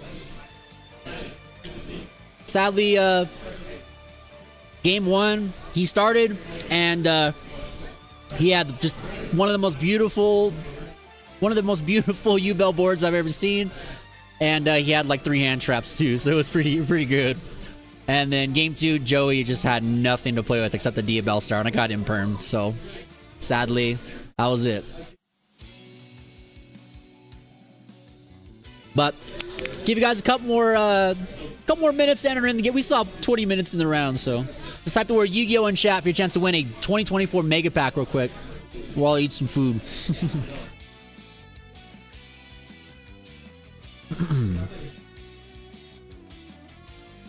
Yeah, next up is gonna be the finals, guys.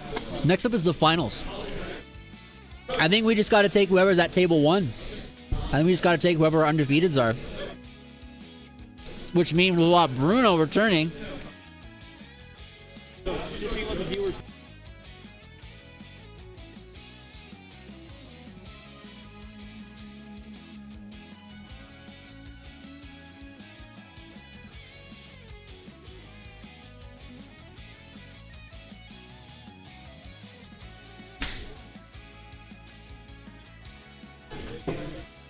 Get the kids out of the shop. Thank you.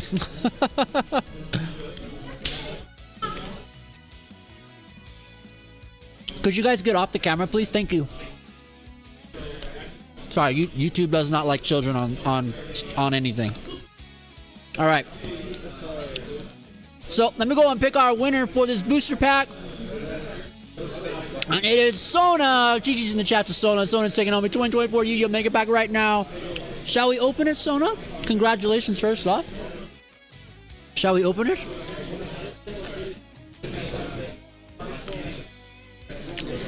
What? Why do you laugh?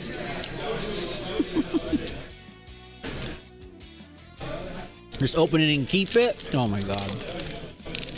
Or I'll open it. Depends on the card. Okay, if it's a cute card, she'll take it. If it's not a cute card, she won't want it. I know Sona all too well. Got Rounded and Central Dogmatica. We've got the Cuckoo Commanded Cocoon. Okay, that's a cute card. It's just a little baby chick. Got Vanadium Breakheart, Tenchi Kaimai, Earthbound Prisoner Groundkeeper, Vicious Astroloud for our secret rare.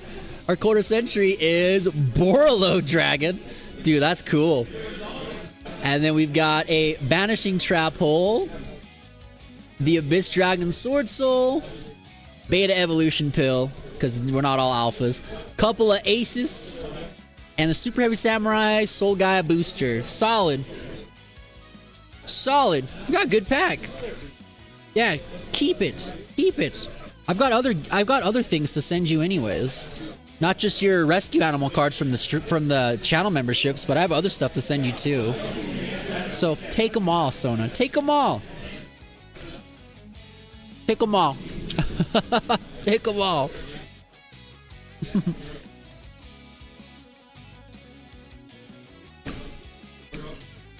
Alright, we got one more booster pack to give out and one more round of Yu-Gi-Oh as well, guys. One more round of Yu-Gi-Oh. The finals is coming up. Let's see who's going to be taking home all these booster boxes today. We have 12 boxes of Rage of the Abyss going out to the top 8 today. First place is going to get 4 of those boxes just to themselves. That's crazy. Crazy. More chances at birds. Fuvolosses, Fuvolosses, Fuvolosses. Fuvolosses, Fuvolosses. I know Sona wants to pull that card. I remember when we were pulling those on the videos. She was just like, "Oh, that one's amazing."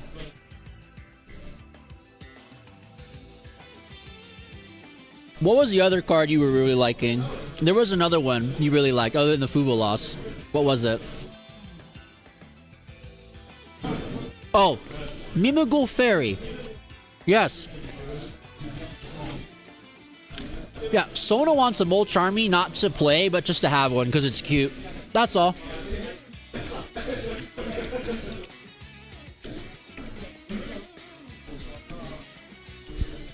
Yep.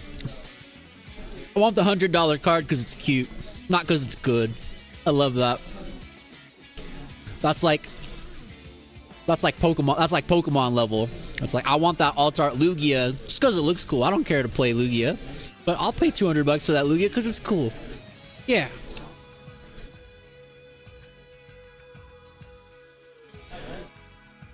Still got a lot of serious Yu-Gi-Oh going on over there though.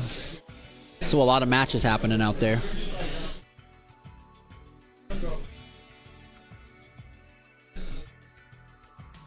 You should get the quarter century Secret Rare version one, Sona. Get the crazy one. Get the crazy one. All right. We've got 15 minutes left in round 5. There's still quite a number of matches being played out. We'll have our finals coming up very soon. And we got our final Mega Pack to give away as well. Got one more Mega Pack to give away. Big shout out again to Game Grid for sponsoring the giveaways for the stream and also for throwing this amazing event. Absolutely amazing event. I'm just always happy to provide you guys the commentary. And to just showcase such incredible duelists here in Utah, man. Because I'll be honest, if you would have asked me back when I was playing competitive Yu-Gi-Oh, like, about Utah, I would have been like, probably no one even plays Yu-Gi-Oh there, right? Me coming from California, like, I would have never guessed, right? Would have never guessed. And that's kind of the beauty of this, right? Is we get to just like kind of showcase, you know, this amazing talent here. And there's a lot of great up-and-coming players that are just brand new to the game in this format that are doing so well. And I'm super happy to see people just kind of like finding their stride and playing the game and enjoying it and just doing really well. It's really, really great. Speaking of, Emmett, how you doing? I am, right now 2 and 3? I just lost some mirror match. Yeah? What happened? It's just where I zombie vampire to get more.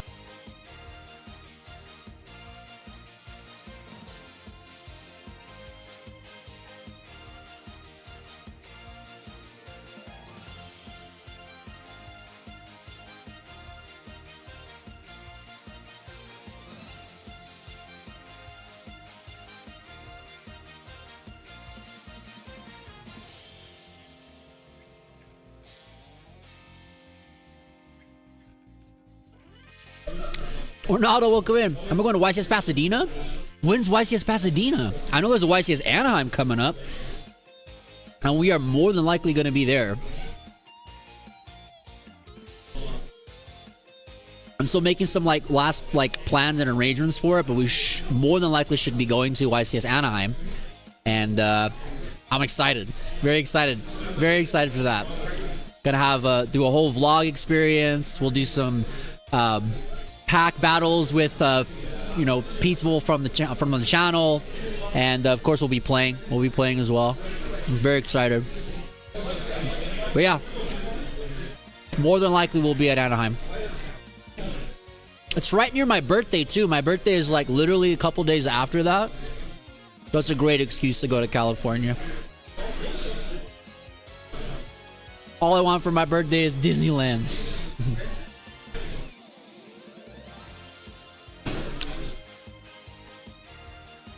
Amber! Don't mind me eating my vegetables though.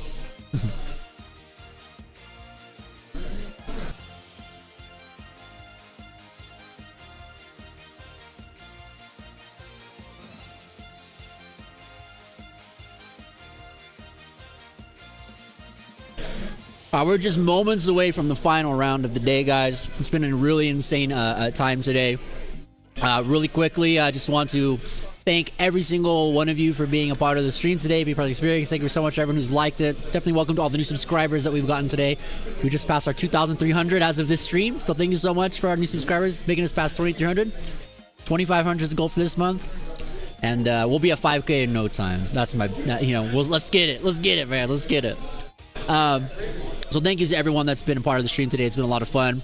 And big shout out to Game Grid Spanish Fork for putting on this amazing event, getting all these all this crazy stuff going on and making this happen, man. It's really, really great. And big shout out to all of our channel members in the Rescue Squad: Blazing Ember, Sona, Isaac, Lucy Lou, T-Dog, Marcel Galactic, Christine, Zev, Cardfort, Angel, Mike, Barbara, Synchron, Trips, and Savvy, our Duelist Tiers, Larry D, Puppy Pack, our King of Games, Dogma, and Captain Leif. Thank you guys so much for your support to the channel.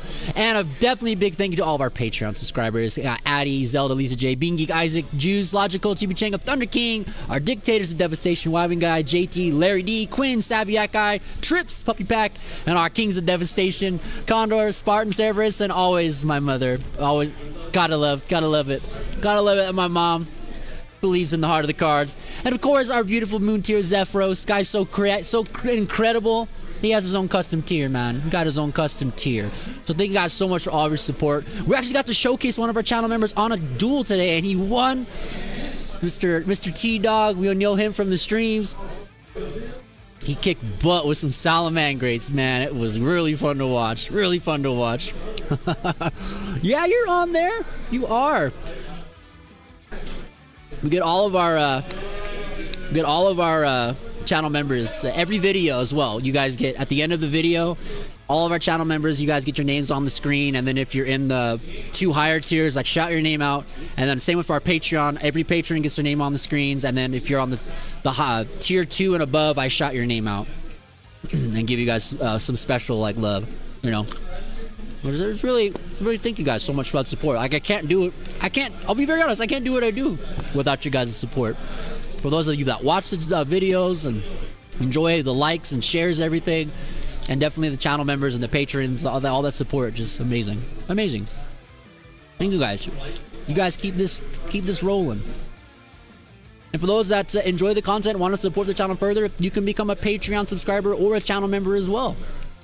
You can click the join button on your screen for as low as $1.99 a month to directly support the channel, and you get your own special badges and emotes on all of our live streams, and also in your comments and videos you get your badges and you can put your emotes in the comment sections as well. And that support goes directly into supporting my work here, to continue to be able to help with events, booster box openings, traveling, all that types of stuff, right? And same for the Patreon as well.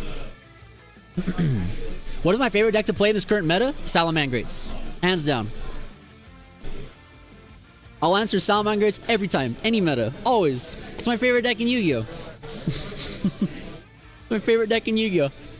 I love Salamangrates. And we've been kicking butt with Salamangrates lately here. I've been testing a number of different builds here at locals, and I gotta say, they've been very good. They've been very, very good. Have I traded in domain format? Yu-Gi-Oh! Commander asks. Domain, like domain monarchs?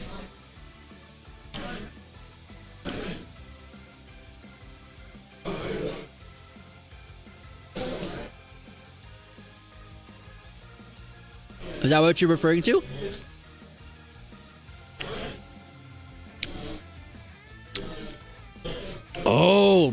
a special thing. Think Commander, but Yu-Gi-Oh. No, I've never even tried that format for Yu-Gi-Oh before. Not once. I've heard of it. I've heard of, I've seen people post about it on Facebook before, about hosting those domain events. I've never tried it myself. It sounds like a fun experience, I gotta say. 100. So basically, I'm assuming it's just, like you said, same as Magic, where you have 100 cards and you have only one-ofs for your deck. Is that how it works?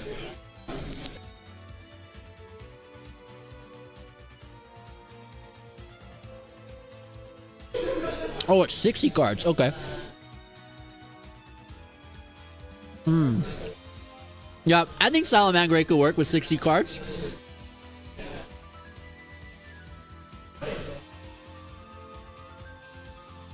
You do lose the whole gimmick of the deck, though. Yeah, I'd play Foreman Skipper, Backup Secretary, Crusadia Reclusia, Sea Archiver, like every freaking Cybers Extender in existence would go in that deck. So like every hand you'll have this like, oh hey, Mirage Talio, let's go, right? Every Cybers Extender, because they're all level 3. That's the other beauty of it. They're like all level 3 cards, except Skipper's not, but. Yeah, Format Skipper will allow you to get your reincarnate links. That's the way you can cheat it out. That's the only way you can do it. Otherwise, the whole like gimmick of Salamangreats won't be playable. But yes, Format Skipper will allow you to cheat them. That's right.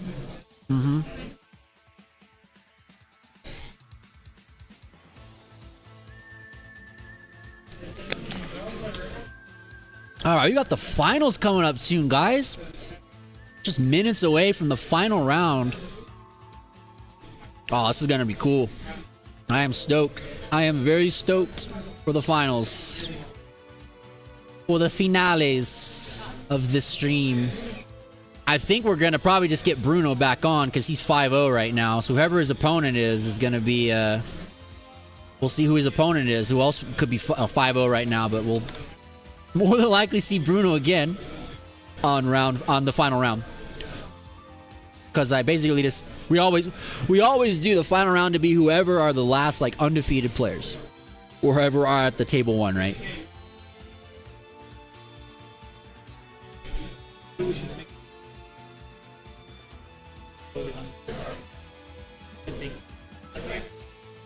What's his record? He's X1. He's in 3rd place. Oh. Okay, I just got word that one of our game grid players, his name's Ryan. He is playing a very off-the-wall deck today. I know it has a combination of cards around the Dynamorphia strategy. He's in 3rd place right now. We're gonna feature that for the final game. I want to see some Dino freaking Morphia, dude, take on and maybe even win this tournament, dude. What? Let's go, man. Dynamorphia, let's go. Ryan is on fire. What are the decks in the finals? I don't know who the other undefeated duelist is, but one of them will be Yubel. One of them for sure is Unchained Yubel, fiendsmith.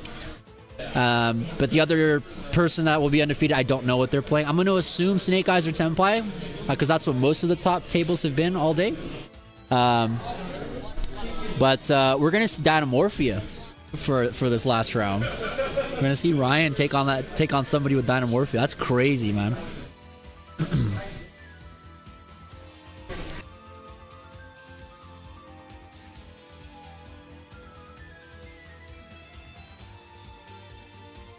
Have I ever considered trying the Master Duel Masochist Challenge? What the hell is that? What is the Master Duel Masochist Challenge? I feel like just playing Master Duel makes you a masochist sometimes, man. Some of the like just cringe I see come out of that game. Oh boy.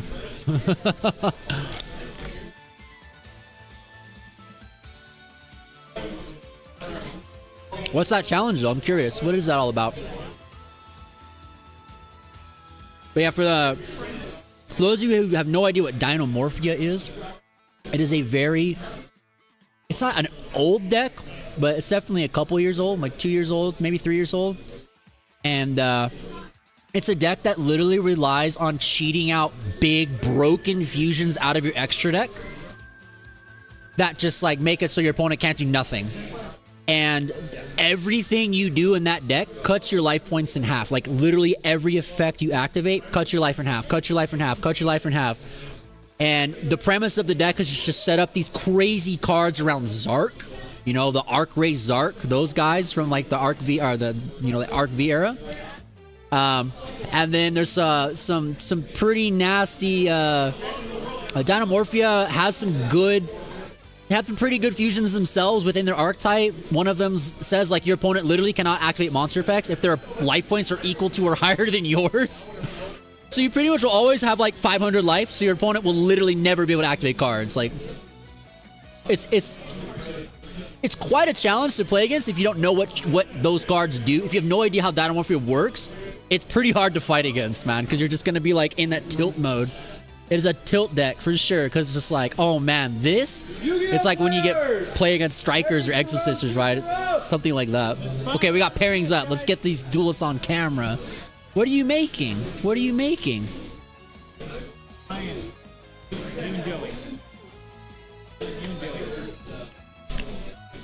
Ryan, let's see it. I want to see some crazy fusions. He's like, okay. Right on. All right, so we are going to have a returning duelist to this final round from our last one. Joey Chow is returning. And he's going to be fighting against Ryan on the Dynamorphia strategy. This is going to be very, very interesting to watch. We know that he's on the Fire King Azamina Snake Eyes. This will be cool. This will be a good finals, man.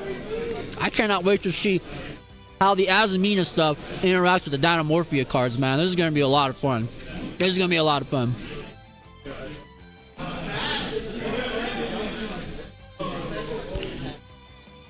Hey, sorry. Am I on stream again, or is there someone else right now? I just got word that Ryan is X1 with Dynamorphia, so we're gonna stream this.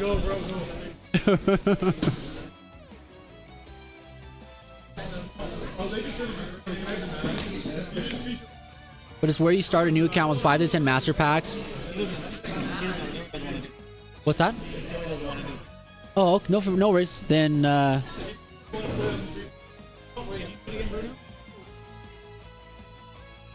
we can do Bruno and Salo, or Ponzi and Milo. Either one of those I'm fine with. Yeah? Okay. Alright, we gotta change up. Change up real quick.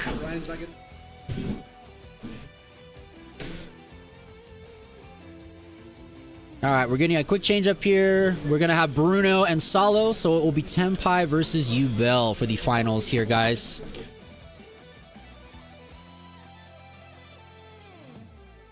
So the duelists are getting set up at the table right now.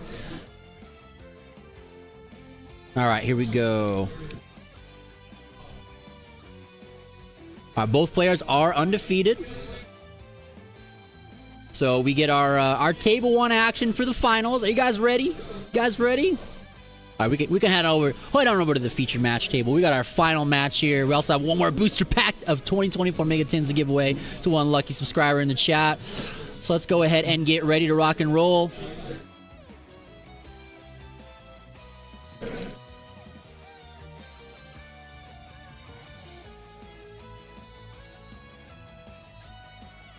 Should be a lot of fun. Should be a lot of fun.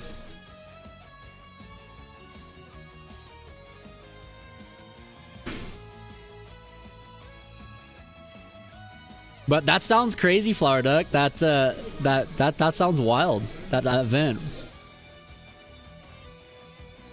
As I can see, number 1 versus number 2 last round. Yeah, that's usually what we do. That's usually what we do. I think every event we've streamed here, we've done that.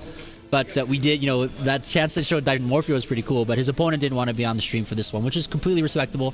I do not force anybody to come on camera if they don't want to. I respect people's decisions over me commentating stuff. All right, but we are going to get our final round here. And it's going to be a crazy game. Going to be a crazy game. Going to be a crazy, crazy, crazy game. Let's see what Tenpai versus Yubel is going to look like. All right.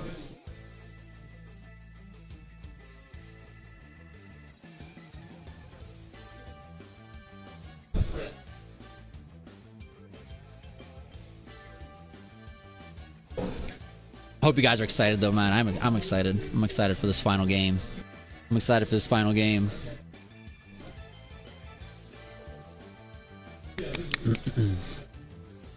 There's something real quick with the deck, with the judge.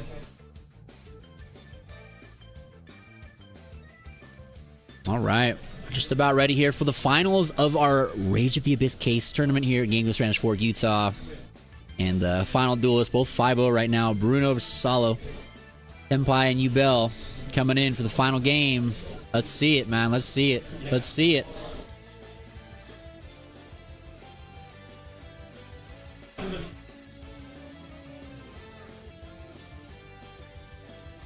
Alright, so just gonna get a roll here. Salo with a 2, it looks like. And Bruno with a 7. So I'm assuming Bruno's gonna want to go first. Oh, that was a 6. Okay, so it's a 9 and a 5. All right, so I'm assuming he's just gonna be forced to go first because we know he's on Tenpai.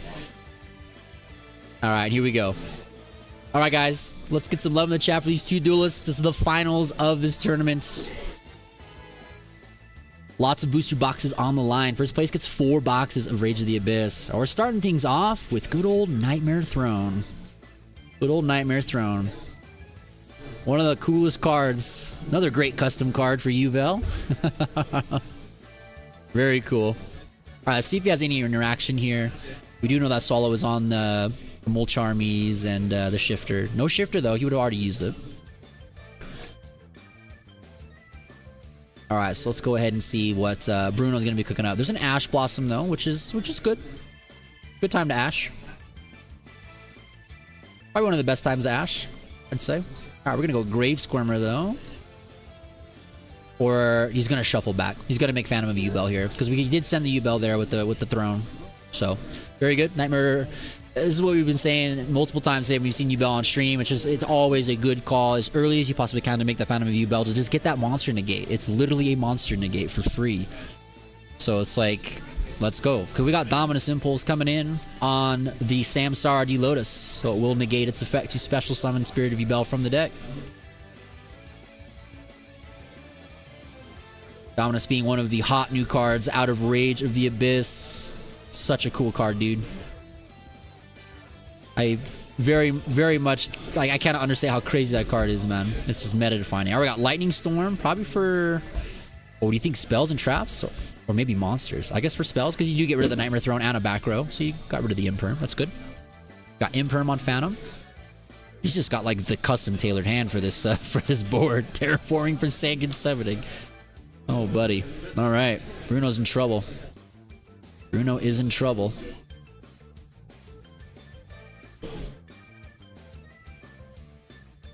There could not have been a better combination of cards in this opening hand. Like, wow. Insane. And Desires on top. Holy moly, dude. Alright, we're going in. We're going in. Desires is a newer inclusion into this deck. A lot of people have been playing it to replace, you know, you lost 2 copies of Prosperity. So most people are doing 1 of each. 1 Desires, 1 Prosperity. Some people are maxing out, dude. Are maxing out.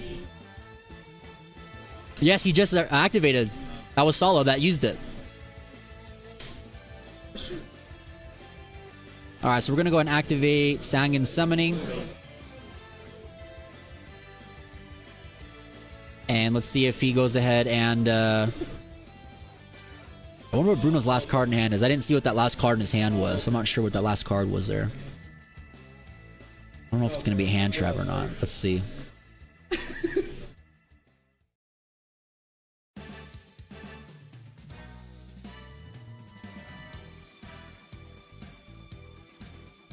So those are his 2 draws. Desires. You just get Pydra here. Do you need Genroku? Maybe he just hard drew it, so he's gonna go for Chundra instead. Not bad. He might just have it. Yeah, he hard drew the Pydra off the Desires. Very nice. So we're gonna go Pydra to search for the Sanguine Kaiman. And then, unless Bruno has any way to stop Tenpai combo, this is a very quick game 1.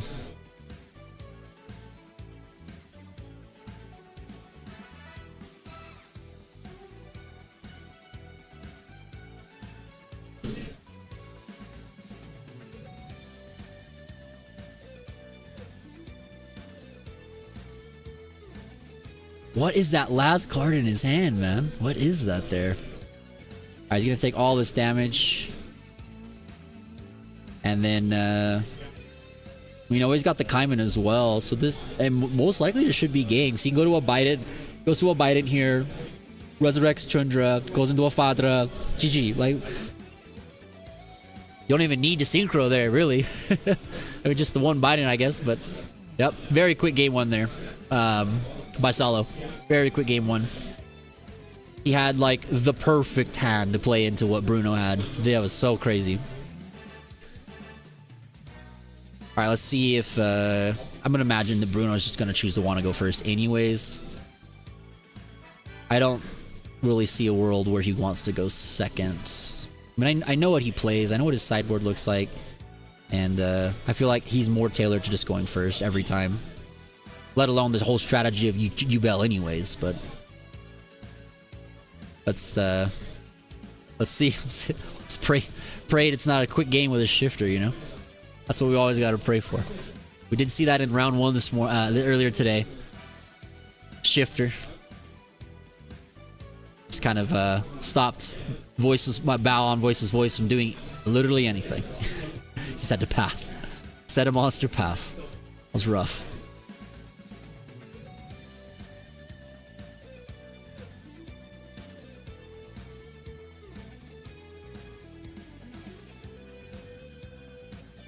Interesting. Okay, so it looks like a cross out package is going in with D barrier. It's pretty common.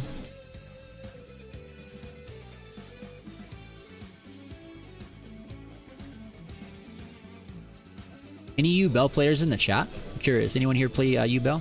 You like the purple sleeves? Yeah, they're pretty, huh? They're pretty cool. They got like there's a big dragon on it.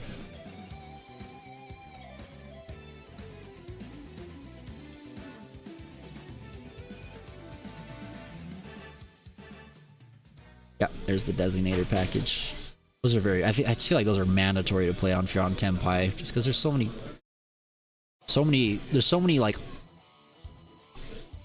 options for that card, man.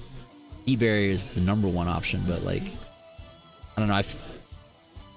People like, you could probably start citing into T-Roar too. One copy of T-Roar, because that card's becoming extremely popular. We already saw it on stream today, like when we had our one of our YouTube channel members playing Salamangreat earlier, just decimated a Salamangreat duelist because of the threatening roars. Two threatening roars in a game, and then just goes to just an OTK, right? Threatening roar is so powerful against Tenpai. So I feel like Tenpai should probably like get a heads up on that and maybe start sighting one in for that crossout package, so you can out T-Roar and D-Barrier. Because D-Barrier, you can still win the game under D-Barrier. It's not always gonna happen. It's very rare, but you can still win in one turn under D-Barrier if you have the right cards. But regardless, you can still go into your Exceed package and just like have some stuff to interact with your opponent. But T-Roar kind of just don't really get to do much of anything except like make a link and pass, you know? Or if you want to, I don't know, some people do play the trap card still, where you can, you know, just take advantage of that to just cheat on the trap card on their turn. Just end on like one thing. Skip their main phase. I don't know. There's a lot of weird things. There's a lot of interesting ways I've seen people playing this deck lately, and it's really, really cool. I'm excited to see. I'm so excited about this format, as a lot of people are just really changing a lot of ways that they're playing these decks that we've been seeing for, you know, 6+ months now. And I like it. I like it a lot. There's a lot of different like thought processes around these decks right now. All right. Game number 2 is coming up, and I'm gonna take a wild guess that Bruno is gonna start. Here we go, guys. Game number 2 of our finals of the Rage of the Abyss case tournament. Nice handshake there from our players, and that is a hand. That is a hand. He's got fiendsmith tracked. He's got terraforming. A lot of gas in this hand. So pretty hard to do the throne. Good. No shifter. I'm sure he's gonna feel nice about that. No shifter right now. No shifter. Let's see if there's any Fuvalwasses though. Bruno's in trouble if there's a Fuvalwass coming in. I don't see called by this time.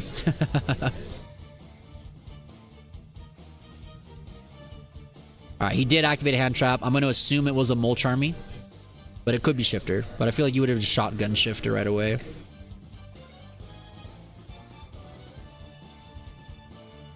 Alright, so we're going to go Nightmare Throne to search Samsara D Lotus.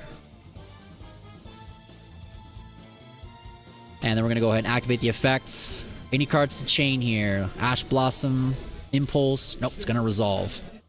Alright.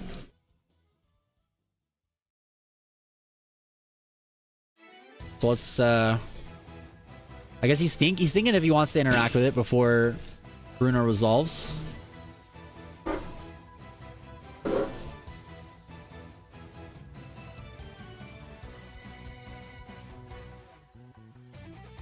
I mean, it is a critical card to negate if you do have something like Ash, but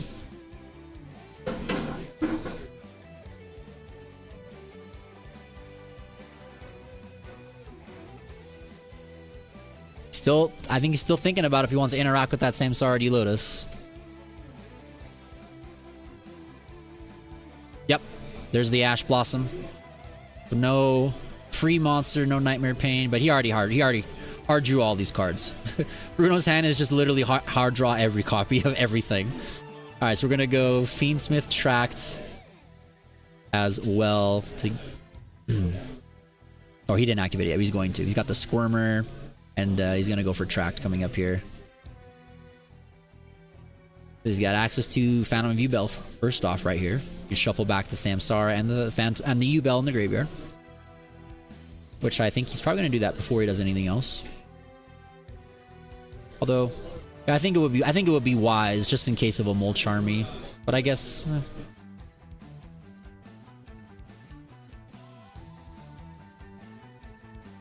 All right, so there is a draw. So it was a Fuvolas that was activated because that was from deck. ENTIRE Incarnate, beautiful ultimate rare. I gotta say, the card looks so good as an ulti. It's so beautiful.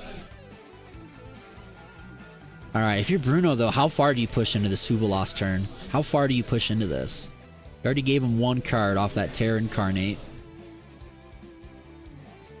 He's still down one card because of the Ash, but there's a Magnum coming in. That's pretty good. That's gonna make making Phantom of Yubel a little harder. Still not impossible, but there's the tracks. These are the last cards you want to be using under a Fuvolas, or the Fiendsmith cards, just because it's like so much extra deck. Yeah, I'm curious where Bruno's gonna go with this one. Fuvolas is really gonna put him on lock. And it also sucks he has Terraforming in his hand because he hard drew the throne, so like his hand is not very optimal. Like, he drew all the cards that he wants to search, you know? So we're gonna go Requiem to draw another card for Solo. We're gonna use Requiem's effects to special summon either Lacrima or Engraver, giving another card to Solo. Fuvolas is crazy, man. It's essentially Max C in this matchup. Like, it's insane. It's actually insane. I feel like I'm just like watching a Max C resolve, you know? It's pretty crazy.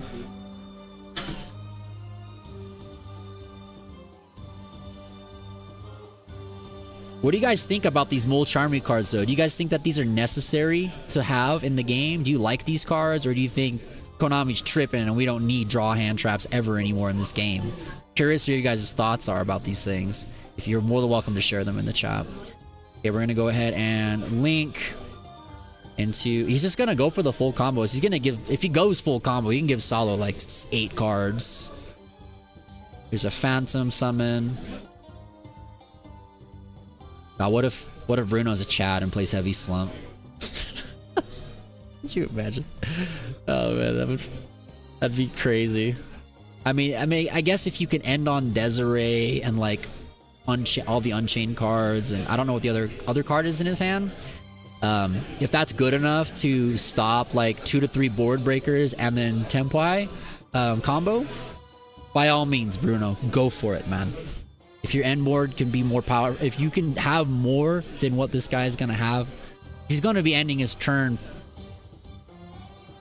I would say he's probably going to have 10 cards in his hand, maybe 12. But it really depends on how far Bruno goes with this combo.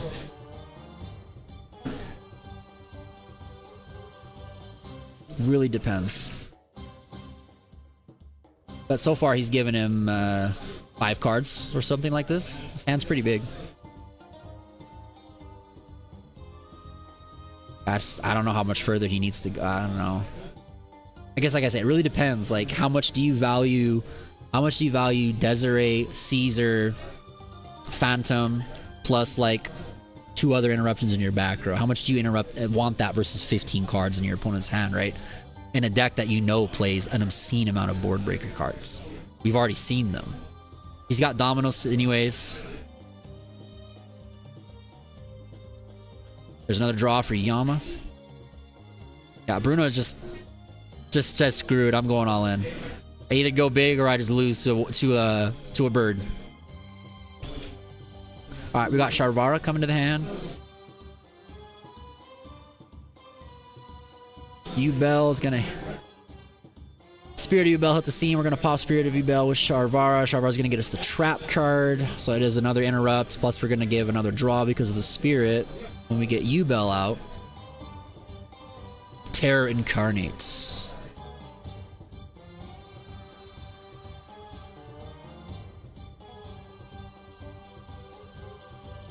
Looks like Salo forgot to draw off of that Terror incarnate summon.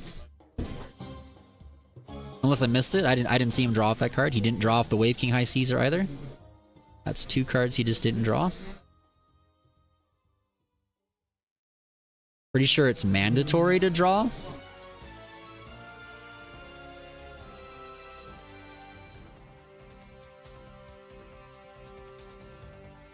Is this battle phase?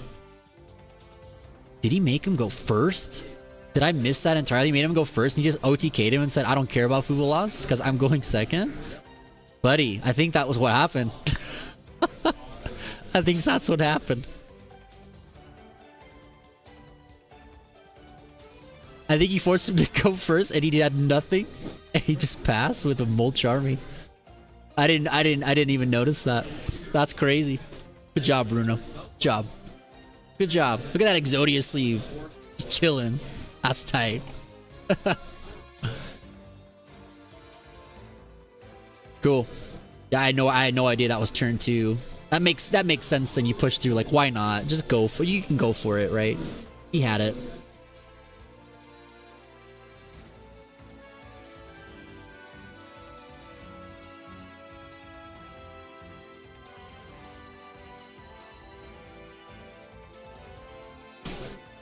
All right, we're getting a game 3, guys. We're getting a game 3. Yeah, I was confused too. Awesome. I was confused too. I was like, what the heck, man? This guy's brave.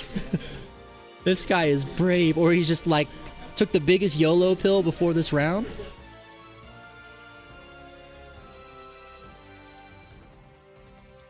All right, we're going into game 3. And I think Bruno is gonna assume he's going first again, you know. So let's see what Salo does. Let's see what he does. You know, it's always gonna come down to these Molcharmies and the good old everybody's favorite Dimension Shifter. So let's see what happens, guys. Let's see what happens. Nicely done. Nicely done. Savvy says it's essentially the new Max C's, so it's nothing new per se, but you know my stance on hand traps in general. Yeah, I know you don't like hand traps at all. I know you don't like hand traps at all. I think to an extent they're necessary in this game, especially with just how advanced the card design is now in Yu-Gi-Oh. It's nothing like what it used to be. Even just 5 years ago, back when I played in Blast and Toss, right? The game is nothing like that. It's so different.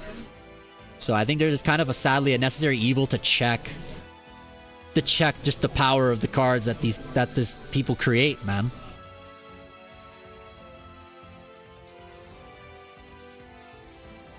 I mean, me personally, I would have just unbanned Maxi and never printed more Charming cards and just said, play with Maxi. Go for it. You guys have called by, you got cross out, you got Ash. You got cards that can negate stuff. Whatever. Play with it. You hate it, you hate it. You know? That would have been my solution if I was Konami. I'm not going to print any new cards. This is give you all Maxi. Because everyone else has Maxi except North America and, you know, the TCG regions, right? But, you know. I'll die on that hill, though. I've always loved Maxi as a card. Always, ever since it came out.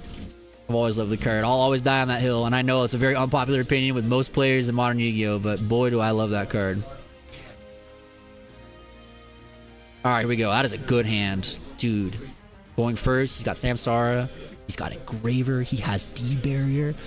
No Shifter once again. Are the stars aligning in game 3 here? Noble Charmia? Dude. Dude. Chat. Bruno might be off to the races here. With a D-Barrier in his hand too. So Salo didn't draw into those crossouts. We know he's on the crossout package. We saw them flashing that with the D-Barriers. Nightmare Pain coming in. We'll go ahead and get rid of our spirits. Any interaction here?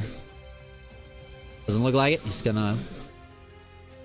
thinking about what he wants to do with this Nightmare Pain. Maybe he's just reading to read, or is there a tell that he might have Ogre? I don't know.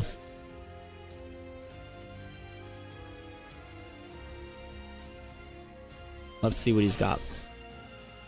I mean, Ogring Pain is pretty good if you have it. It's not a bad card to Ogre.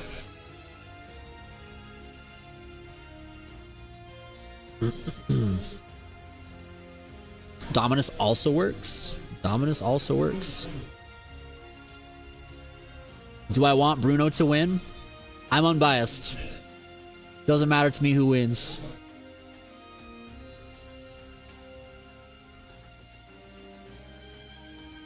I'm unbiased until a specific deck comes into play. Like if a Salamangreat player was here, I'd be all over Salamangreat. I want that to win just because that's my favorite deck. But no, I love Bruno though. He's a good guy. Yubel Gang, another Dominus. Wait, that card's once per turn though, or is that the same card? Oh no, that's just the one. Okay, what to say? He was just putting it back out. Alright, here's our discarding Fiendsmith Engraver to search tracks. Gary says that the love for Maxi was foreshadowed earlier. I love drawing cards. Oh yeah, I love drawing cards. I love drawing cards. One of the main reasons I play GOAT format, so I can pot a green and Graceful Charity every game. It feels good. It just feels good to do that. It's like, oh dude, you know, it's crazy good. Alright, good heads up once again, making a fan of Yubel first before anything, so you can interact with hand traps. Discarding the Lurie to special summon Lurie. And let's see if Bruno is just gonna get to go full combo here. So he does have the Silhouette in his deck right here. He typically sides it out for a Typhon in most matchups. I've talked to him about this before, because you know a lot of times it's harder to make it due to being Fiend Locked sometimes. But in those turns we don't get Fiend Locked, Silhouette Rabbit is a good card to go into when you're under Fuvalos. Like if your hand is not optimal and you don't have the craziest stuff or good backup, sometimes the Silhouette Rabbit with the Azaroon could be good enough to stop some of the stuff under a Fuvalos, because you'll give your opponent a couple cards, but you will have some really strong interruptions and a destruction as well. So it's not the worst thing in the world. Those are, I would say, like probably the two go-tos if you're under Fuvalos and you need some like good monsters to make that are generic without giving your opponent a lot of cards. Either SP Little Knight or Silhouette Rabbit with the Azaroon trap in your deck. Those are both probably some of your better options for just generic play under a Fuvalos. Alright, here we go. Necrocrypt Princess hits the board, and we are gonna go all in, man. Bruno is off to just cruising, man. He's cruising. I bet he feels really good having that D-Berry in his hand as well. You know, if everything aligns right here with this turn, he's gonna end on the Desiree, the Wave King High Caesar, the Phantom View Bell, and if his hand is good enough, maybe even a Varudras as well. I love to roll my R's when I say that guy's name, Varudras. I don't know why. It's just it's a fun Yu-Gi-Oh card name. Varudras, the bringer of end times. It's a cool card. Alright, it's like Zen mains on crack. Alright, here we go. There is the Desiree, the special summon of the Grave Squirmer.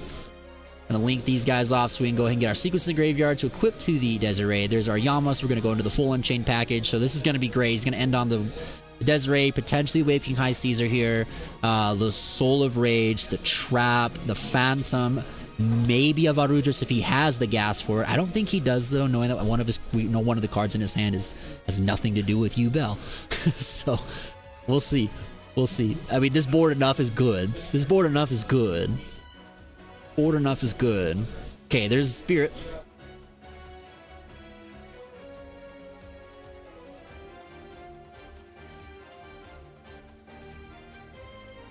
Alright, where do we go from here?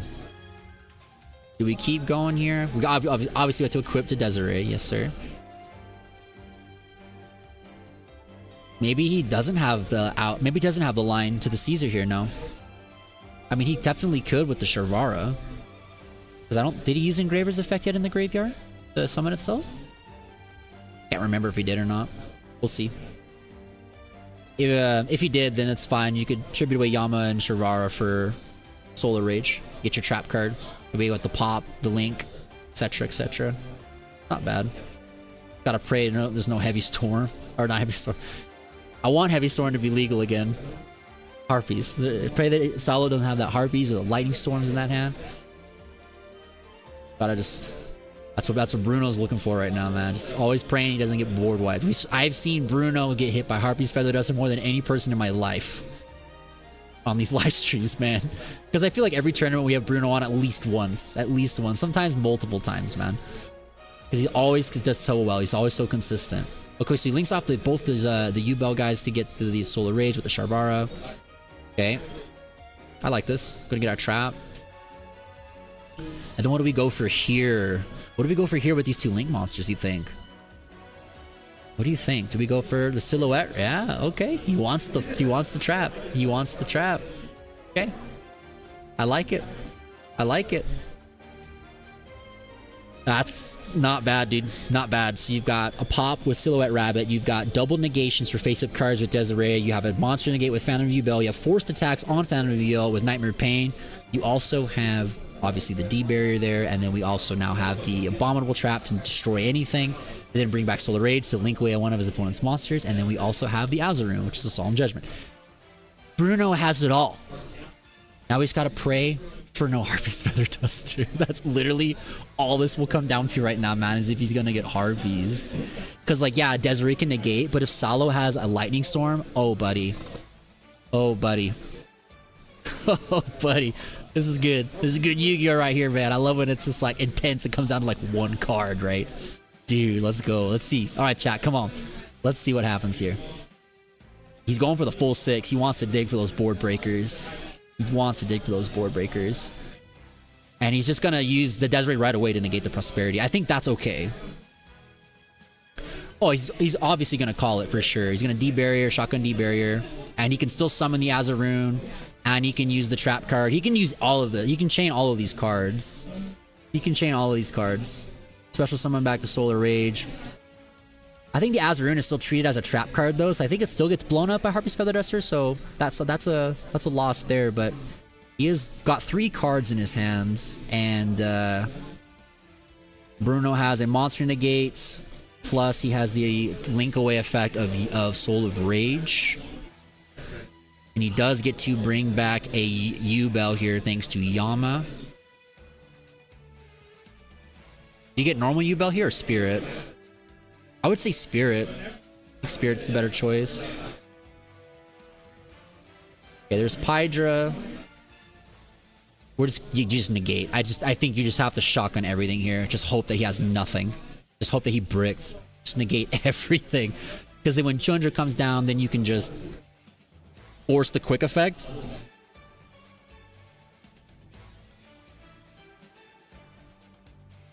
Yeah, this is looking really good for Bruno here because he's gonna get to link a monster and then SP something. So he's got 2 more interrupts. He's got 2 more interrupts on this. Well, technically he's got another one with Silhouette Rabbit, but I don't think he can use it anymore because the token's gone. He does have the Kaiman hard drawn. This is good. I'm assuming he's gonna go for the Chundra. Or if it's battle phase, I guess it doesn't matter. Again, Roku's works all the time. Yeah. Can't stop that. And Roku. Oh, this is close, man. He doesn't have much left in that extra deck either, huh? What did he all banish for that prosperity? Because like you could go like Striker Dragon, but then what? Like I don't know. Like what do you do from here? Do you go Genroku to get the Chundra, or do you go like Striker into SP? Like I feel like Genroku's the better play. Like going in your extra deck right now is like a huge L.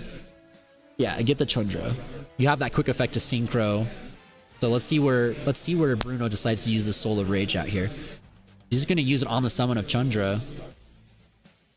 Alright, and there's SP banishing the Pydra. That should be game, dude. That should be it. That's it. Bruno takes it. Bruno takes it there. Holy moly. GG's to Salo and Bruno there for the final round of the case tournament. Bruno is going to be our winner for this event 6-0 with fiendsmith, Unchained, Yugioh taking down this event. Holy smokes, man. What a game that was. What a game, dude. What a game.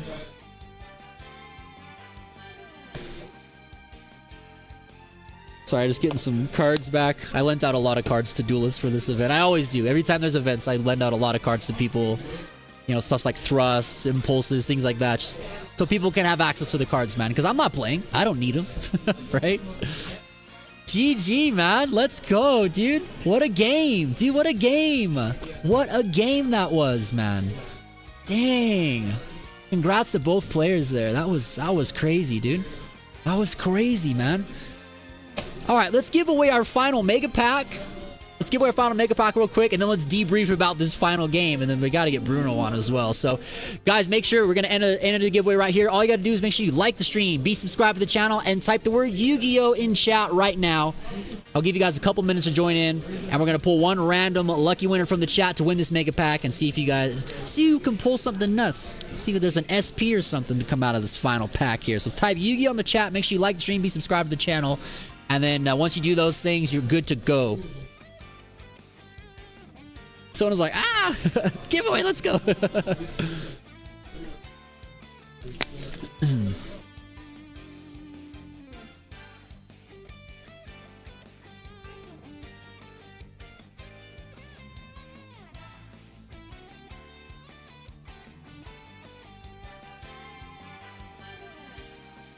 We're giving away a 2024 mega pack to one lucky person in the chat. All you got to do is make sure you like the stream, be subscribed to the channel, and just type the word Yu-Gi-Oh in chat for your chance to win it. Hey, there's T-Dog back there. Let's see if he tops. He's in the top tables. Let's see if he makes the top 8 with Salamangreats, baby. I hope he does. I hope we see it.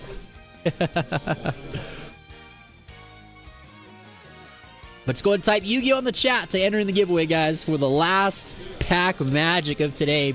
Once again, thanks to Game Grid Spams for sponsoring all the giveaways today. We gave away all these awesome packs to people. I'm going to have myself a cookie to celebrate for what an incredible event this was today. Absolutely incredible event today.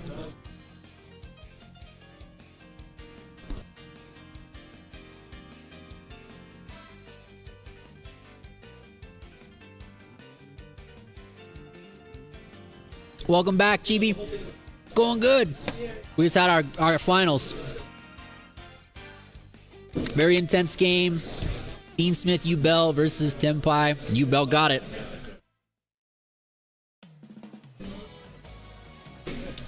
Very nice stuff. Give you guys another 2 minutes to enter in the giveaway for the final mega pack for today. All you gotta do is like the video, be subscribed to the channel, and type the word Yu-Gi-Oh in chat. Type the word Yu-Gi-Oh in chat, and you'll be entered in.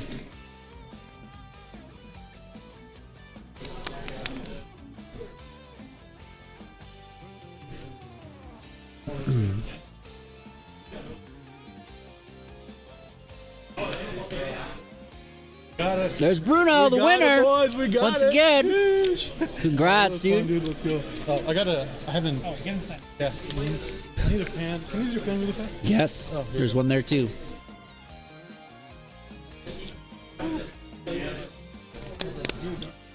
No. All right, one more minute, guys. End of the giveaway for the mega pack.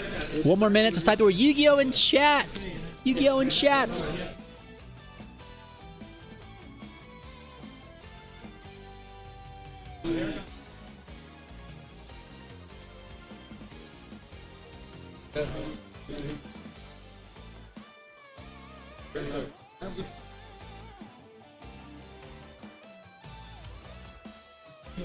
We got our pricing back there. 1, 2, 3, 4, 5, 6, 7, 8, 9, 10, 11, 12 booster boxes on the counter. Let's go, dude. First place gets 3 boxes. Second place gets 2. Third and fourth get 1.5 boxes. And then 5th, 6th, 7th, and 8th each get their own box. It's going good, Lex. It's going good. We just had the finals finish off. We just got pricing to give out, and then it's ready to go. When I go today, I was like kind of feeling. Not Alan saying, what, you bought the 140 US card? No, but I want to pull it. Yeah, you gotta pull your Fubu Watch just because it's cute. Alright. Last chance to enter the giveaway for the Mega Pack. All you gotta do is type the word Yu-Gi-Oh in chat, like the video, be subscribed to the channel. You guys just 10 more seconds to join. 10 more seconds to join.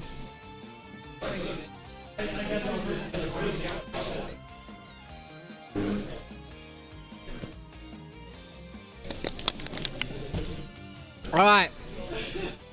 Let's go ahead and pull the winner. And the winner is KM Rody. Get some GGs in the chat. KM Rody is taking home our final mega pack. Congratulations to you, my friend. Congratulations to you. Please make sure to reach out to me so I can get your shipping details if you're not local in Utah. If you are in Utah, then I can meet up with you and just give it to you. Do you want me to open it on stream, or would you like it sealed for yourself to open? Either way is fine with me. But congratulations. Congratulations.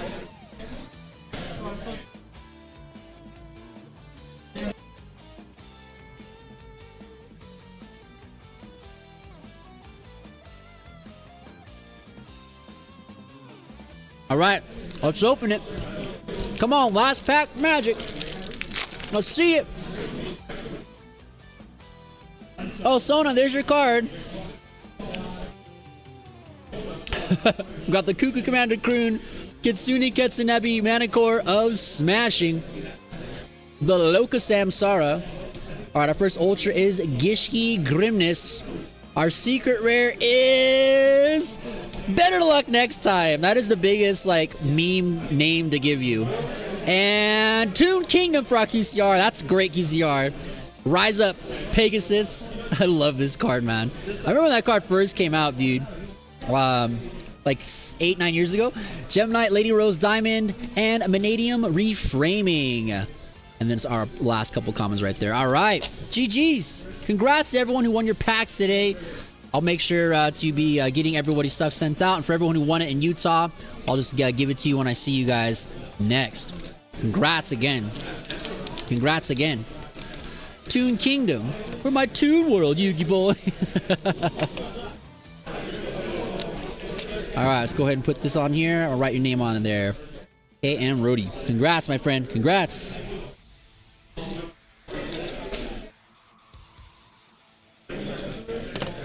Yeah, it's the Chickie. The Chickie makes an appearance once again. Once again. You are very, very welcome. You are very, very welcome. Are you here? Are you a duelist here in Utah, or are you elsewhere outside of Utah?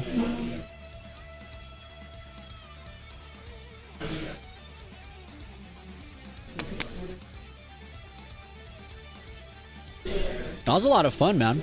What a great event. What a great event today. Such a good time. You got free into the game, Red? Perfect. Perfect.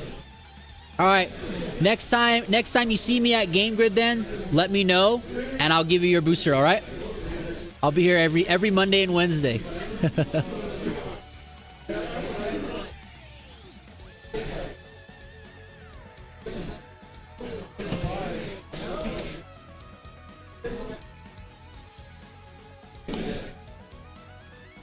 Your new French address, huh?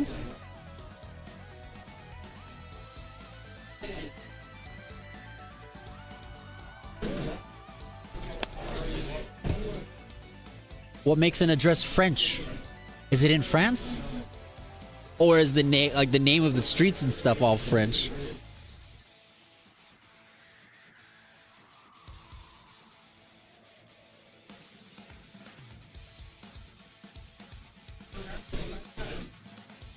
All right. Got to give another round of shout outs, guys, to all these amazing channel members in the rescue squad. Thank you so much to Blazing Ember, Sona, Isaac, Lucy Lou, T-Dog, Marcel Galactic, Christine Zeph, Cardfort, Angel, Mike and Barb, Synchron Explorer, Trips, and Savvy. Of course, our duelist tiers, Larry D and Puppy Pack, and our King of Games, Dogva and Captain Leif. And a big shout out to all of our Patreon members as well. Addy, Zelda, Lisa, Bean Geek, Isaac, Juice, Logical, Chibi Chang, Thunder King, and our Dictators of Devastation, Y-Wing Guy, JT, Larry D, Quinn, Savvy, That Guy, Trips, Puppy Pack, and our Kings of Devastation, Condor, Spartan, Severus, our Moon Tier Zephyros, and of course, my mom. Thank you so much, Mom. I love you so much for always supporting everything that we do.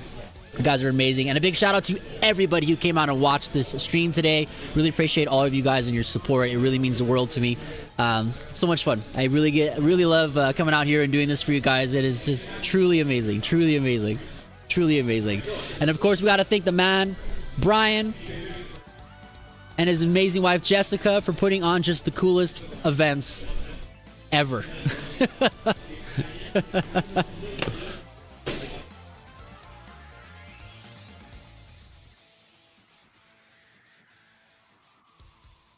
We should have our final 8 just very soon here to see who's getting the prizes and who's getting the last 3 invites to King of Games in a couple weeks, man. That's crazy. It's crazy. You are French Canadian. I think it tells enough. Fair enough. Fair enough.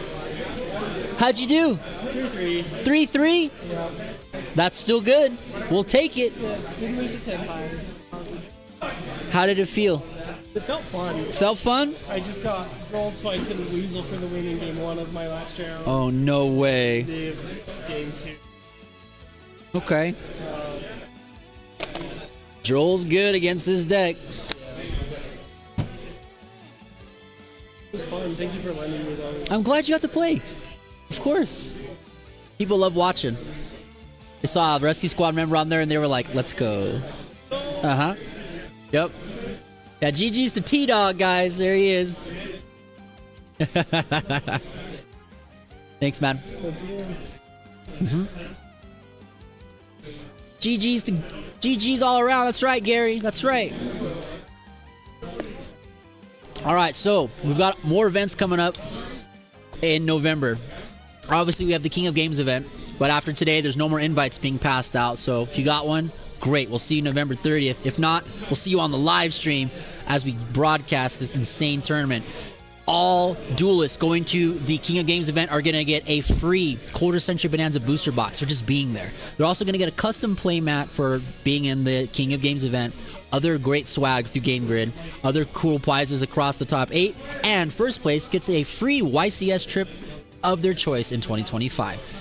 So that is absolutely incredible. Plus, one of the other 7 duelists will get a chance to get a raffle win for a YCS trip of their choice in 2025. So that's going to be really cool. We also have November 17th, an OTS championship here at Game Grid Spanish Fork for Rage of the Abyss. So this will be to win those beautiful Blue Eyes mats, as well as invites to the NAWCQ 2025, and also get more Rage of the Abyss product.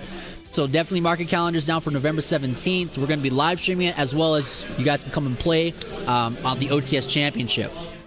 We also have the Regional Championship coming up in December.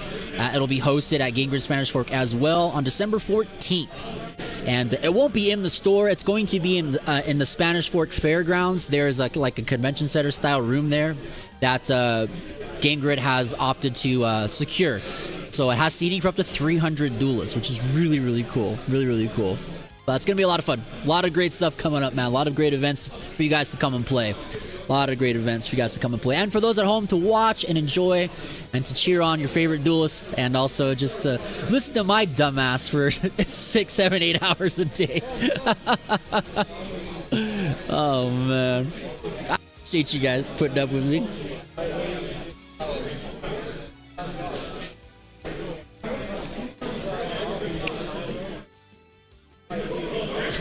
Hell yeah. True. All right, our finalists are here. The final standings. I'm gonna take off one ear so I can hear. All right, here we go. Players, thank you for coming out to our Rage of the Abyss case tournament. You guys have been awesome today, but we have our standings. And so, unfortunately, in first place, we have Bruno.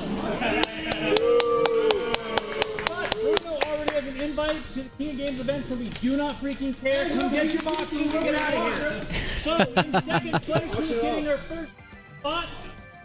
Ryan. Dynamorphia taking second place, guys. Getting our second spot is Kevin. And third place, getting the last spot, is Andrew Clark. All right. In fifth place, we have Joey Chow. Sixth place, we have Milo. Seventh place, we have Josh. Eighth place, we have Oscar. Solid.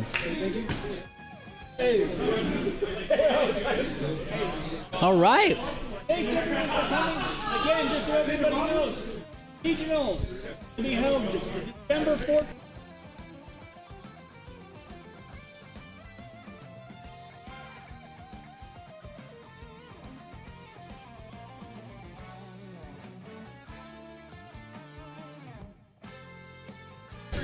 Yep.